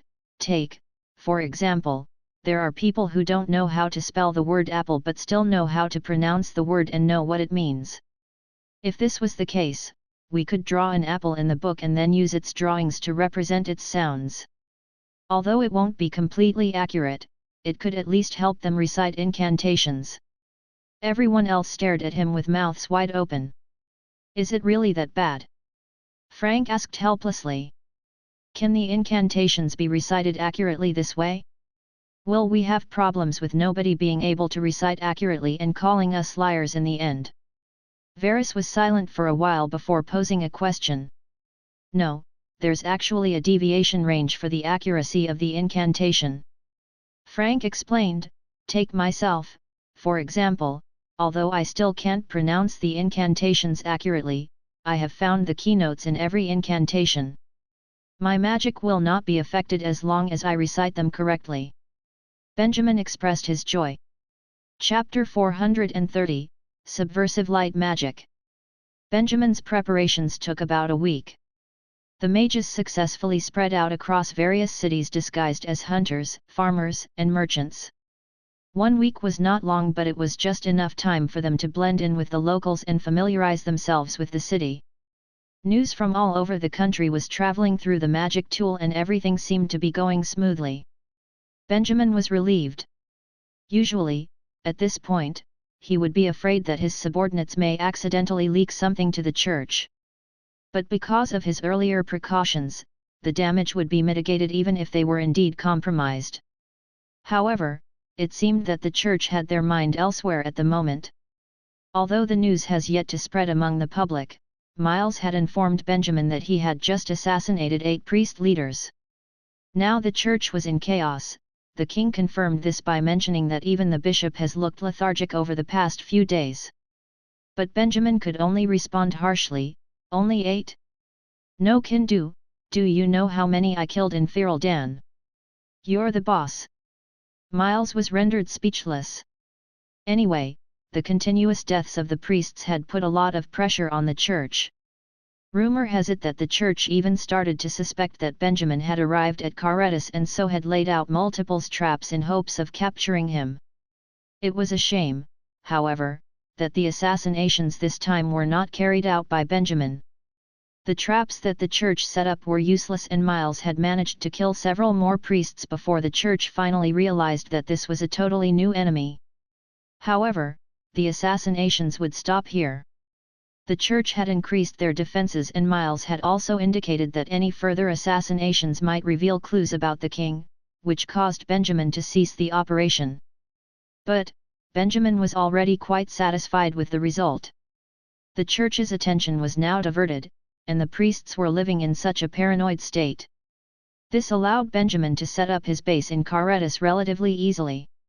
The Declaration of the Freedom of Magic 2.0's preliminary compilation was done and officially went into printing. This edition was completely different from its predecessor. If not inspected closely, one could easily dismiss it as a mere comic. Most of the booklet was composed of drawings with simple descriptions to convey the complex information within, like the internal strength chart. As for the incantations, Frank's research hit a dead end. In the end, he could only describe 6 incantations, one from each of the light, dark, water, earth, fire and wind elements using pictographs. The rest of the incantations were written using regular alphabets. But that's right, they even included the divine arts in the book and renamed it light magic. Apart from the numerous illustrations in the 2.0 version, this would be the main difference between the two editions. In terms of attributes, the two belonged to one essence. Only after years of separation did divine arts start to develop its own traits separate from the original pool of light magic. Benjamin was not lying about this and felt that it was a crucial point in winning the locals over. He was also filled with anticipation for the church's reaction once they read this information. Of course, adding light magic into the mix was just to dig at the church. The church had always treated their divine arts as a treasure and would constantly go on about how one must have devout faith to gain such power in order to make the divine arts seem mysterious and help increase their authority. What Benjamin wanted to do now was tear off that deceiving mask from the church's face. There was no need for devout faith or a pure heart. As long as one had talent, then they could use even the most basic lightning spell, or as the church called it, the blazing holy light. Benjamin wanted to prove to the whole world that there was nothing special about magic, and nothing great about the divine arts. It was all just man's natural talent at play. This point had a more subversive meaning than simply to popularize magic in the Declaration 2.0. After the compilation of the booklet was completed, Benjamin was cautious with how he printed it. The situation was different from before and required a high volume of issues. Initially, Benjamin had hoped that they could print 100,000 books, but due to technical issues, they had to settle for 10,000. If they tried to print 100,000 copies of it anywhere, the church would instantly realize that something was amiss. And so, they used all kinds of alias and fake identities to contact print shops nationwide before finally managing to print a total of 10,000 new editions of the Declaration of the Freedom of Magic. The king had also provided them with funds to help lighten the financial strain on the group. The entire printing process took another week. Throughout the week, Benjamin had literally traveled through the entirety of Caretus to confirm the situation in each city so that he could decide on a distribution plan. They decided to start with the taverns. The taverns were the common social hangout for commoners. Under this environment, there would be nothing suspicious about making small talk with strangers. In addition to this, those who went to taverns were normally open-minded and willing to accept new things. "Hey bro, do you want to be a mage?" "What? Me? I can be a mage. I'm not cheating you, take this book home you and practice for a couple of days. You might end up being a real mage. But, even if you don't have the talent for it, you should let your children at home try it out. Who knows what will happen then? Is this for real? How much for the book?" "It's free. All you have to do is take it. You can use it to balance your table legs and only read it when you're bored. But when you do, you might find a pleasant surprise." "That great? Don't lie to me." After the battle experience in Fereldan, Benjamin's subordinates had been nurtured into fast-talking salesmen. The mystical vibe of magic, coupled with the "it's free anyway" mentality made the distribution process quite smooth. 9 out of 10 civilians would accept the book, and once in a while someone would pipe up with a "please let me have a few more copies for my friends." Magic was a legendary power, and having the ability to possess it was simply an opportunity that people couldn't refuse. The church's brainwashing had only just begun, but their holier-than-thou attitude prevented them from finding their way into a tavern. But just in case, the mages were cautious with their actions, and they would change their venue after distributing each book, and their disguise every couple of days. But despite all this, the church was quick to catch on.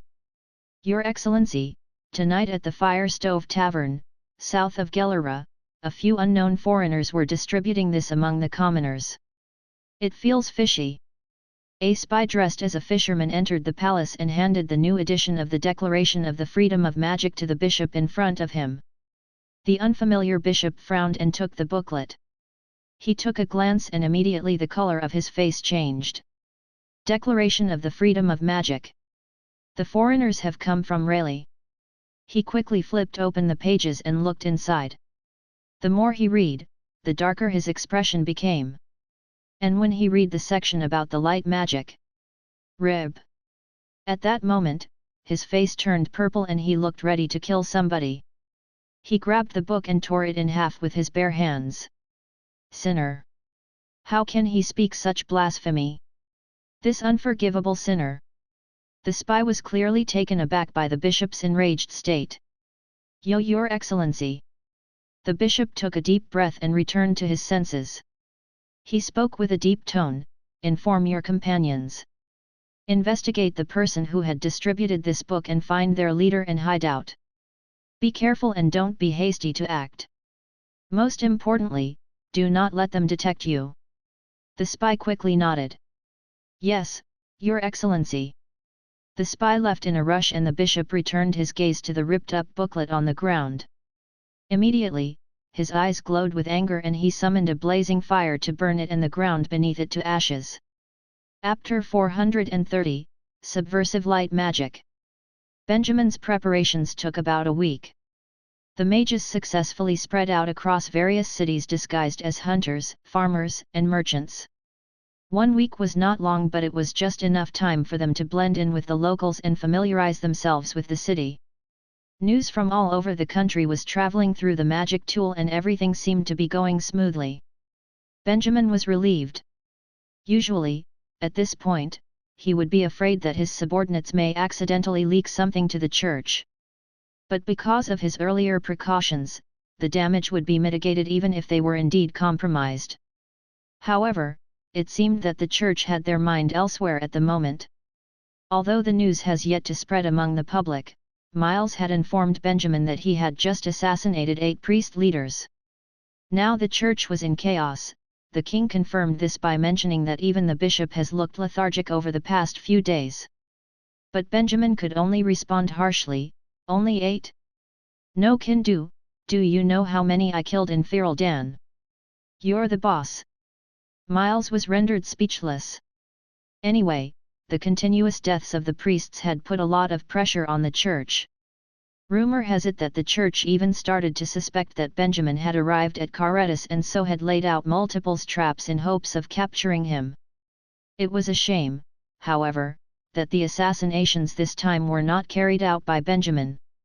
The traps that the church set up were useless and Miles had managed to kill several more priests before the church finally realized that this was a totally new enemy. However, the assassinations would stop here. The church had increased their defenses and Miles had also indicated that any further assassinations might reveal clues about the king, which caused Benjamin to cease the operation. But, Benjamin was already quite satisfied with the result. The church's attention was now diverted, and the priests were living in such a paranoid state. This allowed Benjamin to set up his base in Caretus relatively easily.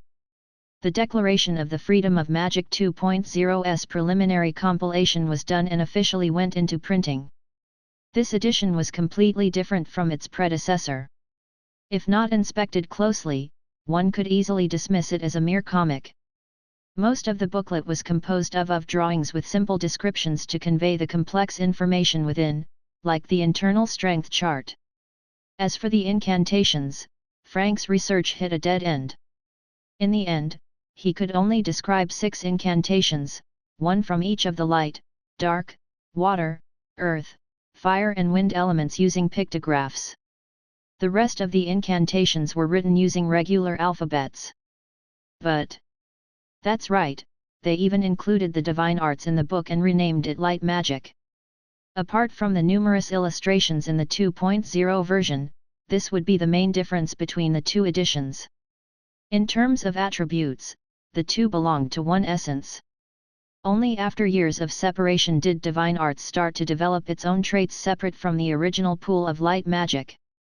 Benjamin was not lying about this and felt that it was a crucial point in winning the locals over. He was also filled with anticipation for the church's reaction once they read this information. Of course, adding light magic into the mix was just to dig at the church.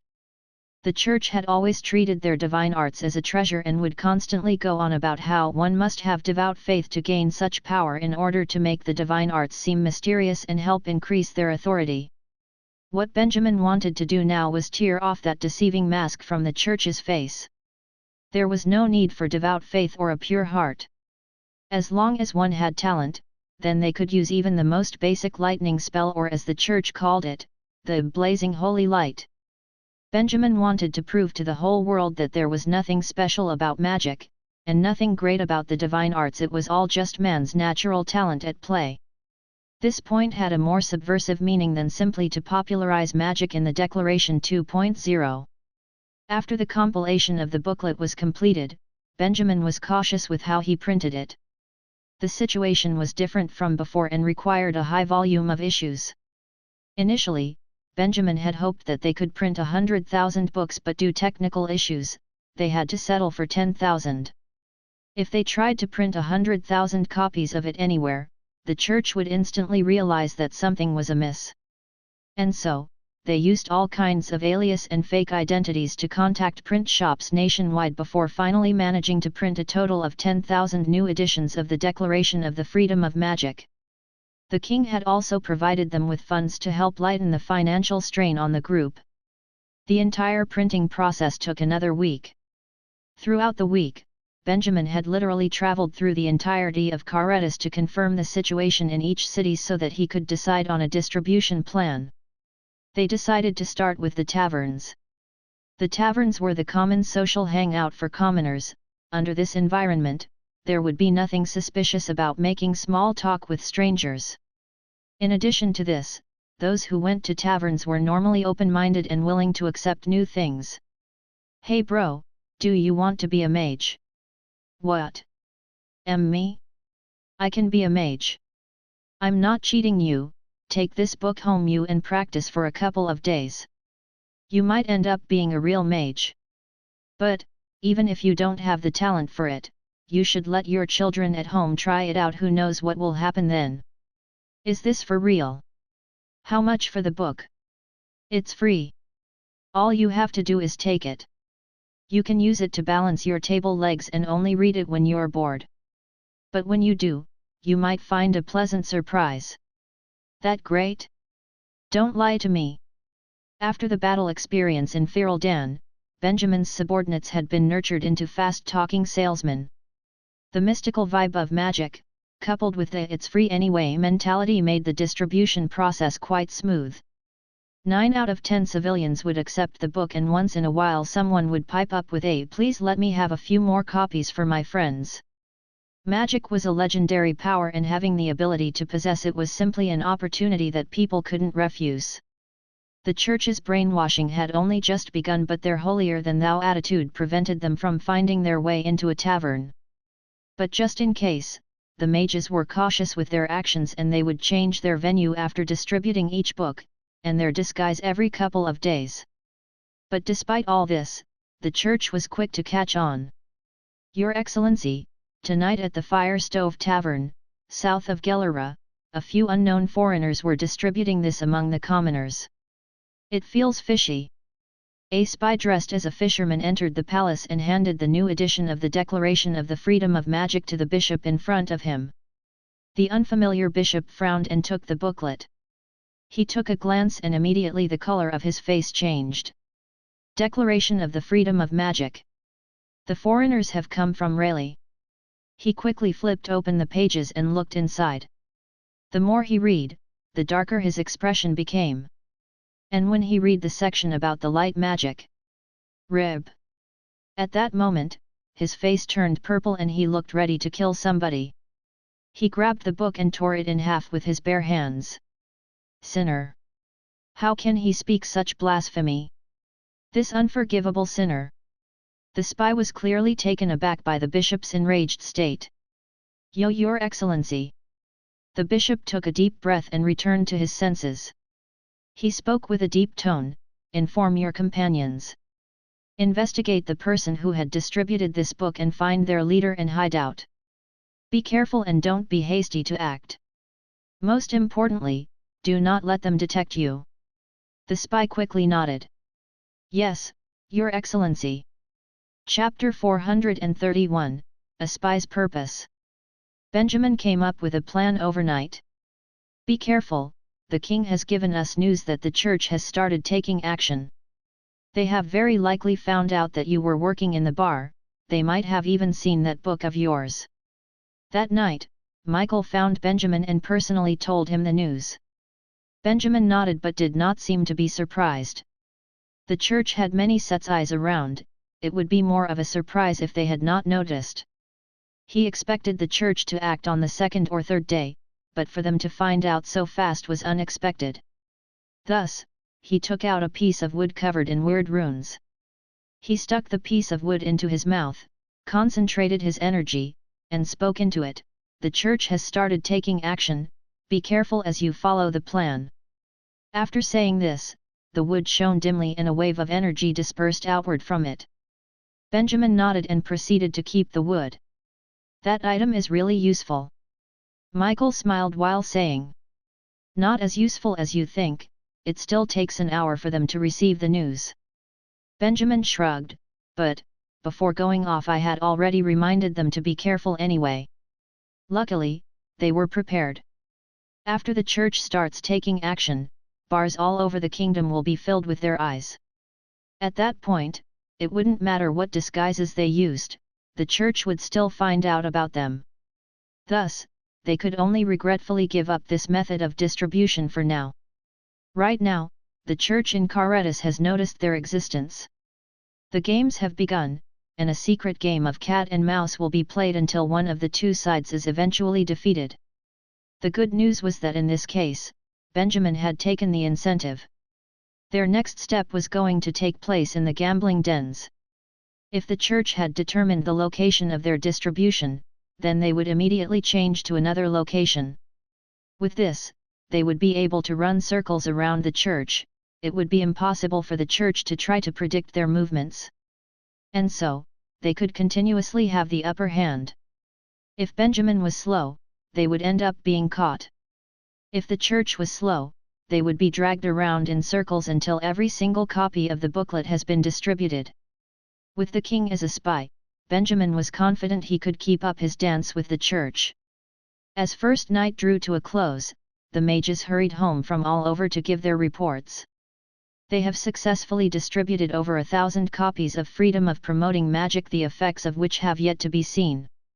But judging from people's reaction, things were going well.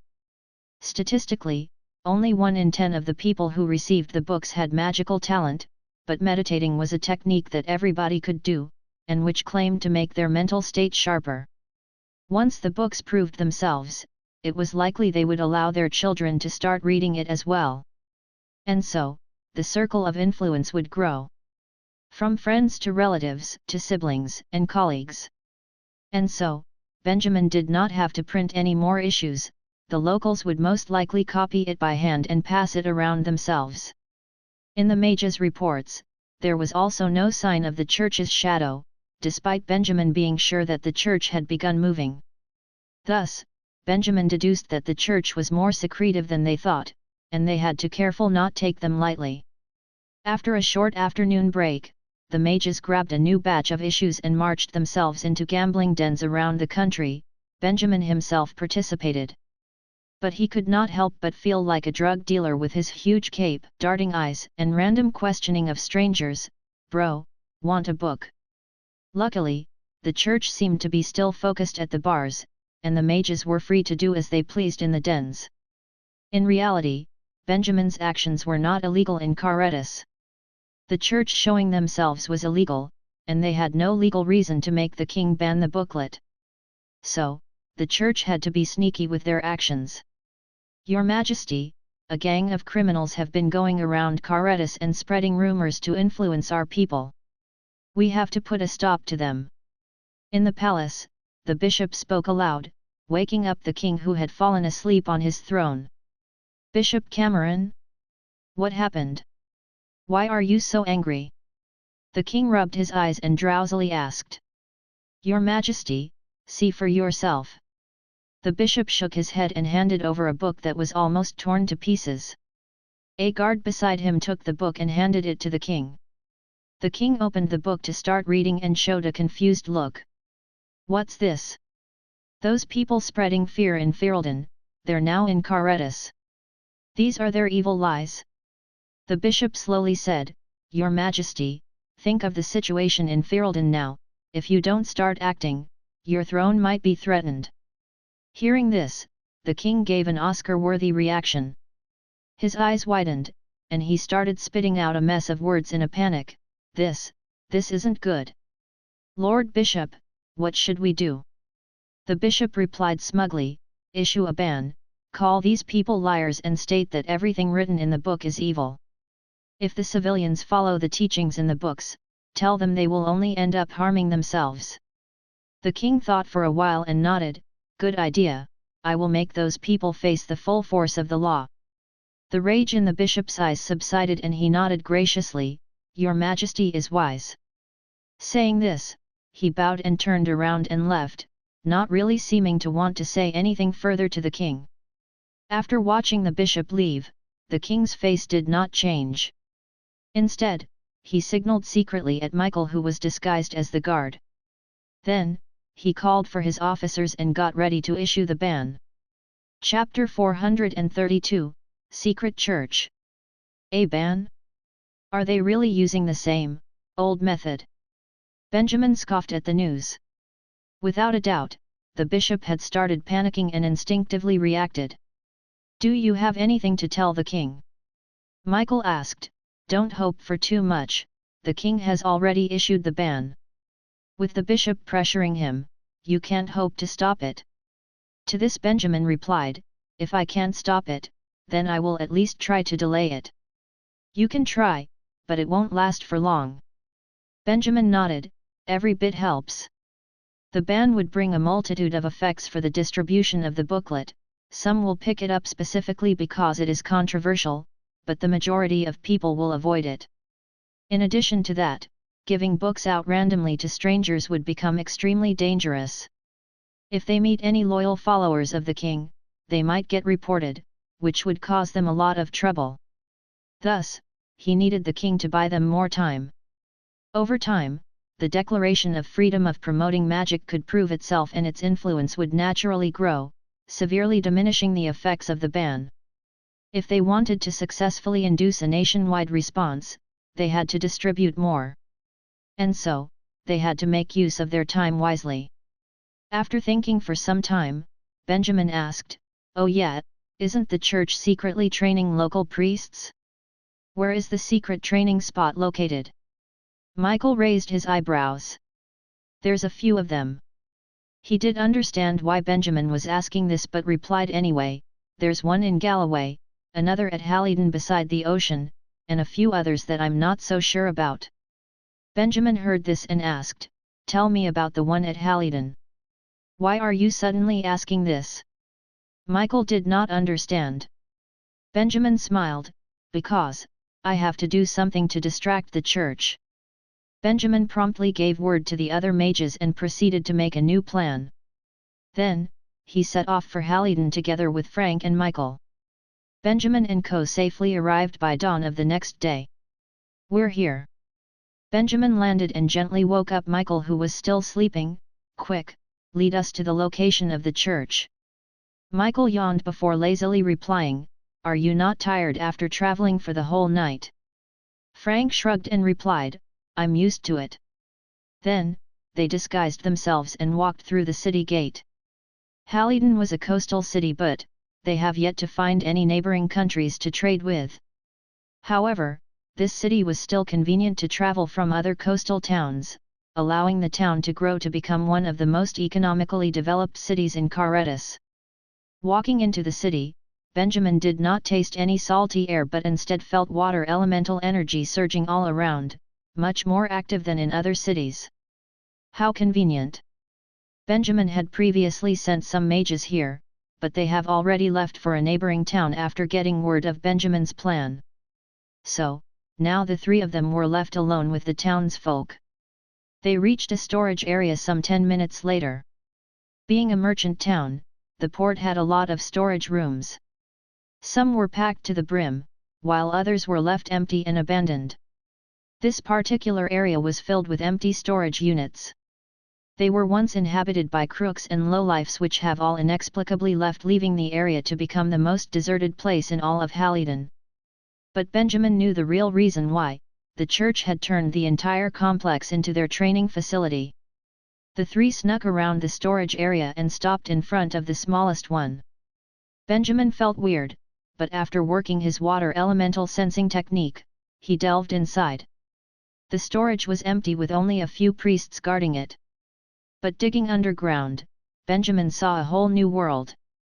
There were countless tables and chairs arranged neatly, delicate religious murals coated the walls, a red carpet had been rolled out and a grand podium stood magnificently at its head. The church has built an underground chapel here. Benjamin whistled in amazement. The chapel was rather big and housed about 100 people. These people were wearing priest-like uniforms and had their hands clasped together, obviously praying. However, they did not look like normal priests, they were just trainees under the church. On the podium, a priest held a Bible in front of his face and was preaching devoutly. That secret church is inside but is hidden underground. The entrance is at the side of the storage area, but I'm not that sure who will be guarding it. Michael said in a hushed voice. There are 5 priests at the entrance, but no holy knights. Michael was stunned. How do you know? Benjamin smiled. I just do. Michael was speechless. Frank was the one who continued the conversation. Teacher, what should we do now? Go in and massacre them. Benjamin shook his head. He simply condensed an ice blade, knelt down, and started carving into the floor. Very quickly, he drew up the whole floor plan including the locations of the 5 priests. This is the situation inside. He turned to look at Michael. Can you take these 5 people out silently? Michael was shocked, but examined the floor plan silently and nodded. Then let's begin. Benjamin said calmly. Michael did not ask any more and simply stood up, looked at Benjamin like he was a madman, then walked to the entrance. While walking, he drank a potion. The potion caused him to become a shadow and he swiftly disappeared from Benjamin and Frank's sight. Benjamin wasn't shocked but Frank was confused. Where is he going? Benjamin shrugged. To go kill some people. After a few minutes of silence, a low groan rumbled out as the front door opened. Michael walked out calmly while cleaning his dagger. He nodded at Benjamin to signal that the job was done. Benjamin stood up silently and dragged Frank, who was completed flabbergasted, to the entrance. They closed the door as they entered and immediately saw the 5 priests' corpses hanging over some chairs. Their throats had been slit and warm blood was still pouring out from their necks onto the floor. Frank was shocked to the core, but Benjamin simply nodded and smiled. Chapter 433, Killing His Beliefs. In the secret church, the head priest was just wrapping up a morning class. Thank God for our food, I pray you fill this world with joy, deliver us from our worldly pain, and forgive us of our sins. God, thank you for your holy light, you are the sun that shines over everything, let us give praise to you. The priest held out his Bible, eyes looking in front, his voice crisp and clear. The novices had their hands together and their eyes closed, repeating every sentence after the priest. Even though it was underground, the church was not dark at all. Candles were placed in rows all around them, creating a holy atmosphere. In this hall, they prayed devoutly, taking pride in the fact that they were doing something good. In reality, they were all locals of Karetas who had never even heard the word church before. Chris was one of them. He was born in Halidon and was the son of a fisherman. He thought he would one day grow up to be a fisherman like his father and thus, never thought of the outside world. But, a few years ago, his father died in a thunderstorm at sea. His mother fell sick with depression and passed not long after. A 13-year-old Chris was left alone in the world. He was traumatized and sold his family's fishing boat and home, before mixing with the gangsters of the city. He drank, robbed, destroyed property, committed assault, traded narcotics, all without a care in the world. But, when he was eventually captured, a priest appeared in front of him. With your list of crimes, you should be in jail suffering. But God's forgiveness has opened a window for you. You have the gift of the holy light, with training, you can become a priest. Are you willing to do so? Chris could only wear a blank stare. Priest. The man nodded, this is the talent God has given you, it is your calling for you to carry out God's will and rid the world of evil. To repent and atone for your own sins. Chris felt disturbed, but if God is watching over everything, why did my father die at sea, with no trace of his body for even a funeral? Why did God not lend a hand when my mother was sick and overcome with anguish? The priest smiled and told him, because your parents have already been saved. Saying this, he waved his hands and a holy light flooded around Chris. In the holy light, Chris saw an image. His parents stood in an ocean of flowers, their faces the same but looking disappointedly at him, as if they were ashamed of him. He knelt down and started trembling. The priest waved his hands again and the holy light was gone. His calm eyes stared sympathetically down at Chris. All of this is God's wish. The bishop was emotionless, your parents are in heaven waiting for you, but you have yet to pass this test. Hearing this, Chris' eyes were filled with despair. Priest, what should I do? You still have a chance to save yourself. The priest pulled him up from the floor, destroy your bad habits, practice the holy light, and carry out God's will. God will give his devout followers a second chance. Chris held on to the priest's hands. At that moment, he felt himself shed of the burdens of his old life and saw himself reborn. He nodded. And that was how he arrived here. When he first began, he thought they would undergo strict training, but the first class of the divine arts surprised him. They all sat together, taking turns to reveal their sins, some even cried while speaking. After they were done, they would turn to each other and say, God will forgive you. When Chris said this, his face turned red and he started trembling as if all of his sins were forgiven and he now had a new life. He never thought that he could one day wake up and be completely sinless. He was now full of hope and passion for the future. He was a completely different person. This was all brought on by religion. Thus, he now had a dream. He wanted Karetas to lift the ban on the church. They were still so many left unsaved, they could not lose their opportunity for salvation because of the royalty's biases. Thus, he concentrated fully on his studies every day and hoped that God's grace would shine upon him even more. His cohort was filled with others like him. All right, today's morning class is over. After prayer, the priest closed the book and the students opened their eyes. But, just as the priest was about to give a preview of the next lesson, the door of the church was flung open. A powerful breeze came in and immediately blew out all of the candles, completely changing the atmosphere in a split second. The followers all turned around.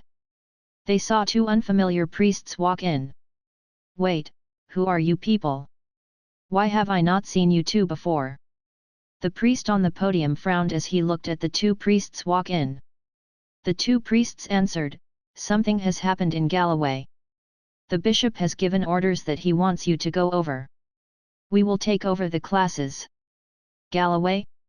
How? The priest was shocked and started to mutter to himself.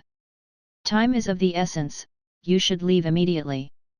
The stranger priest said.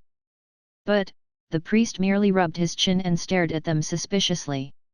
Suddenly, he flung a cross at them.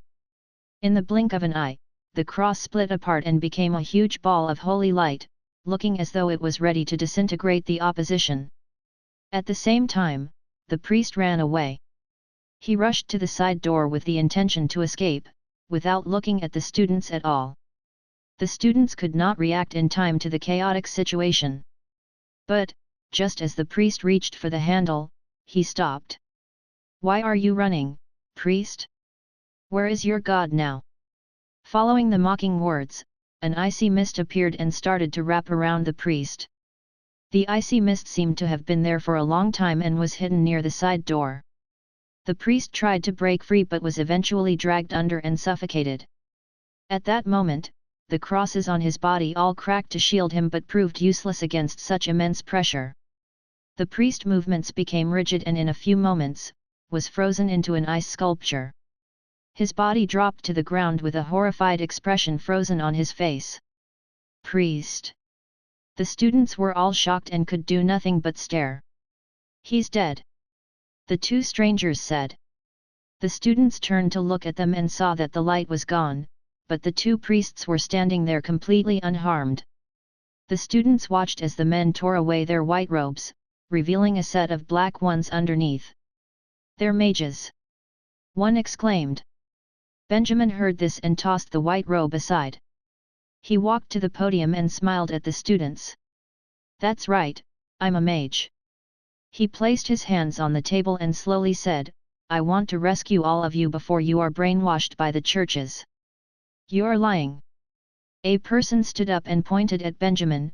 You killed our teacher, you evildoer, God will punish you. Silence. Benjamin clapped his hands.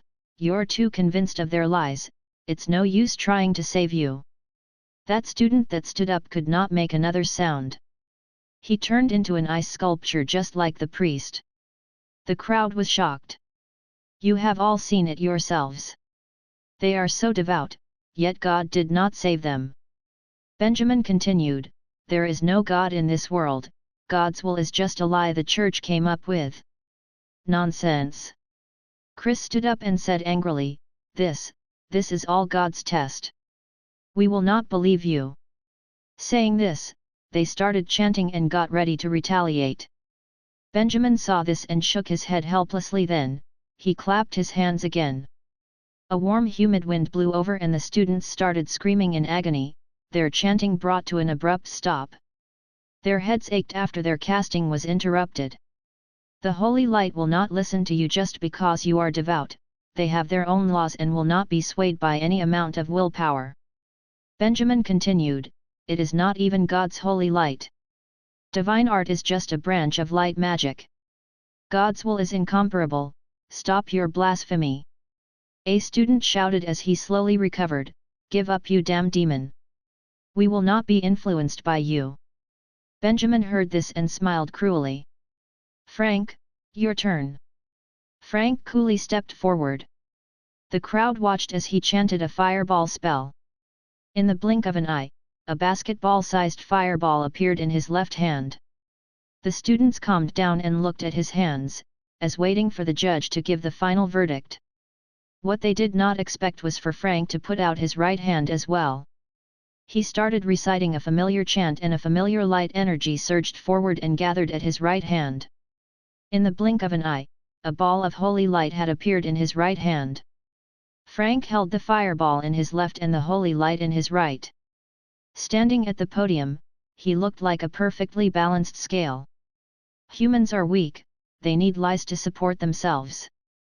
Benjamin opened his mouth and said slowly, but, when you are strong enough, these lies become nothing but hindrances.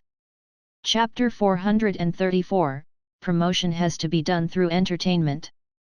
The disciples entered a deep silence. Benjamin did not say anything further. What he wanted to say he has said, whether they would rise up, that is up to them. The church was good at brainwashing.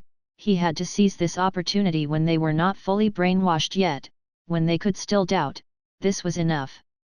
Benjamin did not expect that this was enough to bring all of them back to help him oppose the church. In silence, he took out a few hundred copies of the Free Mage, waved his hand, and the water vapor carried one copy to each student. No one can tell you the right answer, only you can find it yourself. Saying that, he passed through the disciples, turned around, took Frank and left together with him. No students stood out to refute Benjamin, no one tried to stop them either. The students sat at their own places, and looked at the book in their hands, as if they were spellbound, not moving at all. The candle light swayed, and the shadows danced in the chapel that was silent as a grave. Outside the church, beside the door of the abandoned storage. What happened? Did everything go well? FREWBNV. Michael leaned against the wall lazily, and asked when he saw them come out. Benjamin nodded. He achieved his goals. Actually, his purpose was not to save all of these disciples. The ban was about to be issued. Benjamin had to use the time he had left to create a greater influence. He had to attract the church's attention elsewhere. The bars all over the country had eyes now, they could not distribute the books anymore. Thus, he had to secretly target the secret church where they were training priests, but chose to spare the disciples. Very quickly, the other priests stationed at Halidon hurried over. The disciples would inform them on what happened. All of it would be reported the HQ. As for the church, they would not just stand idly by. They might send people to gather the disciples that were corrupted by Benjamin, to try and rewire their brains. They would probably station more people at other underground churches to protect them, in case they were attacked again. In short, to the church, this was a serious case. It would cost them a lot of manpower coming to Halidon, searching for Benjamin's tracks, investigating how the underground church's location was discovered. Like a smoke grenade, it would direct the enemy's attention to another place, so Benjamin could continue spreading the Free Mage. These were the final stages. He had to make sure the promotion was done correctly. If not, once the ban is placed, the whole plan would become harder to carry out. As for the mages under Benjamin, they were ready from the start. After the attack incident, that afternoon, the people seemed to have increased in Halidon. The merchants were confused and thought there was more business, so they perked up. But no one thought that they were people from the church. These people blended in the crowd and looked all around, and even questioned some of the people with a painting of a person, whether they have seen him or not. The same time, the patrols have increased, making the locals think whether something has happened or not. But, Benjamin has left long ago. Even if these people tried hard, they will not be able to find a trace. At the same time, Benjamin did not return to Amber, but went to the capital, Galloway. What happened? Has the church started taking action? In the same restaurant, Benjamin looked at Michael, who entered, and asked. They have started, no doubt. I have never seen Cameron's face look that bad before. Michael nodded, replying, not just the church's manpower, even Karetta's troops have been borrowed by them and sent to protect the other few underground churches. Where are the other churches located? Benjamin asked. Tar Town, New Merkel, Ancient Wood City. Benjamin nodded and memorized them. He just needed to avoid these few places. After receiving the news, he took out the communicating wood and spread the news to all the other mages around the country. The other mages have been waiting for this moment. This time, their method of promotion was not only giving out small brochures around gambling dens. 1 hour later, the ice giant passed over the mountains, his flaming palm holding up the sky. The will of time was calling. Magic entered the hand of that skinny boy. People were reciting poems in every city of Karetas. Their hands had lutes, and their tunes attracted countless people's attentions. Those that followed the bards were 2 or 3 disguised mages. They maintained their illusory spells, and conjured out shining balls of fire, and sometimes mesmerizing ice spells. Their other hands held on to a giant sack of the free mage, giving it to the curious. What happened? Wow! Mother, look, that's magic! Don't make fun of me anymore, what Dad told me is all real, they are really mages in this world. What's this? The free mage, will I learn magic after reading it? Is this true? Karetta's streets were only this lively during festivals. Countless of citizens were attracted by the songs and magic. With curious expressions, they surrounded the bards and mages, carefully receiving their own copy of the free mage. No matter who, all of them would look at the receiver with envy and curiosity. Even those that did not receive a book would look at the bards, then at the changing magic, and automatically joined the queue. Some even opened their mouths and followed the simple rhythm, singing along, giving a festive vibe. He was the son of a carpenter, but his heart wild like the wind, magic let him climb to the peak of the Skyfall Mountains, his hand could reach out and touch the cloudy sky. The song continued on, the bards played their music, and slowly walked along the streets. They were like traveling bands, and continued singing from the beginning to the end of a street, but the attention they received was much more than those bands. Countless people surrounded them and watched them. From the south of the city, they followed them to the north, not willing to part ways with them. Some elderly people looked from their windows, looking at the cast magic, they could not help but exclaim, "Magic, I haven't seen it in nearly a decade." "Grandpa, what are you standing here for? Let's go grab one." "Grab what?" The old man was shocked. "Grab a copy of the free mage. They say after reading it we will be able to use magic." "How is that possible?" The old man showed a face of disbelief. "Mages are noble people, they normally live in the wilds, not showing their faces to regular people. How do people like us have the right to learn magic?" No one answered. Chapter 435, Changing Strategies. The bards and the mages strolled the streets, spreading the knowledge of magic this afternoon. This scene could be seen around 20+ cities in Karetas. Whether it was Karetas, or the whole magic scene of the world, today was a day to remember. Magic has opened its mysterious veil, walking out from the thousands and hundreds of years of secrecy, entering the lives of every ordinary person. Like a person that loved hunting could become a hunter, a person that loved cooking could become a cook, if a person loved magic, they would be able to feel it. From a perspective, it was a historic day. But, all of this was just the backstory. To Benjamin, he had to gain the support of everyone, to gather enough funds to go against the church. The bards were hired with money, the whole thing was rehearsed once just to make sure it had a good effect.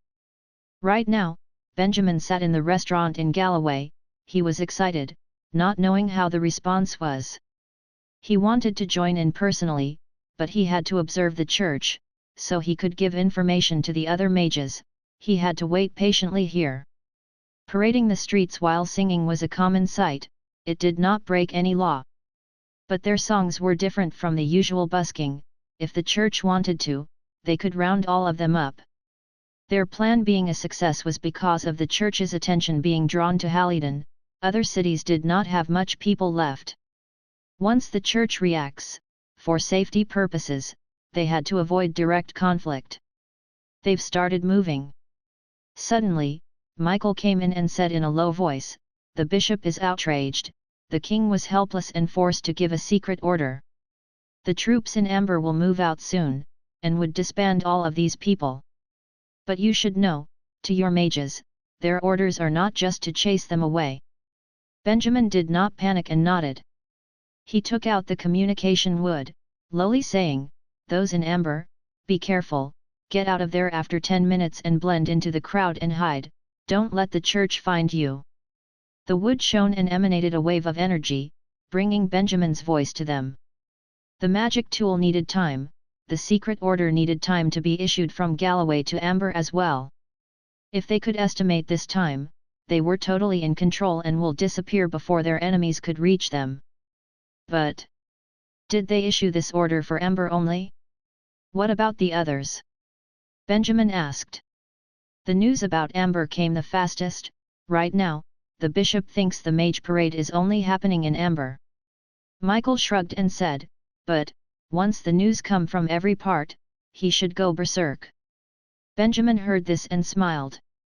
If he turned mad from this, it would save us some effort. With this, Benjamin waited at Galloway, waiting for news to come from the king, and observed the church's every movement closely. Thus, when Michael comes to inform him again, he has already calculated the time and would give the information to every mage across the country, making sure they can end their parade 15 minutes before the secret order reaches, avoiding the enemy and going into hiding again. This was the power of information. No matter how angry the church was, they would find nothing. The same time, after sending out new news, Benjamin had to leave Galloway quickly. When the parades end, he did not need to stay here anymore and could return to Amber. In reality, he did not know what was the response like in Amber. But he was anticipating after today, what change would come to Carretas. A few hours later. Evening, Benjamin returned to Amber. From outside, Amber looked well guarded, and had more guards outside than usual, staring at the passing crowd. Benjamin was shocked but realized. These people must have gotten the order to arrest the mages and bards spreading evil ideas. But, from the looks of them, they did not catch anyone. If not, the city gate would not be so well guarded. With this, Benjamin calmly walked to the city gate. The troops checked him properly, but did not notice his fake buck teeth and dyed black hair. Thus, Benjamin successfully entered the city. The evening of Amber looked peaceful, as if nothing happened. But once Benjamin used his water elemental sensing technique, the images he saw from every house made him smile. Sweeping the streets, at least one house had people holding their book and was discussing it passionately. Some were even on their tables, quickly copying a new one. As for those who were not able to get a copy of the free mage, they were quietly discussing and thinking of ways to borrow it from friends or relatives. Benjamin nodded in satisfaction. The bulletin about the banning of the free mage was posted out. This small book has become forbidden. Under these circumstances, the passion of people did not decrease at all, they treated those books as treasure instead. It proved how successfully today went. To most of the citizens of Carretas, magic was a mysterious figure in the legends, but mages appeared in front of everyone today, loudly and proudly proclaiming with their magic, showing it to everyone. This was the best way to promote things.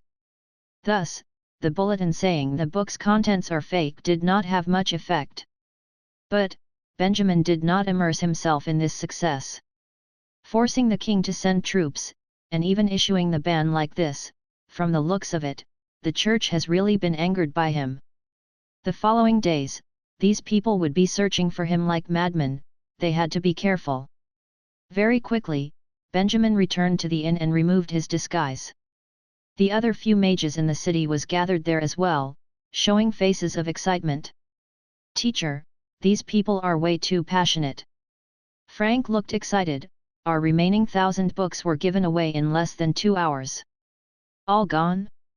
Benjamin could not help but raise his eyebrows. These people's appetites were greater than he thought. Why not print some more? Amber was like this, so the other cities should be similar. There are so many in Carretas, printing more would not be a waste. Varus advised. But, Benjamin shook his head.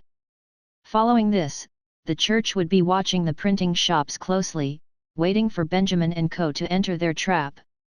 They could not stupidly fall into it. During this period of time, we should stop all activities. He looked at the few emotional mages and advised, "Pack your things, I've informed the other mages in other cities as well. We are changing hiding places." Hearing this, Frank was stunned. Where should we go to hide? Chapter 436, Hiding in the Mountains.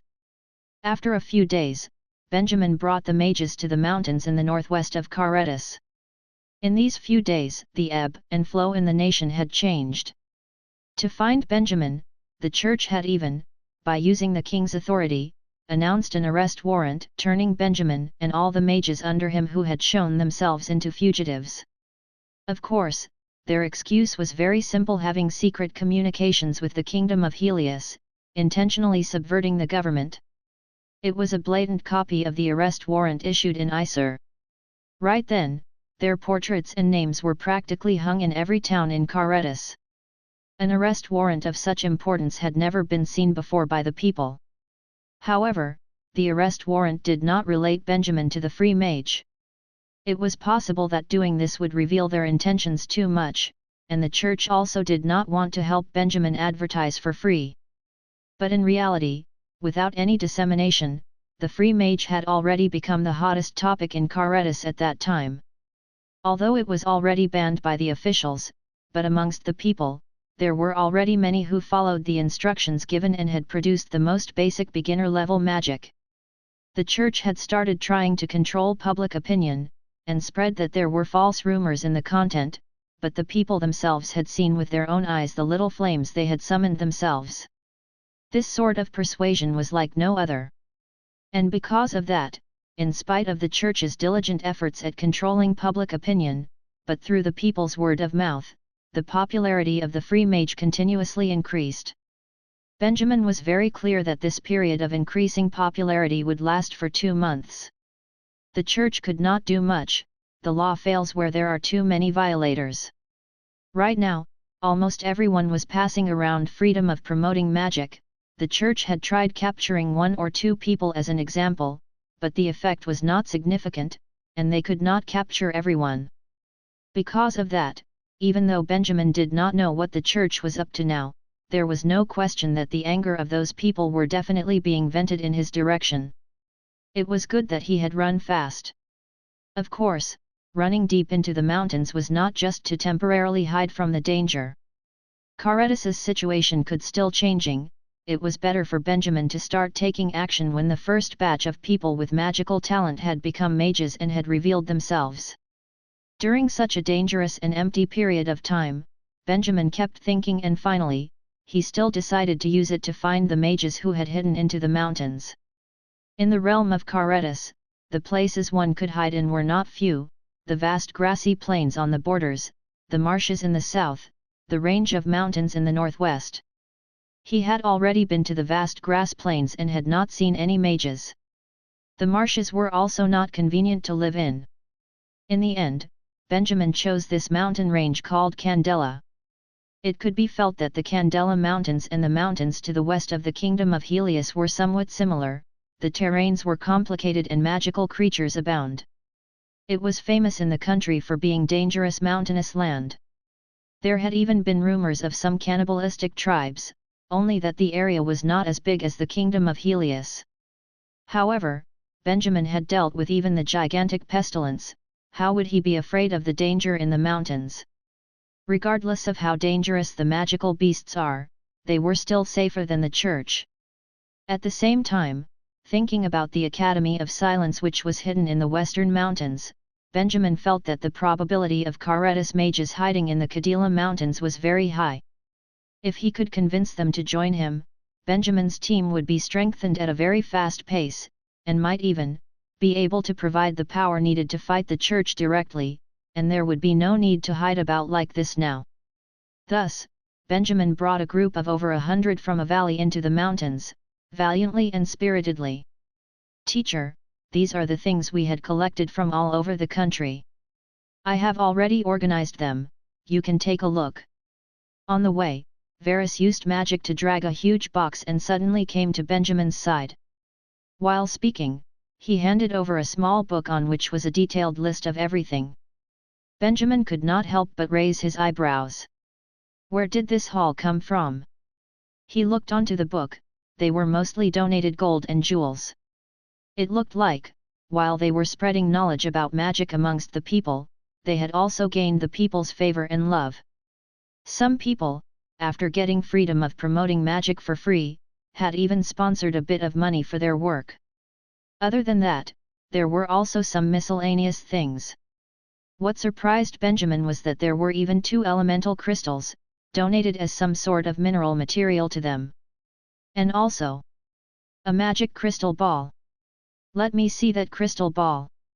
Seeing that, Benjamin's heart moved, and he spoke thus. Varus was also not surprised, as he had probably expected Benjamin to notice it. Therefore, he opened the big box and took out the crystal ball which was in there. The crystal ball, about the size of a human head, was round and smooth, its spherical shape glowed deeply under the sun, and was made from an unknown material. It was extremely heavy. Benjamin could not even move it with just one hand. Of course, the most important was the weak magic oscillation he could feel from within the crystal ball. This was a magical instrument. Varus introduced it. This thing was given to us by a family when we were wandering in a small town in the south. They also did not know what it was, they only knew that this was something passed down to them by their ancestors and was related to magic. Ancestral crystal ball? Holding it, Benjamin examined it once more. Its workmanship was certainly different from that of modern magical instruments, and should be about the same as the illusion mirror, both relics of the previous era. Speaking of which, the strange valuables in Benjamin's hands now were no longer few. After killing the bishop last time, the cup they had called Holy Thing was also obtained by him.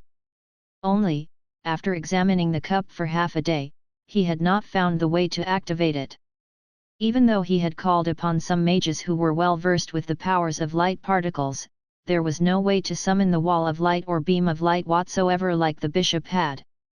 Because of that, such a seemingly powerful thing had only been pasted in Benjamin's bag to gather dust. After thinking so much, in the end, Benjamin's sight was still set back on the crystal ball.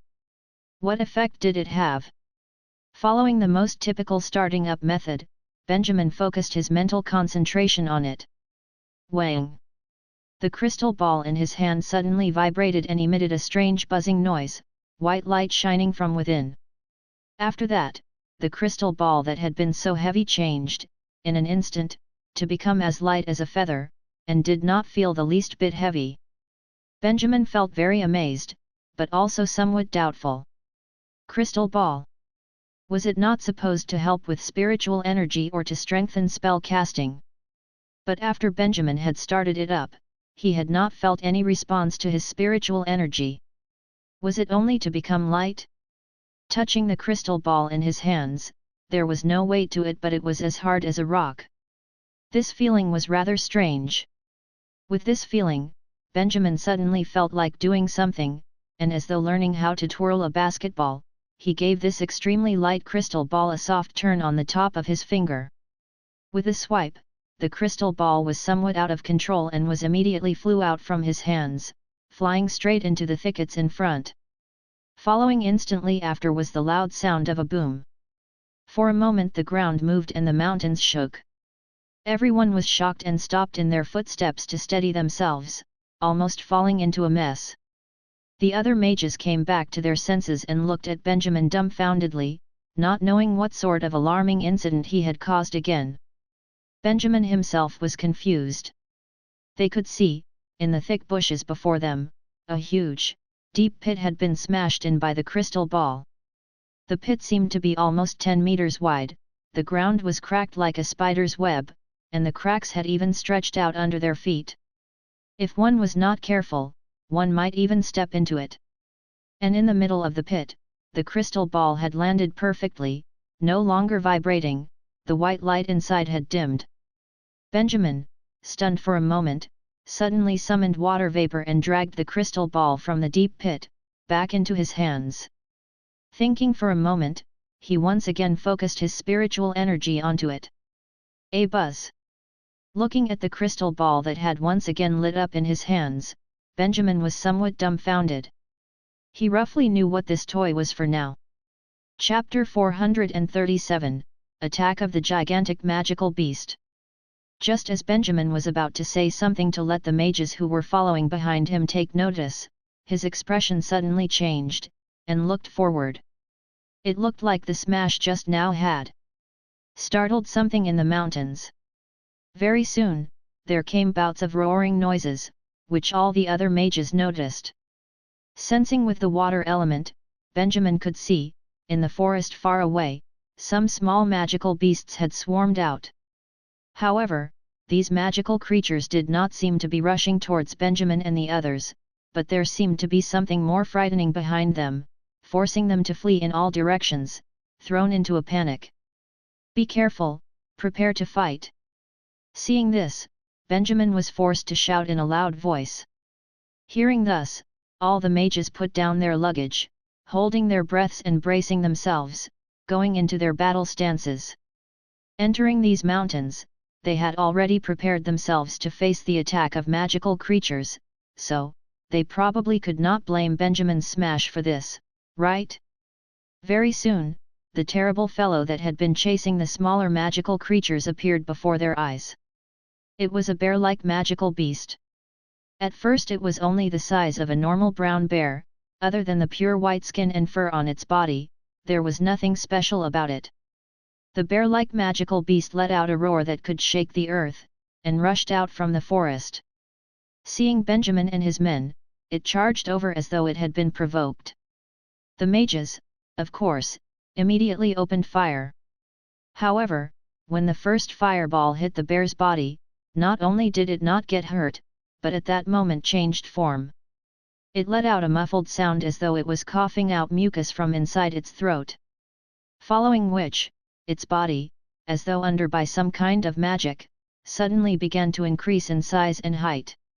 In the blink of an eye, the fellow that was just now only the figure of a normal wild beast, at that time had become 2-story building tall and red-eyed, like a prehistoric, giant beast that had never been seen before. Heavens! The mages were somewhat dumbfounded. This sort of creature still existed?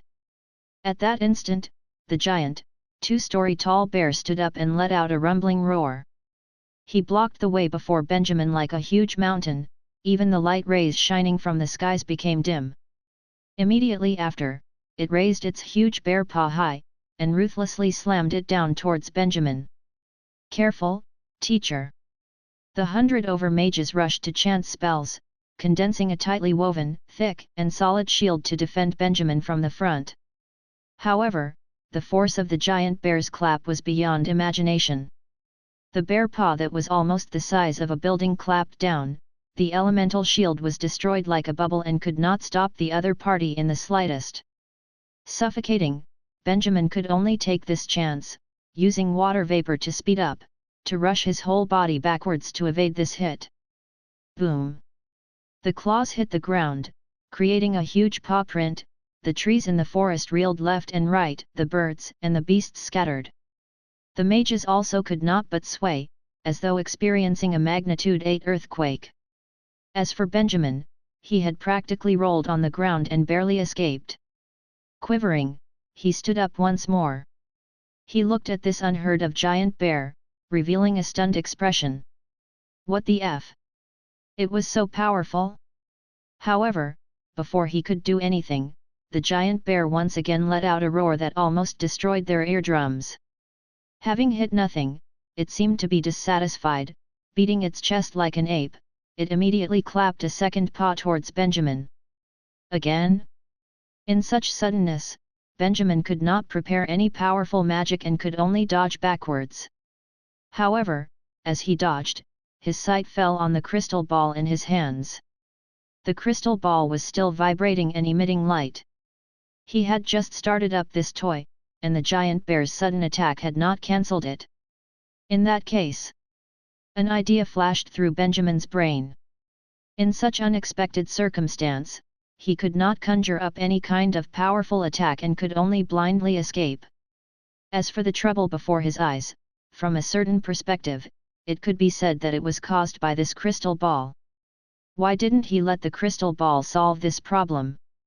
And so, in the process of dodging the bear paw, Benjamin took a deep breath, found an opportunity and, like tossing a medicine ball, tossed the incomparably light crystal ball out. Whoosh! Before the gigantic figure of the unfamiliar bear beast, the crystal ball was like an ant in a corner, not at all noticeable. However, when it drew a smooth arc of a parabola in the air, quietly hitting the giant bear in the chest, everything changed. They saw a small hole suddenly appear in the chest of the giant bear, solid like a mountain. The small hole was the size of a human head and did not seem impressive. Nonetheless, the sunlight that was blocked by the giant bear's body shone through that little hole and became a ray of light in the dim forest, falling on Benjamin's face. This. The mages were stunned. Actually, not only the mages, even the giant bear did not seem to have reacted. It stood rooted to the ground, not moving an inch. When the crystal ball flew over, it had not even bothered to dodge, letting the crystal ball hit its body. Maybe in its judgment, such an insignificant thing with no magic oscillation really could not bring it any harm. Therefore, the crystal ball softly hit its chest, and lightly penetrated through its chest. There was no spurt of blood, and no earth-shaking roar. Comparing this with the last time the crystal ball had been accidentally thrown out, the process this time was so understated, like a soft breeze brushing past, everything was in harmony and in peace. Whether the giant bear, Benjamin, the other mages or the magical beasts fleeing in the forest, every living creature was quiet, as though the noise was silenced. Until 2 seconds later. After the crystal ball went through the giant bear, it fell not far from its back and emitted a huge clamor of noise. Following which, the giant bear seemed to come back to its senses. It blinked its confused little eyes and reached out with its claws, touching the hole in its chest. And then, let out an incomparably fierce roar. Roar! The mages could not help but fall back a few steps, covering their ears to prevent the noise from making their ears bleed. Benjamin even could not but summon a layer of water film to wrap themselves up, dampening the sound wave attack from the roar. This noise was too loud. The roar of the giant bear lasted for approximately 4 or 5 seconds. After which, under the mage's dumbfounded sight, it clutched its chest and collapsed to the ground. The earth shook and quaked violently. After that, the noisy mountain forests finally returned to the quietness at the beginning. Benjamin could not help but take a deep breath. Hesitating for a moment, he walked forward, observing the unmoving bear that had fallen to the ground. A few seconds later, he turned his head and spoke to the mages who were practically frozen, saying, "There's no problem, it is already dead." The mages stayed frozen, and could not react to all that had happened before them. Benjamin felt his own rapidly beating heart, understanding fully. The unmatchable giant bear just now had, in the blink of an eye, been killed by the crystal ball. This sort of ant-killing an elephant scene was not something one could easily digest. Only Benjamin, who had tossed out the crystal ball himself, had any preparation for it. Nonetheless, he was also a bit shocked. What kind of a joke was this? The moment he had tossed the crystal ball out, he only wanted to buy a bit of time for himself, create some distance, and cast magic to slowly grind the giant bear to death, or something. He had even thought of the next tactic to deploy, and what strategy to use for containment. Who knew, he had actually killed the giant bear in mere moments. It was too scary. This crystal ball, what on earth was it? His heart pounding, Benjamin once again controlled water vapor, passing by the giant bear's carcass, and picked up the crystal ball that had landed in the distance, bringing it back into his hands. The crystal ball was completely unscathed. But this time, both of Benjamin's hands were trembling. Chapter 438, The Trail of the Missing Mages. Although there were various questions in Benjamin's heart, he was afraid that the huge commotion would draw other uninvited guests to them. Because of this, they speedily left the area after dealing with the carcass. The bear's carcass was gigantic, they had never met a magical beast of that size. Therefore, they could only collect some blood and fur, everything else was too difficult to remove. Benjamin could only give up and leave them there. While walking on the diverted path, where did this crystal ball come from? Varys's voice sounded helpless. "Teacher, I've already told you. Some people donated it to us, they too did not know what it was." Hearing this, Benjamin could only hold the crystal ball and take in a deep breath. Although he still did not really understand how it worked, he was sure of its powerful destructive capabilities. The giant bear's hide, meat and bones were very solid and hard. They knew this because of their difficulty when cutting up the carcass.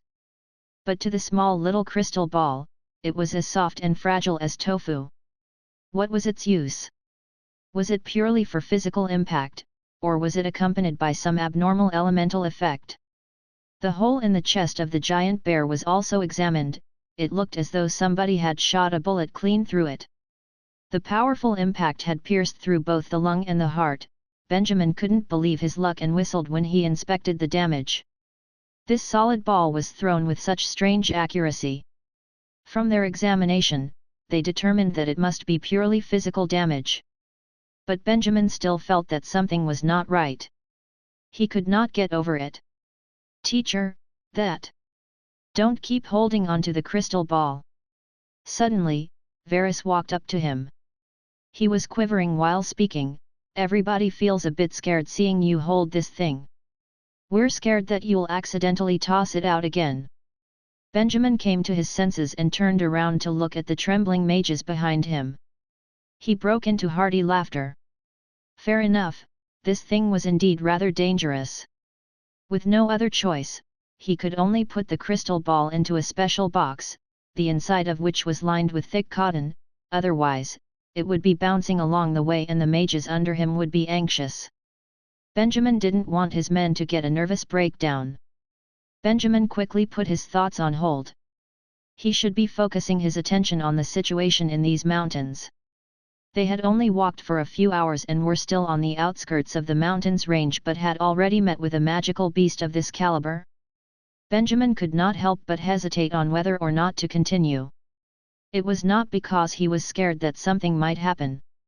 It was just that if the Kadila Mountains were this dangerous, there would be little chance of mages hiding inside.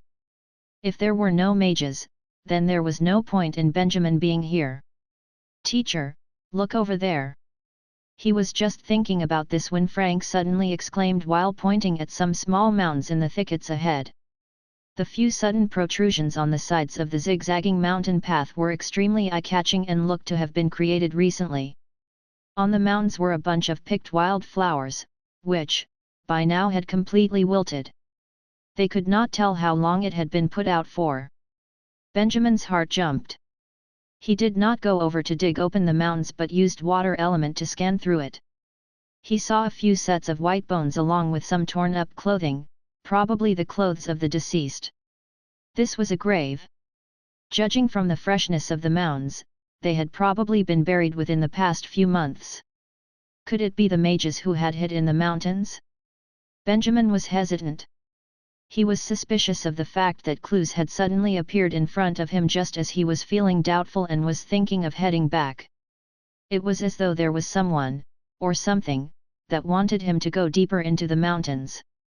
There was no question about it, these new graves proved that there were people passing through the mountain, and they were civilized enough to know how to bury their dead and offer flowers. The chances of them being mages were very high. Even if they were not mages, they had to be pretty exceptional to survive in the mountains. After thinking for a while, Benjamin asked the system to begin to take note of the footprints around them. The system soon discovered a clue. Pieces of cloth ripped off by tree branches, the remains of camps, rubbish thrown into the bushes, and even some traces of fights with magic. Without question, people had been through this area. These clues continued into a path that winded deep into the mountains. Benjamin came to a silent conclusion. After leaving the main areas of Caretas, some mages had ventured into the Candela Mountains. There were not many of them and they had fought with magical beasts on the way, causing their numbers to dwindle further. But even so, they had continued into the deep parts of the mountains. How would one put it? The determination of these people to isolate themselves from the world and to live in solitude was really strong. Benjamin did not doubt his hypothesis anymore. Why was he afraid of magical beasts? He did not bring his men out only to go back halfway. He enthusiastically followed these traces, his eyes glued to the road. For the next few days, they had a few other encounters with magical beasts. However, none were of the level of the giant beast they had met previously. Benjamin could not help but suspect that the giant bear was the lord of the magical beasts in this region, and it was unlikely that they would encounter another like him again. Benjamin was not worried about magical beasts, on the contrary, it was good to have powerful magical beasts so that he could practice using the small crystal ball. A few days later, they entered the depths of Candela Mountains. The trail ends up ahead. The system suddenly made a sound, alerting Benjamin of the situation. Hearing this, Benjamin stopped and scanned his surroundings. The environment around them was not special and there were not many magical beasts, but as the system had said, the traces they had been following thus far had suddenly vanished. Then where had those mages gone? It was nearly night time, so Benjamin decided to set up camp for the night and hunt for clues nearby, continuing their expedition the next day. Therefore, the team of 100 mages stopped here. Benjamin alone went towards the area where the trail ended. It was a huge rock, and on the ground next to it were some traces of a bonfire. The traces seemed to have faded, it must have been there for at least a month. Benjamin walked to the side of the rock and examined his surroundings. The forest was very quiet. The soft wind blew and rustled the leaves, there were no signs of magical beasts' activity. The nearby elements were exceptionally jumpy, a perfect place for one to practice magic. Suddenly, he spotted a strange shard near his legs. What is this? He picked the shard up. It was a grey and white shard, no bigger than a fingernail, with extremely sharp sides. It looked like it had been shaven off something. Benjamin looked at it for a moment and suddenly felt that it closely resembled a piece of bone. A shard of bone. Had there been a battle here? Chills suddenly ran up Benjamin's spine. The traces had disappeared here. Don't tell him that it was because those mages had been massacred here. As for there being no signs of a battle, it was not impossible that the attacking magical beast had special tricks or was some strange mirage-type creature. The mages would have been caught off guard and slaughtered without being able to retaliate. Benjamin suddenly felt a bit worried. Everything I am seeing is real and not an illusion, right? He asked in his heart. It is real. The system answered nonchalantly. However, who knows? If there is something that is powerful enough to trick even me, I would have no way of knowing anyway. Then, activate the intangible form once again. The last time he had gotten caught in a dangerous illusion, he had activated intangibility to escape. From his perspective, the intangible form might be related to the inner world and the elemental planes. It would not be tricked by a petty illusion. The system did not say anything and activated intangibility for a second. After the intangibility, everything was still the way it was before. Benjamin sighed in relief when confirmed that he had not been trapped in an illusion again. Maybe he was overthinking. Perhaps the Candela Mountains were not that dangerous, and he was just looking to scare himself. After some thought, Benjamin kept the bone shard and lifted his head once again, looking around the place. Chapter 439, The Village on the Mountainside. Benjamin was so shocked that he could not breathe. The time was already twilight and the entire forest was now bathed in a quiet, dusky atmosphere. Some rays of light shone through the branches and leaves, creating a myriad of moving shadows. To see a pale, white face suddenly appear in this kind of creepy atmosphere was too much of a jolt. Without thinking, Benjamin acted. Hundreds of ice blades were summoned and started floating above his head. He instinctively used magic and sent the ice blades out to attack. Only then did he clearly see what the thing opposite him was. It looked like a person. Hey hey hey! What are you doing? Help, I'll get killed! The pale, white face suddenly moved, revealing a panicked expression. He came out from the shadows and started scrambling backwards. Everything happened suddenly. The ice blades flew fast, and the man staggered and stumbled to the ground, desperately trying to dodge it. But it looked like it was futile, there was just too many blades. He could only watch in horror as an overwhelming number of ice blades flew straight at him. Stop! Right at that moment, Benjamin came to his senses and lightly clapped his hands. The ice blades stopped in midair as though somebody had pressed the pause button. The pale man was dripping with a cold sweat, but he was grateful that it was just sweat and not blood. "Who are you?" With a wave of his hand, Benjamin dispersed the ice blades, before asking hesitantly. Good sir, how do you do? I am Luke. I am really thankful for your mercy." The man was dumbfounded for a moment, but eventually stood up and stammered a reply. Benjamin took this time to look at him clearly. He was a commoner, about 30 years old, and was extremely skinny. He wore a black gown which made his already pale, white face appear even more ghostly.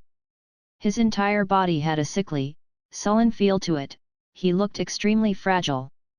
Nonetheless, Benjamin could feel a special spiritual energy and elemental oscillation emanating from his body. "Are you a mage?" Benjamin curiously asked. Luke nodded his head. Benjamin continued asking, "Why have you appeared here? Are you alone? Are you one of the mages who had come to Candela Mountains a few months ago?" Luke was stunned. The non-stop questioning made it a bit difficult for him to answer. After thinking for a moment, he opened his mouth to reply, "How did you know about us?"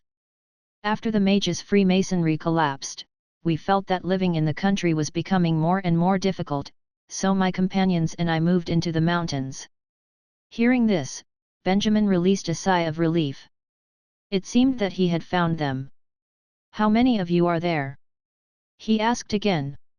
"Not too few, just a few hundred." Luke stretched out his hand, pointing behind him. "We live to the north of that hill in front." "Sir, are you here to visit us?" There were so many of them? Benjamin was confused. A few hundred of mages was already a force that could not be overlooked, and could easily take the church in a fight. There was no need to hide in the mountains. However, thinking about it carefully, they did not seem to know about the existence of the church. These people were likely to have been led astray by the church without their knowledge, and felt that there was no more point staying amongst the regular townsfolk and so had run off to live deep in the mountains. Regardless, it was good news for Benjamin to be able to find the mages in the mountains, even more so to find such a huge group of them. Benjamin nodded his head and replied, "You could say that. I've even brought some companions. May we come and see where you live?" Luke immediately agreed, but of course. Recently there has been quite a few new mages coming into the Candela Mountains and looking to join us. Just like that, although the circumstances under which they had met were questionable, Benjamin had finally found the local mages of Caretas. He quickly returned to the camp and shared the good news. When they heard this, everyone was very happy. Having found the battalion, they no longer had to camp around on the hard ground. Everyone began to move. They packed up their gear and following Luke, walking towards the base of the mountain. "What was the reason behind your initial decision to come to Candela Mountains?" On the way, Benjamin asked Luke. "There wasn't any particular reason. It was mainly because there are very few people here and the resources are plenty," Luke answered. "At first, I had followed about 10 people in here. But after that, we found out that there were actually a ton of mages hiding in and around the area. So, we eventually gathered together so that we could easily take down magical creatures. Everyone here is a mage and we live very freely. We don't need to care about how those wretched commoners see us." Hearing this, Benjamin shrugged his shoulders and did not reply. Wretched commoners. Did all the mages here have this mindset? No wonder they wanted to live in seclusion. They were being wholeheartedly ignorant of anything in the secular world. In that case, it would not be easy for Benjamin to change their minds and ask them to leave the mountains to fight the church. What should he do? He kept thinking all along the way. After approximately 2 hours, Benjamin finally arrived at the resting place of the mages in the mountains. The location of the dwelling place was very well hidden. They followed Luke through a cave covered by foliage, and after making quite a few turns emerged from the other side of the cave. Only then did they see the magical village obscured in the mountains. Although it was hidden in a mountain, the terrain of the village was still somewhat spacious, the buildings were properly distributed and built rather roughly. At the top of the mountain wall was a huge opening, through which the light from the outside world shone in, providing this place was a very important light source. Benjamin could not help but be impressed. To find such a utopia to live in was incredibly lucky. He did not know how these people could find such a perfect location. It was very obvious that if no one had led the way, they would not have been able to find this place. The village was not very lively, and there were not many people walking about. It was probably because these mages did not like leaving their homes, and preferred to stay indoors. The few mages who were outdoors also shared the same white and pale look. They probably had such a sickly look due to the lack of vitamin D from the sunlight. You really do have a lot of people with you. I'm afraid we might not have enough empty houses for you to stay in. Luke said while leading the way, I will ask the elders for instructions and see if we can find enough space for you. It's all right, the empty spaces beside the village are plenty, we can set up camp there, Benjamin answered. Chapter 440, The Strange Atmosphere. Hearing this, Benjamin got straight to the point. The church has secretly snuck into Caretas, and now even the royal family is under their control. The situation in the kingdom is terrible right now. I was hoping that you could join us to fight the church together. Without thinking, Luke answered, the church? What has that got to do with us? The goal of the church is to exterminate all the mages under the sun. How does that have nothing to do with you? However, Luke laughed carelessly and replied, you think too much and are just saying things. How can they kill every mage under the sun? So many years have passed, but the mages in the Kingdom of Helius are still around, right? Still living as per usual. Why do you care about what government ordinances they announce? We don't have to adhere to them. Why should we spend so much time and energy to fight them? Hearing this, Benjamin bit his tongue. This carefree, none of my business attitude was indeed a bit troublesome. But he chose not to continue to argue with the other party and instead just shrugged his shoulders and changed the topic. Let's not talk about this. Right, you've just mentioned that you have elders in this village. Luke nodded, yes, we have 3 very respected mages. This place was built under their leadership, and because of that, we call them our elders. They can also be considered our leaders. In that case, can I meet the elders? Luke immediately agreed, of course, tonight I will tell the elders. With power as yours, sir, the elders will be very happy to meet you. And so, Luke helped Benjamin and his men set up camp on a plot of empty land next to the village. After this, Luke went off to look for the elders, saying he would return after a while. As the rookie mages were busy organizing their luggage, Benjamin finally had the chance to think properly about what to do next. Although there were a few hundred mages here, the atmosphere was very quiet. Residents of a utopia should not be so cold. Faced with the arrival of Benjamin and his men, the local mages did not react much and did not even take a second look. It was as though they were used to such things. Benjamin had encountered a roadblock. With the entire atmosphere so unfriendly, he was unsure of whether he could really convince the mages here to help his cause. To be honest, this group of people lived here in an environment that was good and a place that was hidden.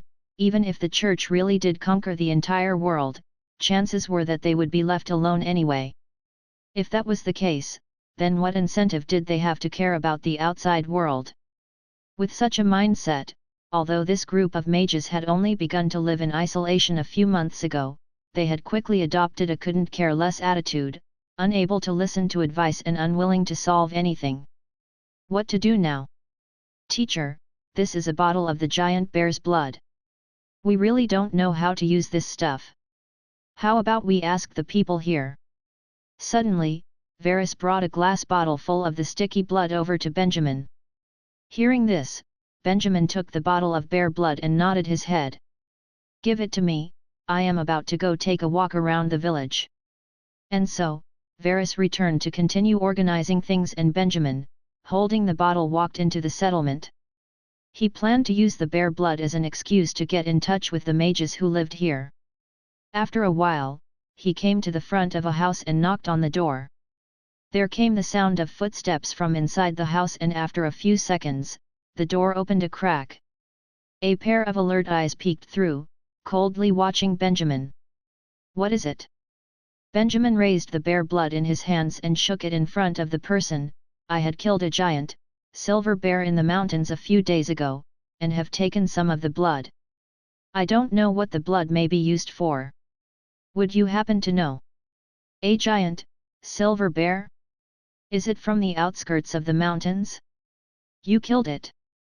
The person seemed to recognize the bear, and his indifferent tone suddenly revealed a sliver of surprise. "That's right, I had killed him myself. But because the carcass was way too big, I had taken only some of the blood.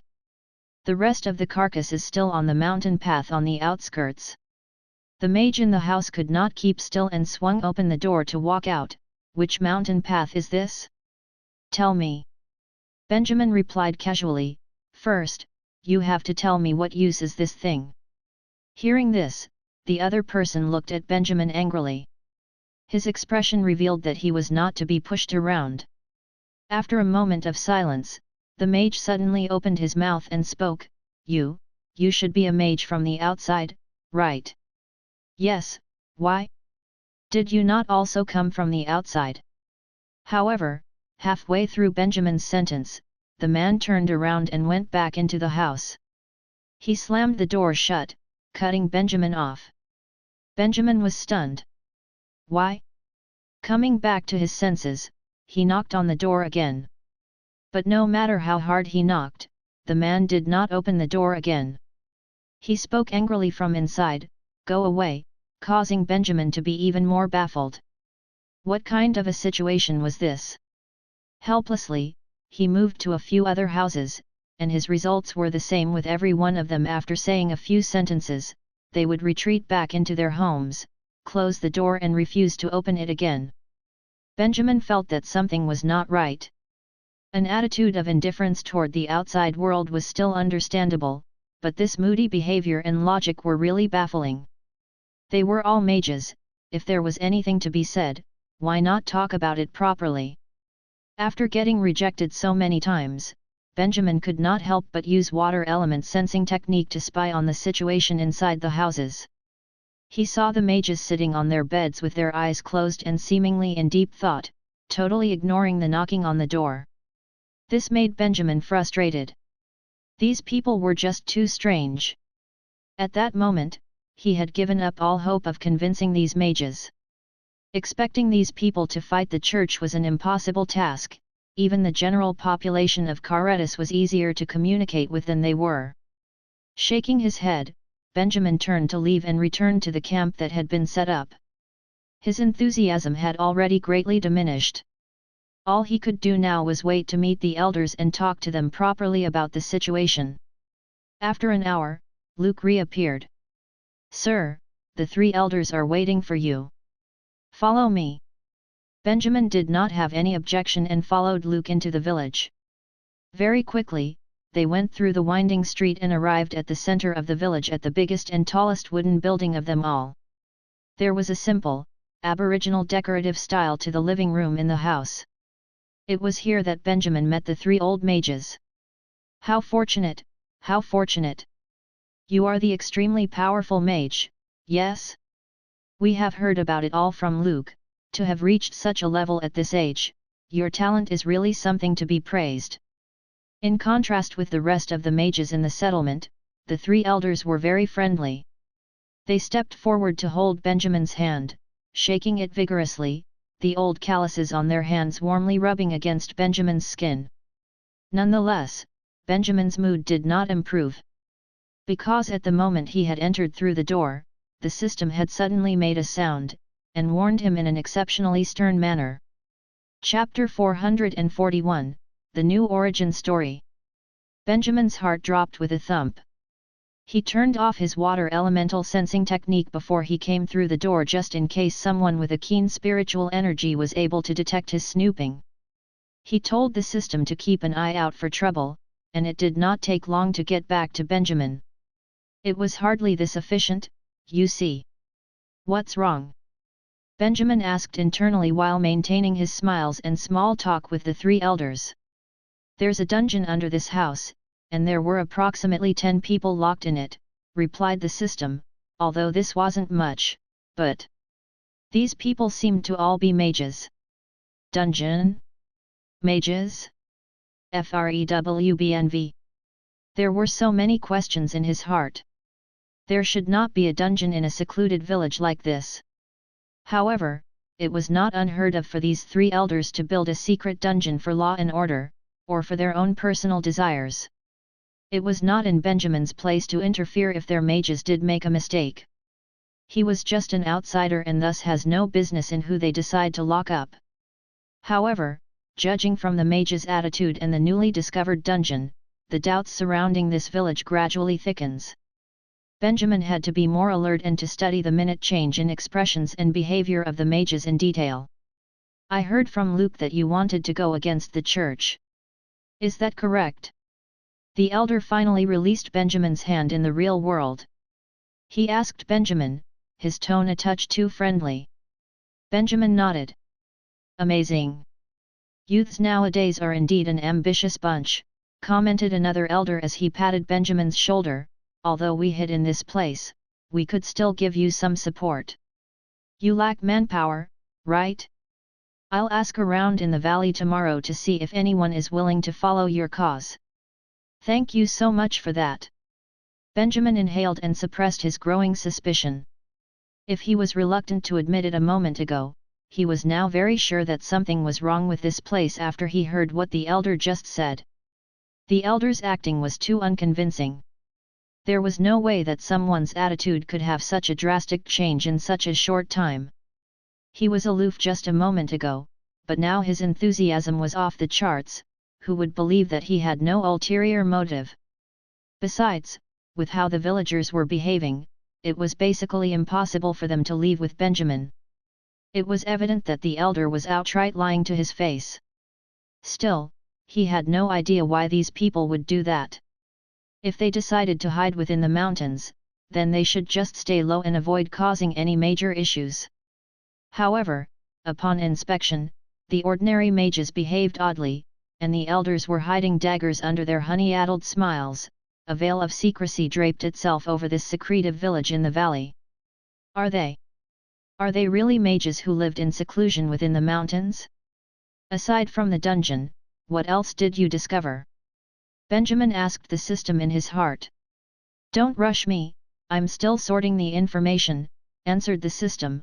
I scanned every document and book in this place and stored them in the database. I should be able to analyze the origins of these people. Okay. Good luck. Benjamin continued to babble nonsense with the three elders for another 10 minutes. They did not manage to discuss anything productive, and Benjamin left soon after that. Under Luke's warm send-off, Benjamin returned to the camp he set up at the side of the village. Immediately, he sent out an order to the mages secretly. Pack up quietly, and prepare for an immediate retreat. There was something off about this village, and as the village had a bigger number of mages than them, there was no way to guess who would win if a fight were to break out between them. If something really did happen, it might be the best for them to run. After sending out the instruction, Benjamin immediately hid inside his tent. How was it? Did you manage to analyze anything? Benjamin asked internally.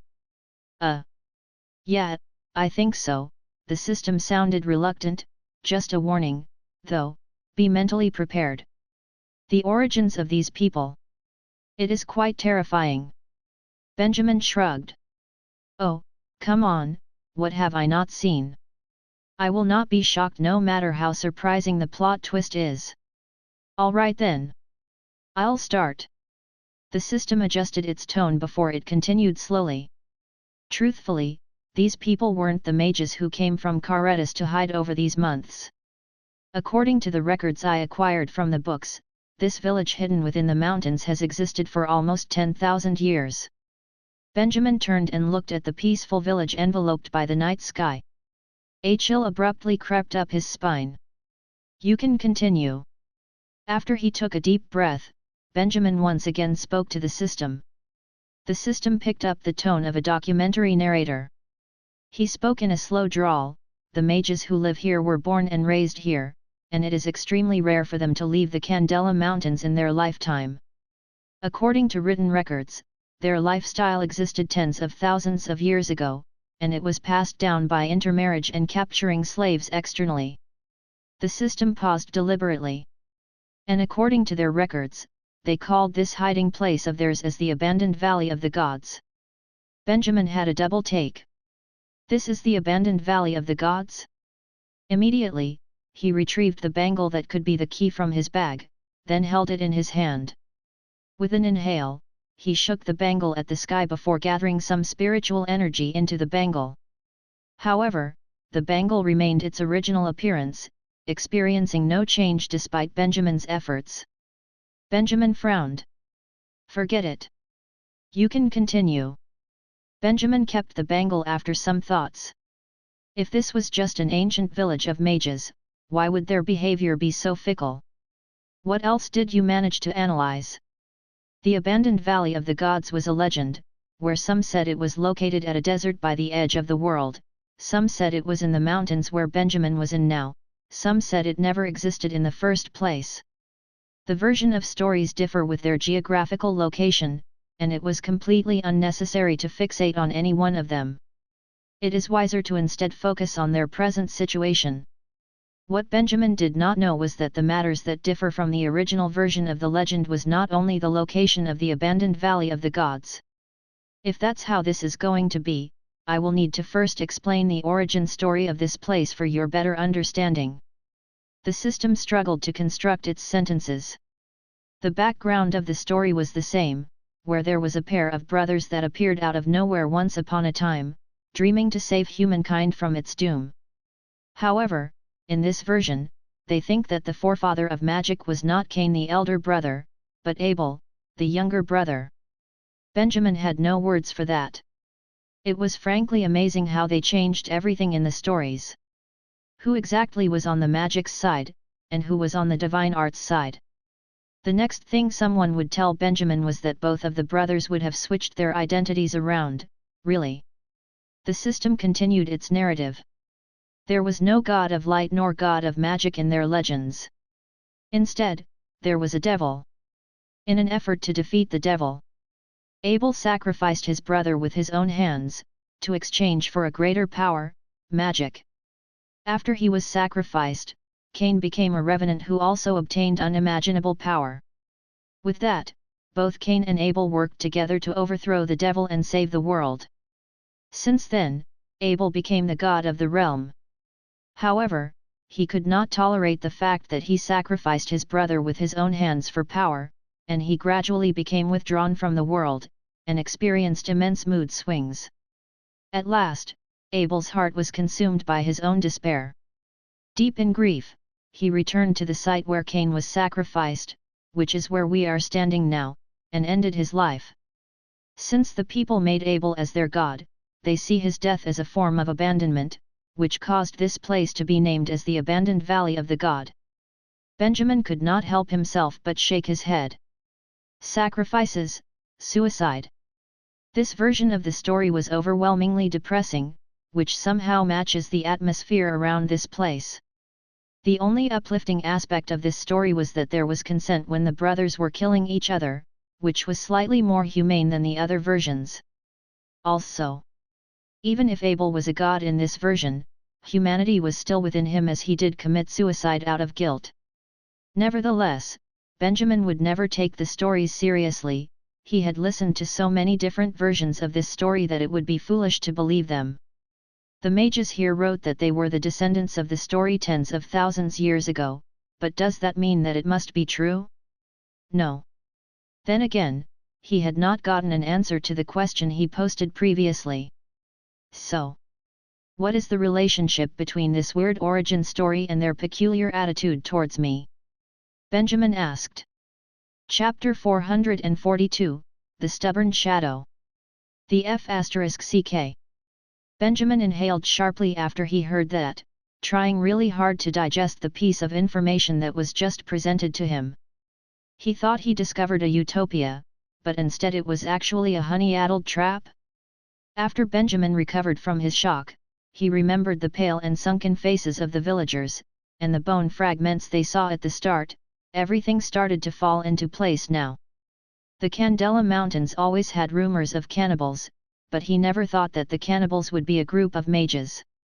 The approximately 10 mages who were locked in the dungeon was probably not criminals, instead, they are most probably the food source that the mages stocked up. God *mn unbelievable, this is. A bunch of mages from 10,000 years ago hid within these mountains and passed down their most terrifying tradition in magic, cannibalism. No one knew how the tradition come to be, but they still were faithful to it, almost to a fault. This village. Could this village even be considered as one inhabited by humans? Benjamin's question was finally answered, but he found no joy in the discovery. These people wanted to eat him. The intent of the few elders was as clear as day. By giving him conflicting statements and delaying Benjamin's departure, it would be more convenient for them to make a move. Since they have an absolute advantage in terms of the number of people, they did not even try to make the lie sound better. It was flimsy at best. After all, no one would care how the food thinks, no? Benjamin predicted that these people would make a move tonight. He needed to do something. His first thought was to leave immediately. However, in hindsight, leaving a bunch of cannibalistic mages around here that would occasionally go out to hunt was not the best course of action, it was one of the worst ones, really. If a mage ran into them alone, it was an immediate death sentence.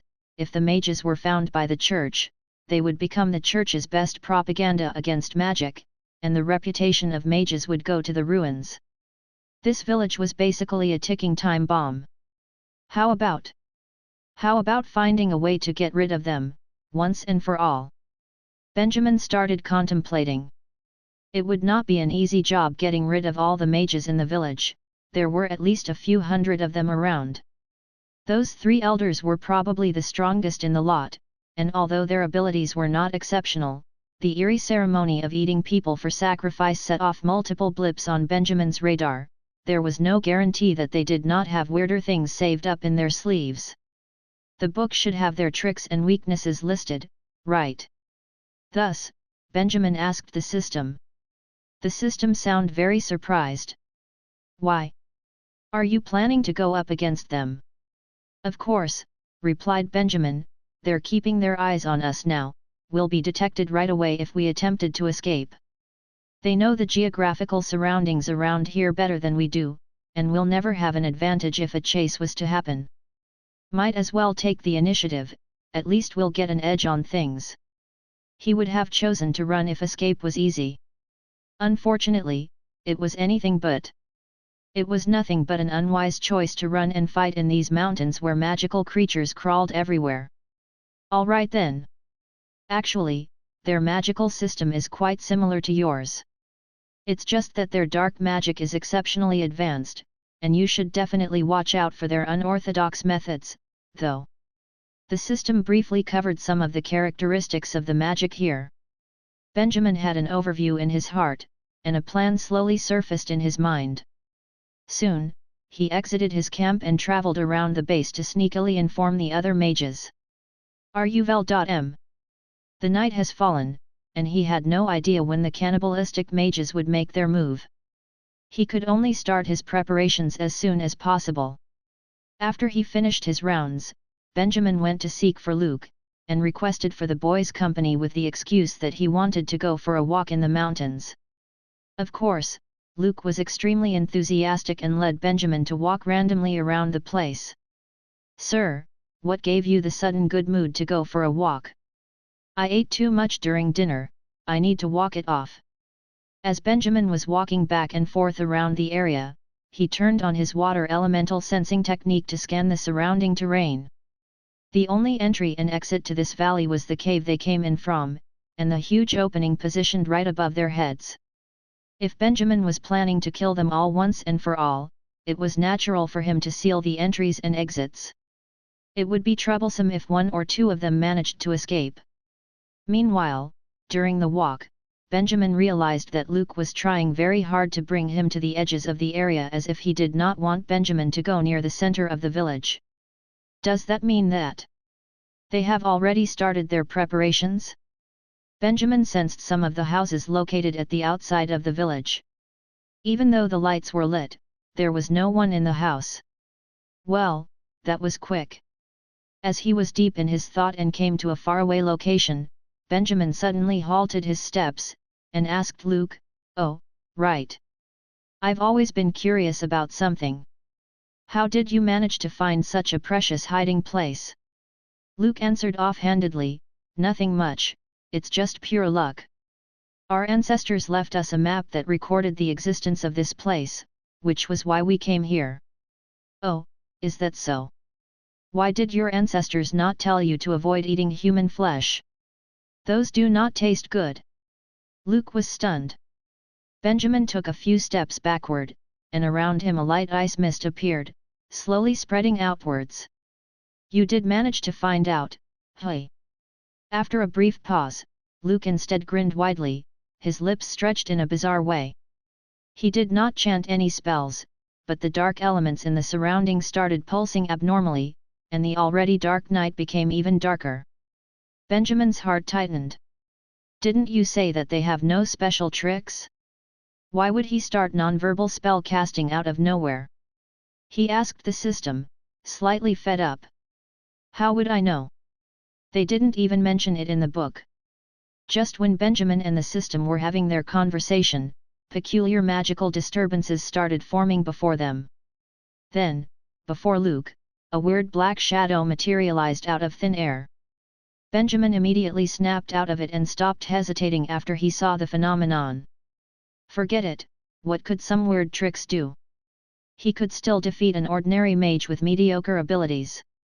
Under his guidance, the ice mist rushed forwards to surround Luke. Benjamin's abilities were always improving, and the ice mist that he summoned now was not something an ordinary mage could withstand. Luke was defenseless after he was trapped in it, and he was frozen into an ice statue even before he could finish the dark magic that he triggered before. The life drained out of him, and he became a corpse. Benjamin finished Luke without much effort. However, a chill shot down Benjamin's spine, and goosebumps appeared on his skin. For some reason, the black shadow did not disperse after Luke's death. It floated quietly there, thus framing Luke's grin to be an increasingly creepy one. How could this happen? Terrified, Benjamin immediately summoned another water bubble to envelop himself within, just in case any attack were to happen. Then, he continued to observe his surroundings while he was sheltered safely in the bubble. All magic would automatically disperse once it was no longer controlled, and they will turn back into elements and return to the sky and the earth. That was the law of magic, and there should not be any room for error. Benjamin could recognize this black shadow. It was a beginner-level magic named the Black Hand. It has a certain level of control and attack power, and the mages under him tried using this spell before. It was not something that was particularly troublesome to deal with. That was why Benjamin felt spooked under these circumstances. The shadow should have dispersed long ago. Chapter 443, Sealing the Valley. At that moment, the first thing Benjamin did was to turn around and observe the situation in the village. The position they were now at was quite secluded from the village, and it was impossible for someone in the village to know what was going on here. Besides, the surrounding was still quiet, which probably meant that they were still preparing for the attack on Benjamin and his men. Hence, Benjamin allowed himself to slightly relax. He then moved on to study this strange black shadow. The ice-sealed Luke was already a corpse, and there was no way that he could be able to fake his death. Benjamin took extra steps to make sure that Luke was, in fact, very dead. This black hand that remained, on the other hand, was swiftly analyzed by both the system and Benjamin. Soon, some results were on the table. It was like a semi-finished magic, where the dark elements and the spiritual energy was mixed together to form this stubbornly gathered shadow. Luke's death caused the magic to stay incomplete, but the spiritual energy that was attached to the elements did not disappear, which fueled the existence of this shadow. From a certain aspect, this was no longer considered to be magic. Instead, it was some sort of elemental anomaly. It was not controlled by anyone, and it did not have any abilities to harm anyone. However, why would someone's spiritual energy remain after death? Somehow, Benjamin remembered what happened after Michelle died. Could it be that the dark elemental magic and the weird culture of cannibalism ultimately caused the formation of a being that was alike to a revenant, which caused Luke's power to not disperse after such a long time? So, there is a ghost around here? Benjamin felt a chill at the back of his neck. First, he unfroze the corpse. Luke maintained his posture when he died, and he collapsed stiffly to the ground. His limbs were frozen so badly that on impact, his corpse broke into pieces like a fallen statue. His body shattered, and there was no chance for him to move anymore. Benjamin, who was hidden under the water bubble, did not feel any attack either. Thus, he cancelled his magic after a deep inhale. There was probably no problem for killing Luke. This shadow was just a mere accident, and it could not do anything anyway. Benjamin tried to clear the smoke, but he realized it was an impossible task. Thus, he just left it there, no longer paying it much attention. He should focus on dealing with the rest of the villagers. He turned and ran towards the center of the village, the place where Luke tried very hard to not let him go near. The village was quiet. The mages were probably gathered at one place. As Benjamin walked forward, a thin mist rose from around him, and it stealthily spread itself towards the surroundings, hiding in the dark and hidden corners. Benjamin started to stock up on ice in the space of his consciousness the second he realized that the mages were cannibalistic. Now, he was like a gigantic freezer which was continuously releasing the Arctic cold he saved to the outside. Soon, he arrived at the vicinity of the place where the three elders lived. As he approached, Benjamin saw a few mages standing guard outside. "Greetings. I'm here to meet your elders. Do you know where they are? I have a very important message that I need to tell them," Benjamin asked as he walked towards the mages with a welcoming and amicable smile, seeming totally unthreatening. The mages exchanged a peculiar look.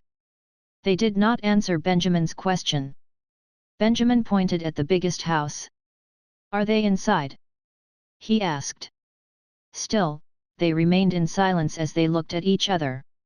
"Thanks. I'll go in and see them now." Benjamin smiled and nodded, before ignoring the mages and walked forward towards the house. Meanwhile, the mages who stood guard outside the house were transformed into ice statues already. They were killed by the ice mist that sneaked to their backs. However, what Benjamin did not realize was that after their deaths, dark elements suddenly gathered around their corpses, which formed the outlines of the numerous shadows. Benjamin walked straight to the house. When he arrived at the outside of the house, he started to sense the inside of the building. At that moment, he sensed a concentrated smell of the dark elements. Quite a number of people stood inside the house, and the three elders were positioned right in the middle of them. They faced a weird sculpture and was murmuring something under their breaths. The whole situation looked wicked, as if they were doing some kind of ritual. Aside from the elders, there were more than 10 mages standing around in the house. The dungeon under the house, on the other hand, was filled to the brim with people. It looked like almost all of the mages in the village now stood inside the dungeon, which made the space that was built wide look small in comparison. However, they just stood there, unmoving like statues, as if they were waiting for something. After some observation, Benjamin felt that it was time. Thus, he angled his face to the sky, and a piece of snowflake rose from his palm towards the top of the mountain where the moonlight shone. Then, it exploded prettily into the sky like fireworks. This was the signal for his people.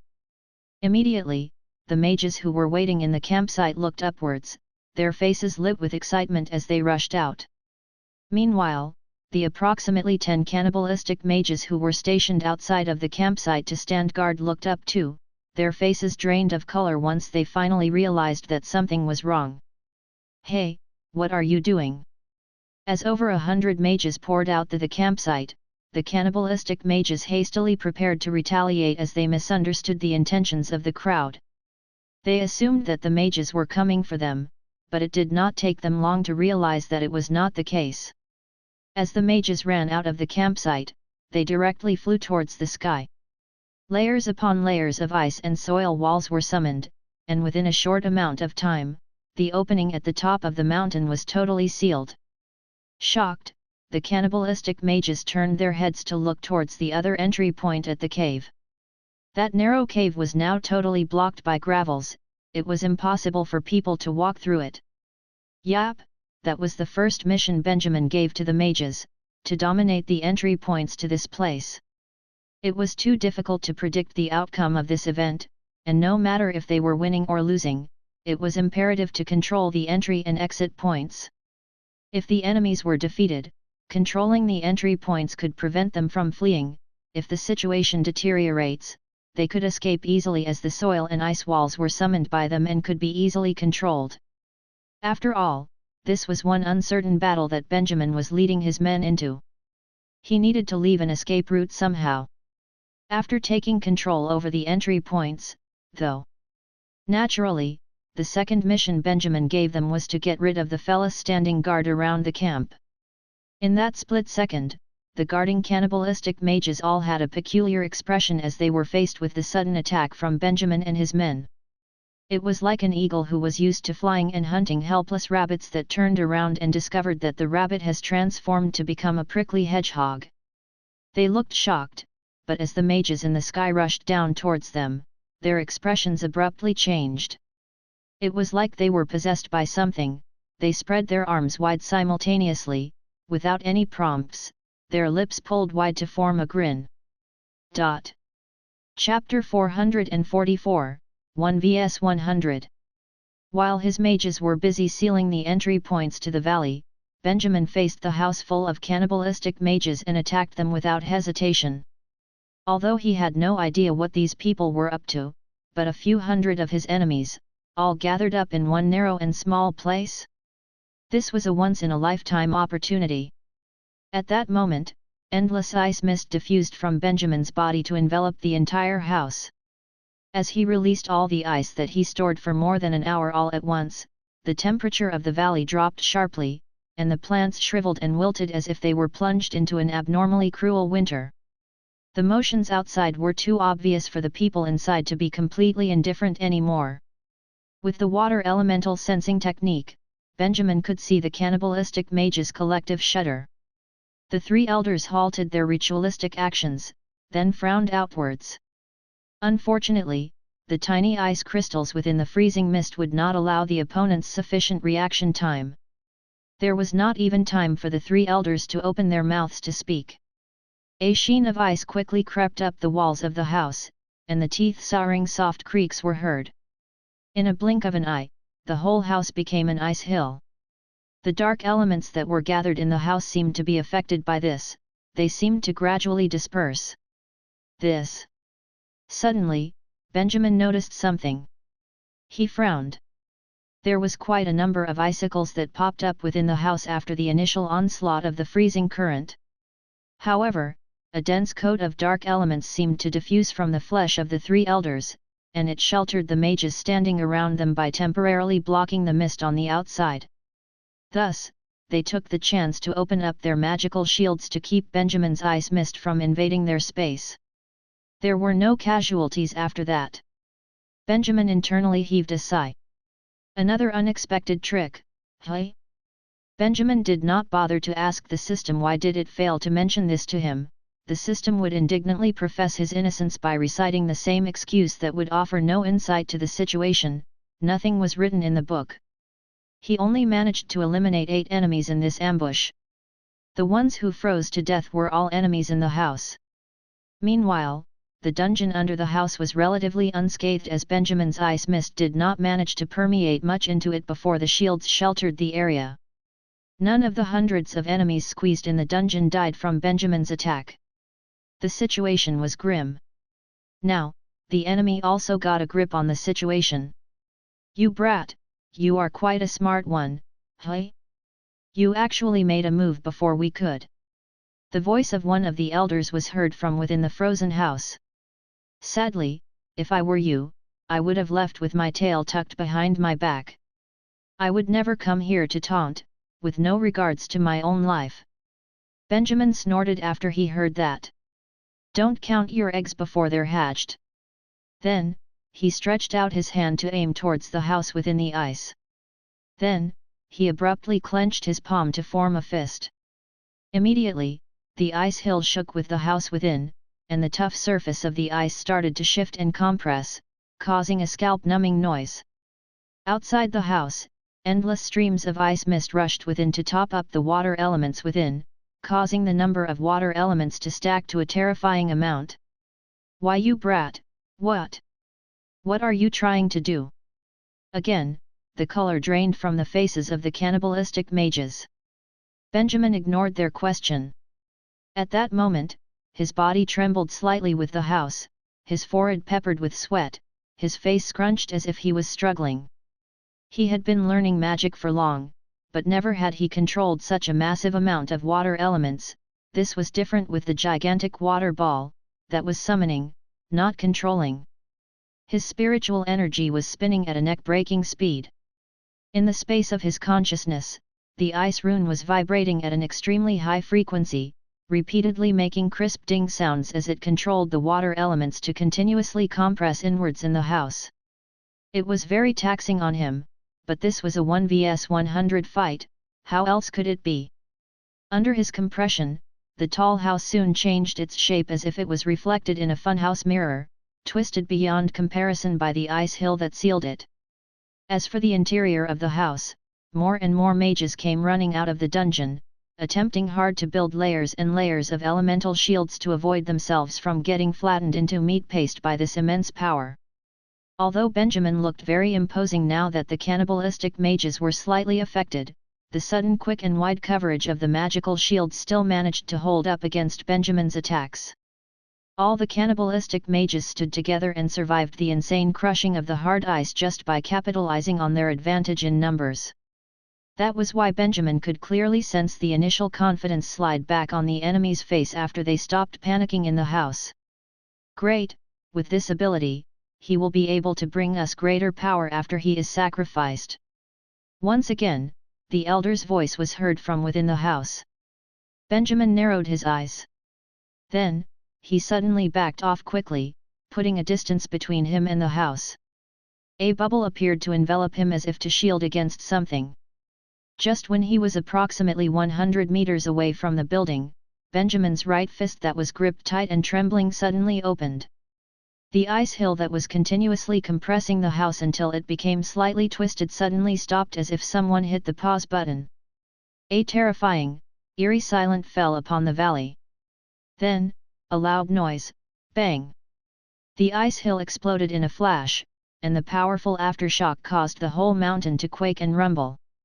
The ice shards that were out of control splattered all over the place like radiation from a nuclear bomb, and the houses in the village that were near the explosion were punctured to become sieves and collapsed with a wham. Cracks appeared at the flat roads at the mountainside.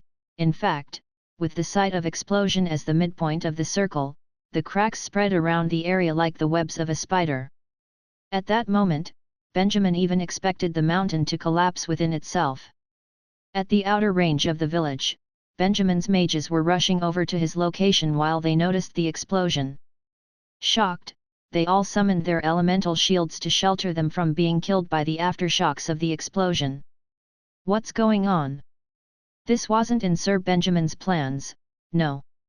Frank's smile looked forced as he blocked the shards before him. Teacher. Although he liked planning, it is something that he has no qualms about discarding once he gets agitated. No matter what, they still flew towards the center of the village while they were busy blocking the incoming ice shards, trying to reach Benjamin and bring the cavalry to him as soon as possible. Meanwhile, the village of the cannibalistic mages were nothing but a wasteland now. The sky was filled with a mixture of ice shards, smoke, and dirt, and it was more difficult to open one's eyes than in a sandstorm. At least half of the houses collapsed, and cracks crawled everywhere on the ground as if a level 8 earthquake has happened. The widest crack was as big as an arm. At the center of the explosion where all the cannibalistic mages were huddled into the devil and the house, however. The house was no more, and what was left was just a crater. Half of the dungeon were exposed, and inside were mages who have fallen all over the place, their eyes filled with disbelief. Yap, even though Benjamin imploded all the ice, he did not manage to kill everyone. This boy is quite good. The 3 elders were supported by others as they crawled out of the crater. They looked pathetic, with blood flowing out of their noses. They looked like they had exerted great effort and power to block the terrifying explosion, and that apparently hurt their spiritual energy. FREWBNV. However, after the shock, they still looked relieved and grateful. King brat. You really think you're all that great and mighty, hey? You want to take on a few hundred of us alone? An elder barked bitterly as he wiped off his nosebleed. If you're really that good, come at us again. After all that, I don't believe that you would still have the spiritual energy for magic. He looked as if he was overwhelmed with rage, his infuriated voice echoing among the dust-filled world. The other cannibalistic mages shared a look before they flew carefully forwards. At this moment, their line of sight was blocked, and they were unable to spot Benjamin's shadow. They started to suspect that Benjamin was able to take the opportunity to escape. If he really did, that would be a great loss to them. However, after a moment of silence, the cannibalistic mages suddenly heard a reply from the dust. Chapter 445, The End of the Tricks? Take this ball of mine? Although the cannibalistic mages did not understand the meaning behind his statement, they still realized that Benjamin had no plans to retreat. The next wave of attack was about to come soon. Thus, even though they were still disheveled, they had no choice but to buck up and prepare to summon more shields so that they could block the impending attacks. Sadly, their actions were slightly too late. As the infuriated elder raised his hand, he saw an unknown spherical object within the smoke and dust before him. He paused, and he did not manage to make a move before someone shouted, "Watch out!" The person did not even manage to finish the warning before that unknown object from the sky flew to them with breakneck speed. Now, the elder could finally take a good clear look at the object. That was a glittering crystal ball. Unfortunately, the elder lost his consciousness the next second after he realized that. Wham! Another loud noise. The crystal ball fell into the crowd like a torpedo, once again causing the world to quake. Numerous people could not even grasp what was happening, they blacked out for a moment, nearly knocked out by the impact from their surroundings. The crystal ball could kill a giant magical bear in a second. Its power could never be underestimated. Not far from the center, Benjamin's mages who were approaching the place also heard the collision. At that moment, they instinctively looked confused. Wait! There's another explosion. Frank once again smiled, but he looked like he had a constipation. Yeah, you'll get used to it. Our teacher has a particular liking of causing all kinds of explosions. We have no idea why either. Varus nodded in agreement, his face the epitome of tranquility. He said, "This sound seems familiar. Is that the crystal ball?" The other mages shared a look after they heard that. They had a rough expectation of how hard the fight was in front of them. Benjamin even got the crystal ball out of his bag. Thus, after their brief pause, they accelerated and flew faster towards the source of the sound. Meanwhile, at Benjamin's side, his situation was not ideal, really. He had burned out all of his spiritual energy after he caused the explosion of the ice hill. He could barely use any magic now. Benjamin immediately ingested a potion in an effort to restore his abilities. Besides, he knew clearly that the explosion of the ice hill would not cause much threat if the enemy could react quickly enough. After all, they had the advantage of numbers. Logically, no matter how capable he was or how the surrounding was giving him an edge, that was still a few hundred enemies on his hands. He could never penetrate all the few hundred shields alone. Feu novo. Thus, he could only utilize illogical tools. The water crystal was a strange item that no one knew the extent its attack power. However, Benjamin could confirm that it was a very powerful item, and its power was very irregular, and that was perfect for situations like this. The crystal ball's total damage might not be as great as Benjamin's stored ice hill explosion that caused an earthquake. But for a one-point breakthrough, the crystal ball was probably Benjamin's most powerful move right now. Hence, Benjamin did not even hesitate to fire his most powerful move once his spiritual energy restored enough for him to activate the crystal ball. The crystal ball flew like a shooting star before dropping into the ice hill and causing a crater in the ground. Benjamin was pleased to see its spectacular performance. As long as someone was grazed by it, there would be injury or even death. Even the enemies that did not come in contact with the crystal ball were shaken off guard by the shockwave when the crystal ball dropped to the ground. They were now sprawled all over the place in the dungeon. It could be said that the crystal ball traced a bloody path from within the hundred of crowded people. The crystal ball also shot through the elders' strange method of protection, rendering the latter useless, and the dark element that once again gathered had dispersed after the impact.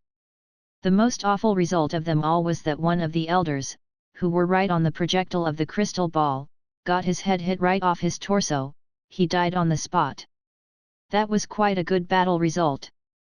With the crystal ball, Benjamin was finally able to do significant damage to the cannibalistic mages. However, it was still too early to celebrate. You despicable being! I want to use your flesh and blood as a sacrifice to my people who have perished. The voice of another elder was heard from the slowly diffusing smoke after a long silence. His voice was shaking with rage, just like a volcano before its eruption. Benjamin crouched in response to that, his gaze quiet as he scanned the crater that is the dungeon before him. Within the crater, the cannibalistic mages supported each other to climb out of the crater, and most of them had blood on their bodies.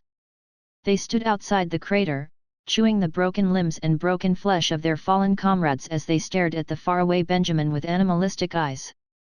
Benjamin, who had so much blood on his hands, still felt a cruel chill down his spine when he was presented with this scene. They could really swallow that, huh? He did a brief count and concluded that the fatality count was approximately 60 from that one ball he tossed into the crowd. On top of that, he killed an elder, which was good enough. However, there were still around 200 cannibalistic mages left that still had the power to retaliate. 200 was not a number that was easy to handle. Not mentioning the fact that Benjamin had totally exhausted his spiritual energy with his last attack, and that splitting headache he was having now was not allowing him to use even a water ball spell. There was no way that he could hold his ground against the 200 cannibalistic mages. Why? Aren't you all great and super just now? What happened now? Can't do it anymore? Attack us again then. Come. Someone obviously noticed what was happening, and started taunting Benjamin while pointing at him. Benjamin snorted coldly before aiming at the person, his arms outstretched. Immediately, the cannibalistic mages took a few steps backwards, their trauma acting up from their previous experience with Benjamin's magic. However, after they were on full alert and summoned their shields to protect themselves, nothing happened after a long time. What are you so scared of? I'm just scaring you. Benjamin shrugged nonchalantly. You. The person was so outraged that he lost his words. It was evident that Benjamin's courageous move to fight a few hundred of them alone was scary enough for them. Thus, even though Benjamin ran out of his tactics and was obviously disadvantaged, his enemies would still be wary of his capabilities, and refrained from jumping the gun. Enough. His spiritual energy has worn out, he probably even overused it.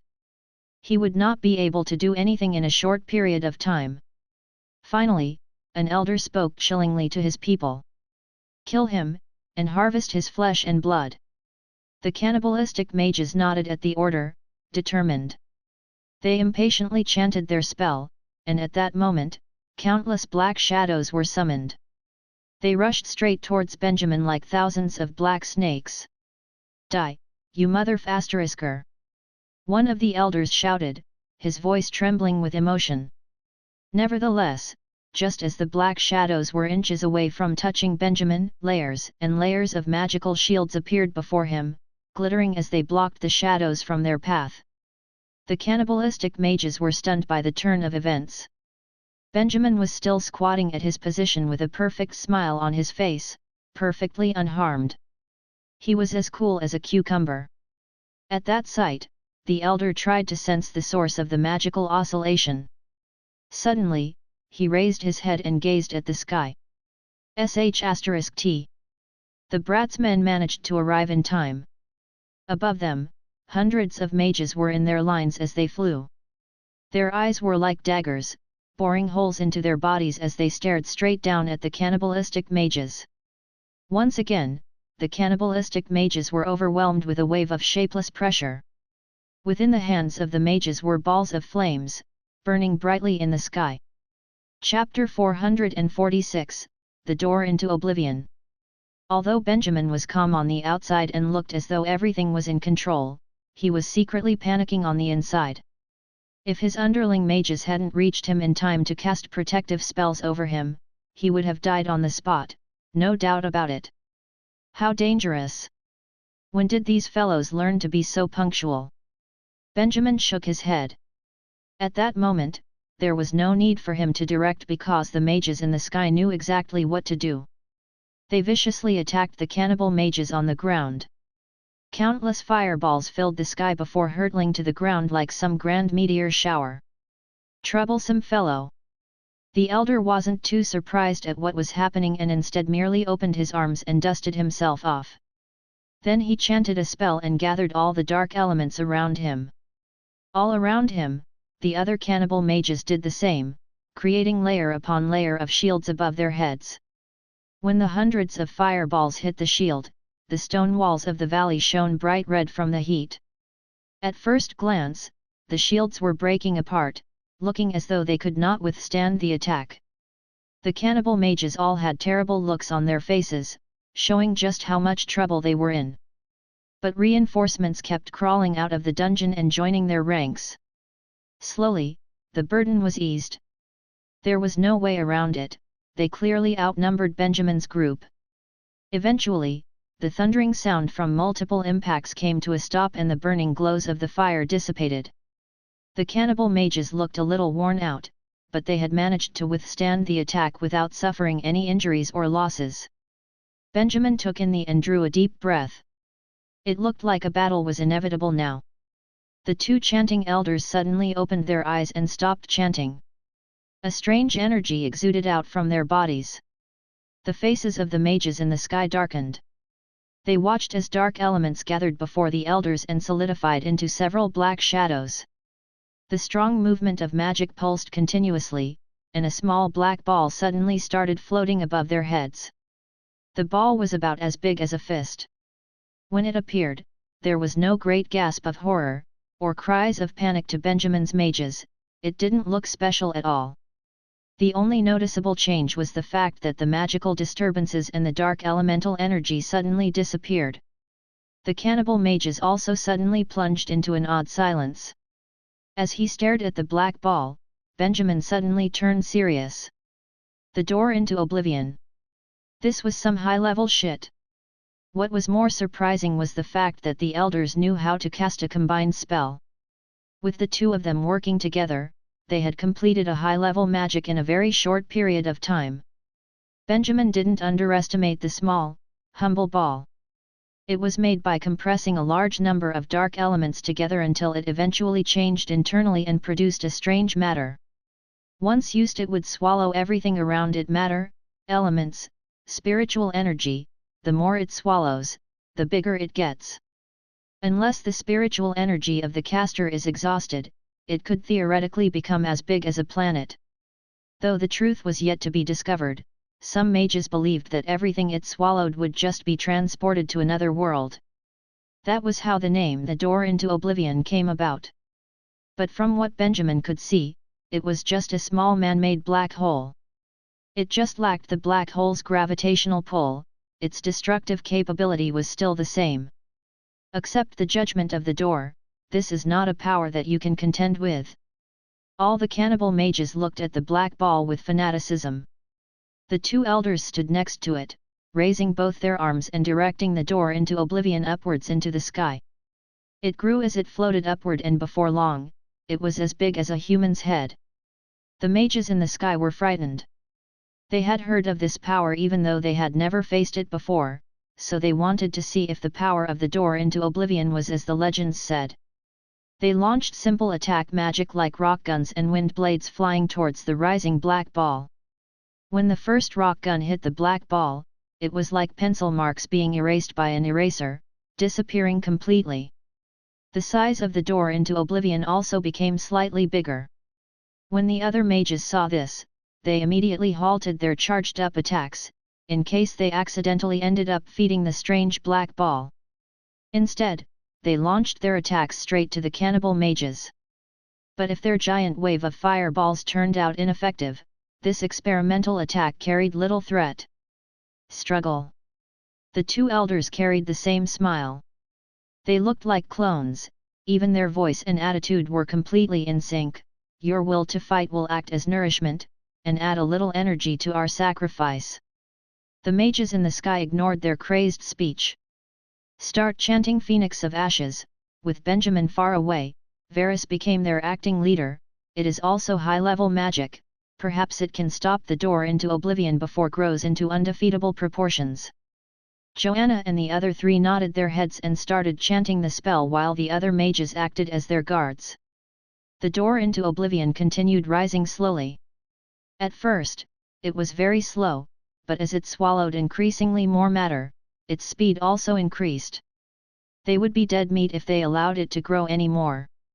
So, the mages in the sky protected the three chanting people whilst simultaneously releasing fireballs, making sure to avoid the door into oblivion as they attacked the cannibal mages below. The cannibal mages had no intentions of counter-attacking and simply put up the shields to block the fireballs. Their only job was to make sure the two elders were not disturbed. The pace of the battle slowed down dramatically. Has this become a battle of wits?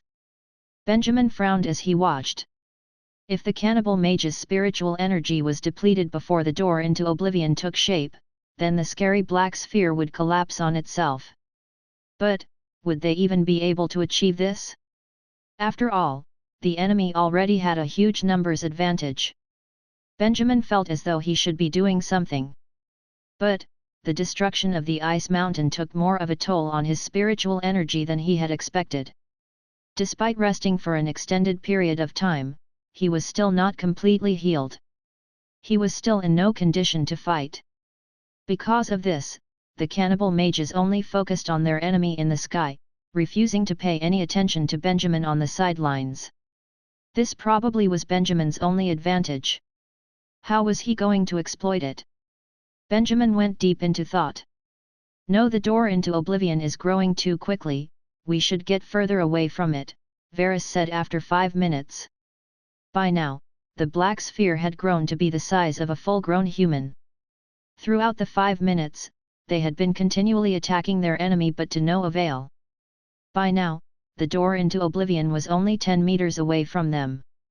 It was impossible for them to continue their attack.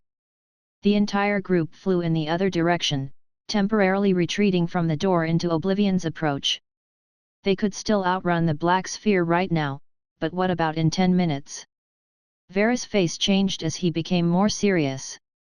He was ready to turn to Benjamin and shout that it was a lost battle and that they should just retreat. But, just as he turned to look at Benjamin. Bang!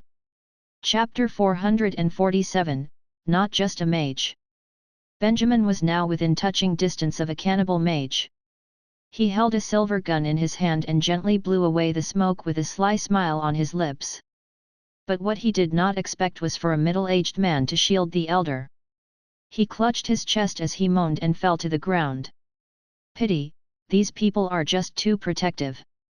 Benjamin said to himself as he shook his head. The person he was targeting was one of the elders. But the elder had been hiding among the crowd and was surrounded by his own people. Benjamin had such a hard time hitting his target because there wasn't a clear shot. Benjamin failed to hit his target even with the enemy eyes glued to the skies, not to mention, his one move made the enemy really angry. He has no more spiritual energy, just get rid of him. One of the elders commanded. Benjamin's gunshot surprised them, but not much else. For him to choose to fire the gun meant that he was unable to conjure any more magic, which made him easy pickings in their eyes. A few of the cannibal mages obeyed the order and stretched out their hands while chanting a spell. They conjured a few black shadows that immediately ran straight for Benjamin. The black shadows were aggressive, but this time, the mages in the sky were really far away and were busy fighting with the rest of the cannibal mages. They could do nothing to help protect Benjamin from the attack. "Teacher, be careful!" one of the mages in the sky cried out. Benjamin just smiled lightly. The black shadows were now inches from him, and yet no protective shield appeared in front of him. The attacking cannibal mages thought that Benjamin was finished. But what happened next made their jaws drop. Benjamin suddenly rolled to the left, which caused the first few black shadows to rush straight past him. Following this, he ducked and rolled in other direction, dodging the remaining assailants. He had completely avoided their attack. All this happened within a few seconds. Even the cannibal mages were unsure of what they had just seen. Gunshots rang through the air again. Bang! Bang! Bang! After he had nimbly dodged the black shadows, Benjamin stood up and opened fire. 3 magic-resistant bullets flew through the air and 3 bodies subsequently fell to the ground. Everyone was stunned. How was he doing this? The mages that were busy fighting Benjamin's underlings did not see what had happened, so they only thought it strange that Benjamin could survive the Black Shadow's attack. But those that had witnessed the incident looked as though they had just seen a ghost. They rubbed their eyes in disbelief. How the hell did he dodge like that? That kind of speed was impossible for the normal person. They would believe it if a veteran mercenary had done it, but not so much for a physically average mage. He was already a master at magic, and now he was also an agile sharpshooting mercenary. Did the outside world really change so much, or was this some kind of crazy anomaly? A few of the cannibal mages had already lost their minds. This guy was definitely on drugs. But Benjamin was not on any form of hallucinogens or amphetamines, he had merely drunk a bottle of high-level agility potion. He had already collected plenty of experience in close combat while in Ferelden from fighting Black Fist. He had already survived many life-threatening physical confrontations, so dodging a few poorly aimed magical attacks was a piece of cake. In the past he had relied on steam to increase his speed, now he was relying on the potion to do so. He learned to fire a gun in Havenwright's Gun Academy, and he was putting it to good use here. He could now dodge and open fire immediately after. Though his skills were rusty, it was more than enough to face these mages. These people had very poor control over their magic. After releasing the Black Shadows, they had no control over its direction. That was why it was so easy for Benjamin to dodge the attacks.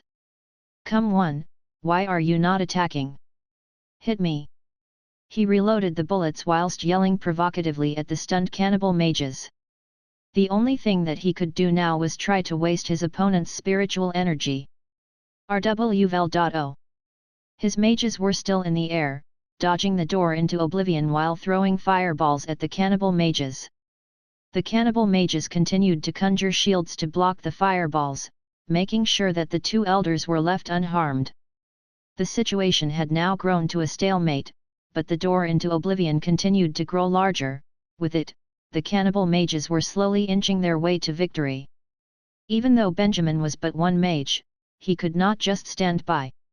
He temporarily became a gun-wielding dancing mercenary, doing his best to disrupt the situation with whatever resources he had. "Enough! What are you all standing around for? Stop lollygagging and get rid of him!" The elder yelled at his subordinates, clearly angry at the fact that he was being made the fool of. The cannibal mages hesitated, but eventually submitted to the command of the elder.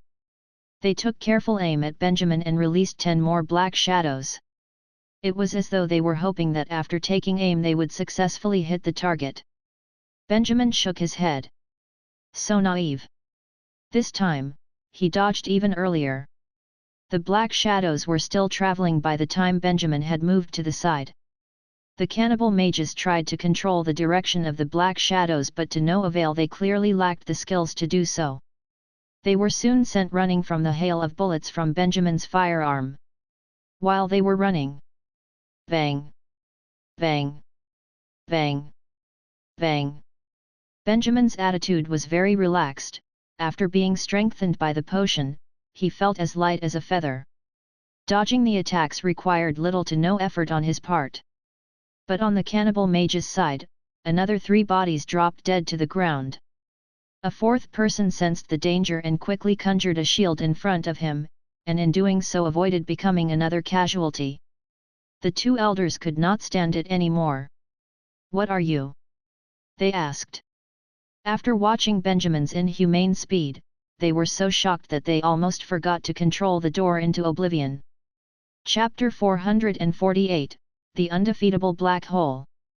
Benjamin's taunts were really effective and the elders' hatred toward Benjamin grew soared. They gave the order and more cannibal mages joined the efforts to kill Benjamin. Hundreds of black shadows flew at him from all directions, coming at him like a black net. Their plan was simple: where are you going to dodge to when the attack is from all directions? There was no way Benjamin could continue his previous style of dodging with such a dense attack. So, he kept the gun and turned to run. This guy! The cannibal mages were speechless once again. With the help of the agility potion, Benjamin ran a few hundred meters in a few seconds, easily outrunning the black shadows.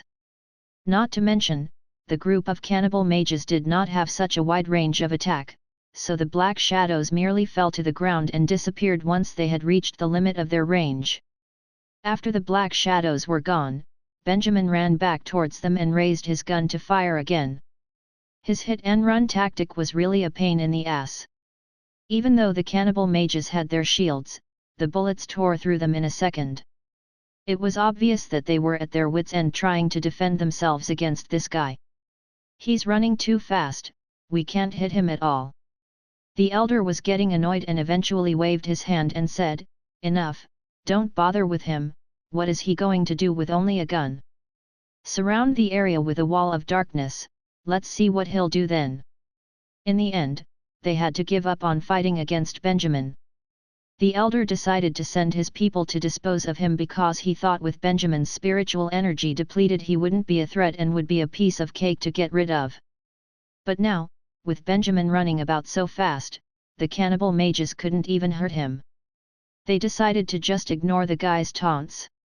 To him, the hundreds of mages in the sky were the real threat. The reason that Benjamin had the upper hand was that their defenses were aimed at the mages in the sky and not at their surroundings.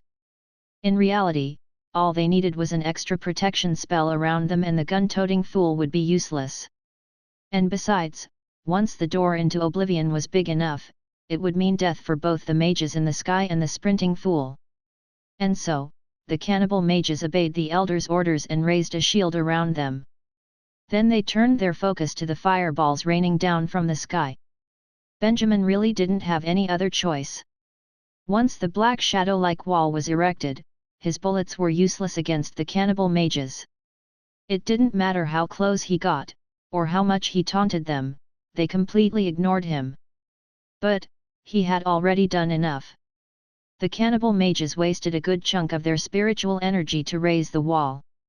Benjamin was satisfied with being able to cause them such a significant disruption despite not having any spiritual energy left. He was no longer in fighting condition, so what happens next would be up to his underlings. Right now, the door into oblivion had become as big as a house. It was already moving much faster as it chased after the mages. The mages had to move backwards as they attacked, creating a very tense situation. Benjamin felt worried for them, he felt as though they didn't have enough time. If they were unable to strike the elder with a fireball before the door into oblivion reaches them, then their fate was sealed. Could they actually do it? Benjamin himself wasn't sure. The only thing he could do was to continue firing at the enemy. Seeing as these were anti-magic bullets, 4 bullets could bring down the wall of darkness. The cannibal mages would need to keep wasting their spiritual energy in order to repair the wall. Though its effects were weak, these little efforts might end up being the difference between victory and defeat. Teacher really isn't giving up, Frank said as he watched from the sky. Well then, we can't give up either. Varys watched the door into oblivion with one eye and continued throwing fireballs, smiling defiantly the whole time. Luckily, just as the subordinate mage's spiritual energy was about to run out, the group of senior mages finally finished casting the high-level spell. A strong magical wave washed over the area and the fire element in the sky exploded to life. As they watched this majestic scene take place, the mages in the sky sighed in relief. They finally stood a chance. Now watch us! Joanna opened her eyes and laughed heartily. 3 white flames started taking shape in the sky, moving as though they had a life of their own. Then, with a hum, the phoenixes burst out of their shell. The flames engulfed their entire body, glowing so brightly that they lit up the entire mountain range. The cannibal mages watched the 3 giant fire phoenixes and growled menacingly. This is just high-level fire magic. There is nothing to be afraid of. The elder's face did not change as he said gently, all this is useless before the door into oblivion. With the 2 elders controlling it, the giant black sphere headed towards the fire phoenixes. Joanna and the other 3 watched it full of suspense. Was the door into oblivion as invincible as the legends claim? At their command, the fire phoenixes spread their wings. Their feathers dropped to create countless white fireballs which then headed straight for the door into oblivion. This was an important moment. The result of this collision would show the outcome of the battle. The mages all watched nervously. High-level magic against high-level magic, a battle of this scale could go either way. Everyone was thinking the same thing. But the results were disappointing. The fireball was completely swallowed the second it touched the door into oblivion. And the black sphere swallowed every single one of the countless white fireballs and continued on its path without even slowing down.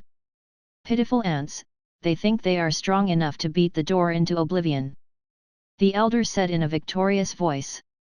The mages ignored the enemy's taunts. But things did not look too good.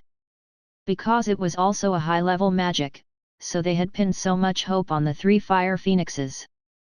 But now, all those hopes were dashed. The door of oblivion was invincible, they could not even fight it. How disappointing! Did they really stand a chance against such a foe? We should take the teacher and run before the door into oblivion reaches a size that we cannot hide from. Sarah, whose speciality was dark magic, rushed to Varys' side and told him. Varys, who had been completely speechless, quickly snapped back to his senses. The situation really was bad. If they did not retreat now, they would never be able to leave again. Just as the mages were feeling demotivated and trying to figure out a way to retreat, they heard Benjamin's voice off in the distance. Everyone was shocked and looked down. Chapter 449, The Elder's Final Play. Benjamin's booming voice gave everyone a fright. As though waking from a dream, the mages in the sky snapped back to their senses and were immediately relieved of the pressure from the door into oblivion. The conflict between the fire phoenixes and the black sphere had distracted so much that they had temporarily forgotten their original purpose. They should have just used the fireballs to strike directly at the enemy. There was no longer any doubt on Joanna and the other 2's faces. They quickly took control of 3 white phoenixes and sent them straight at the enemy. They knew that everything relied on this. For the cannibal mages on the ground, it looked like there was a giant blanket of fire enveloping them. It was like the entire mountainside had become a giant oven. Aside from the area around the door into oblivion, everything they saw was red, their vision even became blurry from the heat. Finally, the elders' expressions started to change. They wanted to bring the door into oblivion above their heads and allow it to swallow the attacks. But the giant black ball had not grown large enough yet, and would not be able to protect most of them. And so, the phoenixes went around uncontested and released countless fireballs above them. The mages on the ground felt like they were standing underneath the waterfall of death. The cannibal mages could no longer hide and could only strengthen their resolve and conjure up as many walls of darkness as they could. They were desperately trying to block the attack that was about to turn them to ash. If they could survive the fire, it would mean that they were the clear winners of this bitter battle. It was only 10 seconds between the time the phoenixes first dived and when the endless fire enveloped the cannibal mages. But to the people there, it was like everything was moving in slow motion. They could feel their heart pounding in their chest and hear their exhausted panting. The three phoenixes broke straight through the numerous walls of darkness and at the same time unleashed their flames on the cannibal mages. The dungeon became a sea of fire and many of Benjamin's mages, although hundreds of feet in the air, had to turn away from the sudden burst of heat. Are they dead? Frank peered down at the sea of fire, his voice revealing his nervousness. I'm not sure, but the door into oblivion is still moving. The mages all turned to look up when they heard this. The giant black sphere was indeed still expanding and headed right for them. It looked as though it was not affected. But if it was still moving, does that mean that the two elders were not hurt? The mages clenched their fists in anger while the flames below them continued to burn. A fire created by a high-level spell would not only be strong but also be extremely difficult to put out. This flame was now also lighting the candle of hope in the mages' hearts. They stared nervously at the flames. Burn them all! Burn them all! Joanna muttered quietly. As they were watching intensely, Benjamin suddenly noticed some strange movements from the mountainside. Strange black shadows came from every direction and rushed towards the sea of fire. Benjamin was shocked. This was... He suddenly remembered that when he got rid of Luke, the bastard had left behind a magical form that would not dissipate. The shadows gathering right now looked somewhat similar to the black shadows he had conjured. Did cannibal mages leave behind a half-finished spell after they die? Could this be their final card? No fucking way. Benjamin was anxious. But the elements in the sea of fire were in complete disarray. Because of this, he was also unable to use the water element to sense what was going on.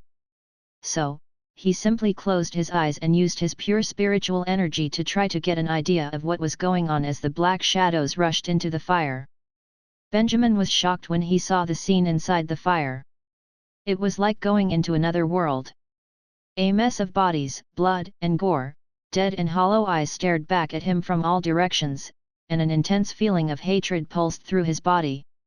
Benjamin's heart thumped heavily before he cut off the spell and opened his eyes again. What on earth was that? That was a hybrid of spiritual energy and some unknown power disgustingly merged into one. The system suddenly said softly, "Don't touch it, it won't do you any good." Benjamin frowned. How do you know that? Intuition. Benjamin could not reply. No matter what, the situation wasn't good. The original flame was strong, the heat was making him very uncomfortable even though he was quite a distance away. But after the black shadows entered the sea of fire, it was as though the flames had turned weaker. And the door into oblivion in the sky was still moving, which meant that the elders were all right. He needed to think of another idea. Hey, what is your intuition is telling you? Benjamin suddenly said in his heart, about the fire and the things in it, anything at all, it doesn't matter how far-fetched, tell me everything. The system's point of view is not the same as the average person, it can see what others are unable to see. At that moment, Benjamin had nowhere else to turn to and needed to take advantage of this unique trait. Inside the fire? Let's see, wow, that's really interesting. It was extraordinary that the system could see what was going on inside. Those cannibalistic mages look like freaks of nature, every one of them has green tendons protruding from their skin. But after a while, they fall off. Then, it is like their spiritual energy is being pulled out to maintain a giant dome-shaped shield around the elders, which is keeping the fire out. Benjamin was shocked when he heard this. What the fuck is going on? Asterisk. According to the system, the ordinary cannibal mages were sacrificing themselves by removing the own spiritual energy and making a shield so that the elders will not be burnt by the flames. But, what about the black shadows that were making the flames weaker? Benjamin inquired about this, but the system did not give him a satisfactory answer. I am not an encyclopedia, I can't answer every question you ask me. No matter, if the system couldn't help, then it would be up to Benjamin to figure it out on his own. If the two elders were willing to sacrifice their own people, then maybe they were also putting their own people into this strange state right before they died. When it was time, they would use the black shadows for unspeakable purposes. How was he supposed to stop this? If this goes on any longer, the fire will eventually die out. Hey, can you maintain the state of emptiness for a few seconds longer? It was like Benjamin had suddenly thought of something, and entire body calmed down. He took a deep breath and asked. Chapter 450, 100-meter assassination. When the black shadows rushed into the fire, Benjamin was not the only one worrying. What was that? Why did the flames become smaller? In the sky, Frank watched the fire shrink, and asked with a worried look on his face. Joanna shook her head and said, I don't know, but it is eroding my magic. Hearing the words coming out of the caster's mouth, the mages fell into despair. Ruvel.m. To them, the significance of the sea of fire was too great. If the elder cannot be burnt to death in it, they would be burned to death by the door into oblivion. So, they casted spell after spell, conjuring more and more fireballs, and sent them into the sea of fire. Unfortunately, the fire was created by 3 fire phoenixes. These fireballs were like water droplets falling into the sea, making no difference in a sea that was about to dry up. Following the gathering of the black shadows, the strength of the fire had been cut in half. Take the teacher and let's get out of here, Varus said in a low voice as he sighed. Even though the other mages were not happy about it, they still nodded their heads. Teacher Benjamin should be, wait, what is the teacher doing? At that moment, Frank saw something that was hard to believe, and stood there stunned. The other mages frowned and looked down at what Frank was staring at. Only to see that Benjamin standing not too far away from the fire, he was squatting down with his hands on the ground, looking exactly like a sprinter at the starting line. Under everybody's stunned watchful eyes, Benjamin's legs straightened, and he flew forwards like an arrow from a bow, vanishing into the fire. My God! All the mages were shocked, some even cursed. Were they hallucinating? Why would their teacher rush in like that? From what they could see, Benjamin's actions were no different from a suicidal maniac. So, after being stunned for a while, they came back to their senses and panicked, as though the main pillar of the world had collapsed. No, quickly put out the fire, Teacher Benjamin doesn't even have the spiritual energy to put up a shield, he will be burnt alive. Someone said in panic, wanting to save Benjamin from the fire. Right. I'll. Joanna replied, ready to stop the magic. Just then, something happened that made the mages stare with open mouths, and stopped the mages' rescue attempt dead in its tracks. Benjamin rushed out of the sea of fire without a singed hair on his head. I'm not dreaming, am I? All the mages' jaws had dropped to the ground. From the moment Benjamin rushed into the fire till the moment he rushed out, the entire process took about 10 seconds.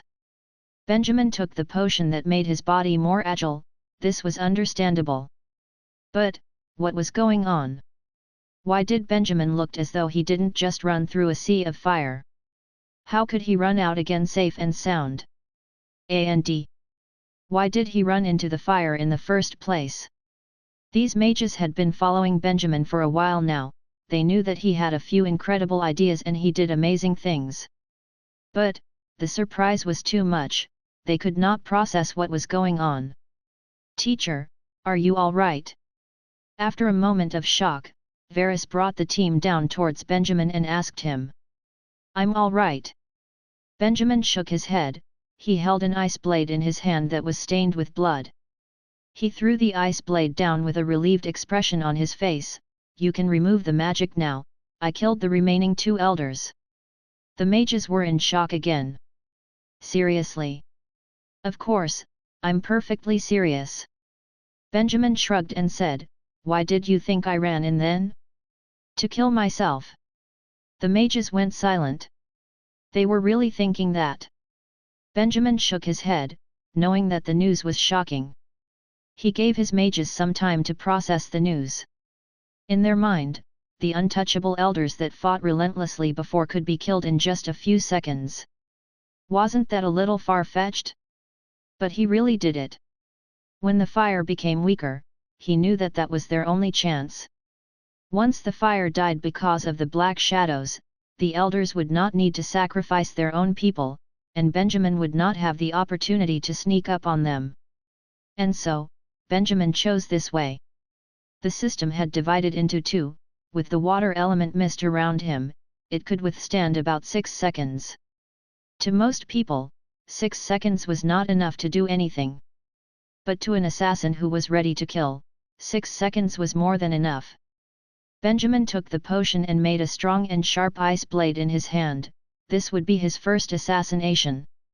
The moment he entered the sea of fire, the system opened the way and he went through the fire and the cannibal mage's shield together.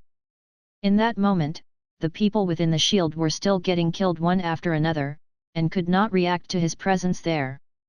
Benjamin immediately approached the elders who had their eyes tightly shut. Just then, the elders opened their eyes and saw Benjamin who stood so close to them. They both had disbelieving looks on their faces. Benjamin smiled and raised his brows. He held the ice blade in his right hand and swung forwards. Fresh blood spurted out like a fountain. After getting rid of the elders, Benjamin didn't hang about but continued on.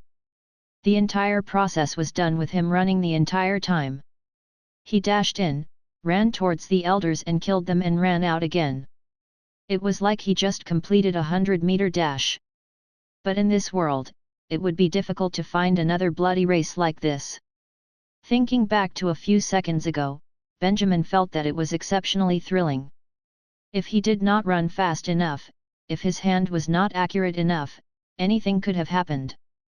The borrowed time would have run out and he would be stuck in there, death being his only way out. Even though he was only within the shield for a short moment, but what he saw was really shocking. The system was not lying. The ordinary cannibal mages acted like they were being controlled, their body shaking, with a strange smile etched across their faces. Their spiritual energy was like sand, flying out of their bodies and into the giant shield. And once their spiritual energy was sapped, they collapsed to the ground with their eyes open, nothing more than a corpse. Benjamin had watched many horror movies, but this scene was really scary. Fortunately, after he killed the 2 elders, the entire process stopped. If nothing goes wrong, that giant shield that was powered by spiritual energy would collapse soon. He took a huge risk and was paid in full. The 2 elders were dead and the battle can finally come to an end. When he thought about this, Benjamin sighed a breath of relief. This really was a tough adversary. Then, just when he was being grateful, suddenly Frank tapped him on the shoulder and asked hesitantly, "But, if the caster is dead, why did the door into oblivion not dissipate, and instead it is getting bigger?" Benjamin turned to look at the sky in shock. The giant black sphere was not moving anymore, but it was still growing at a steady speed, becoming bigger and bigger, looking as though it will keep expanding.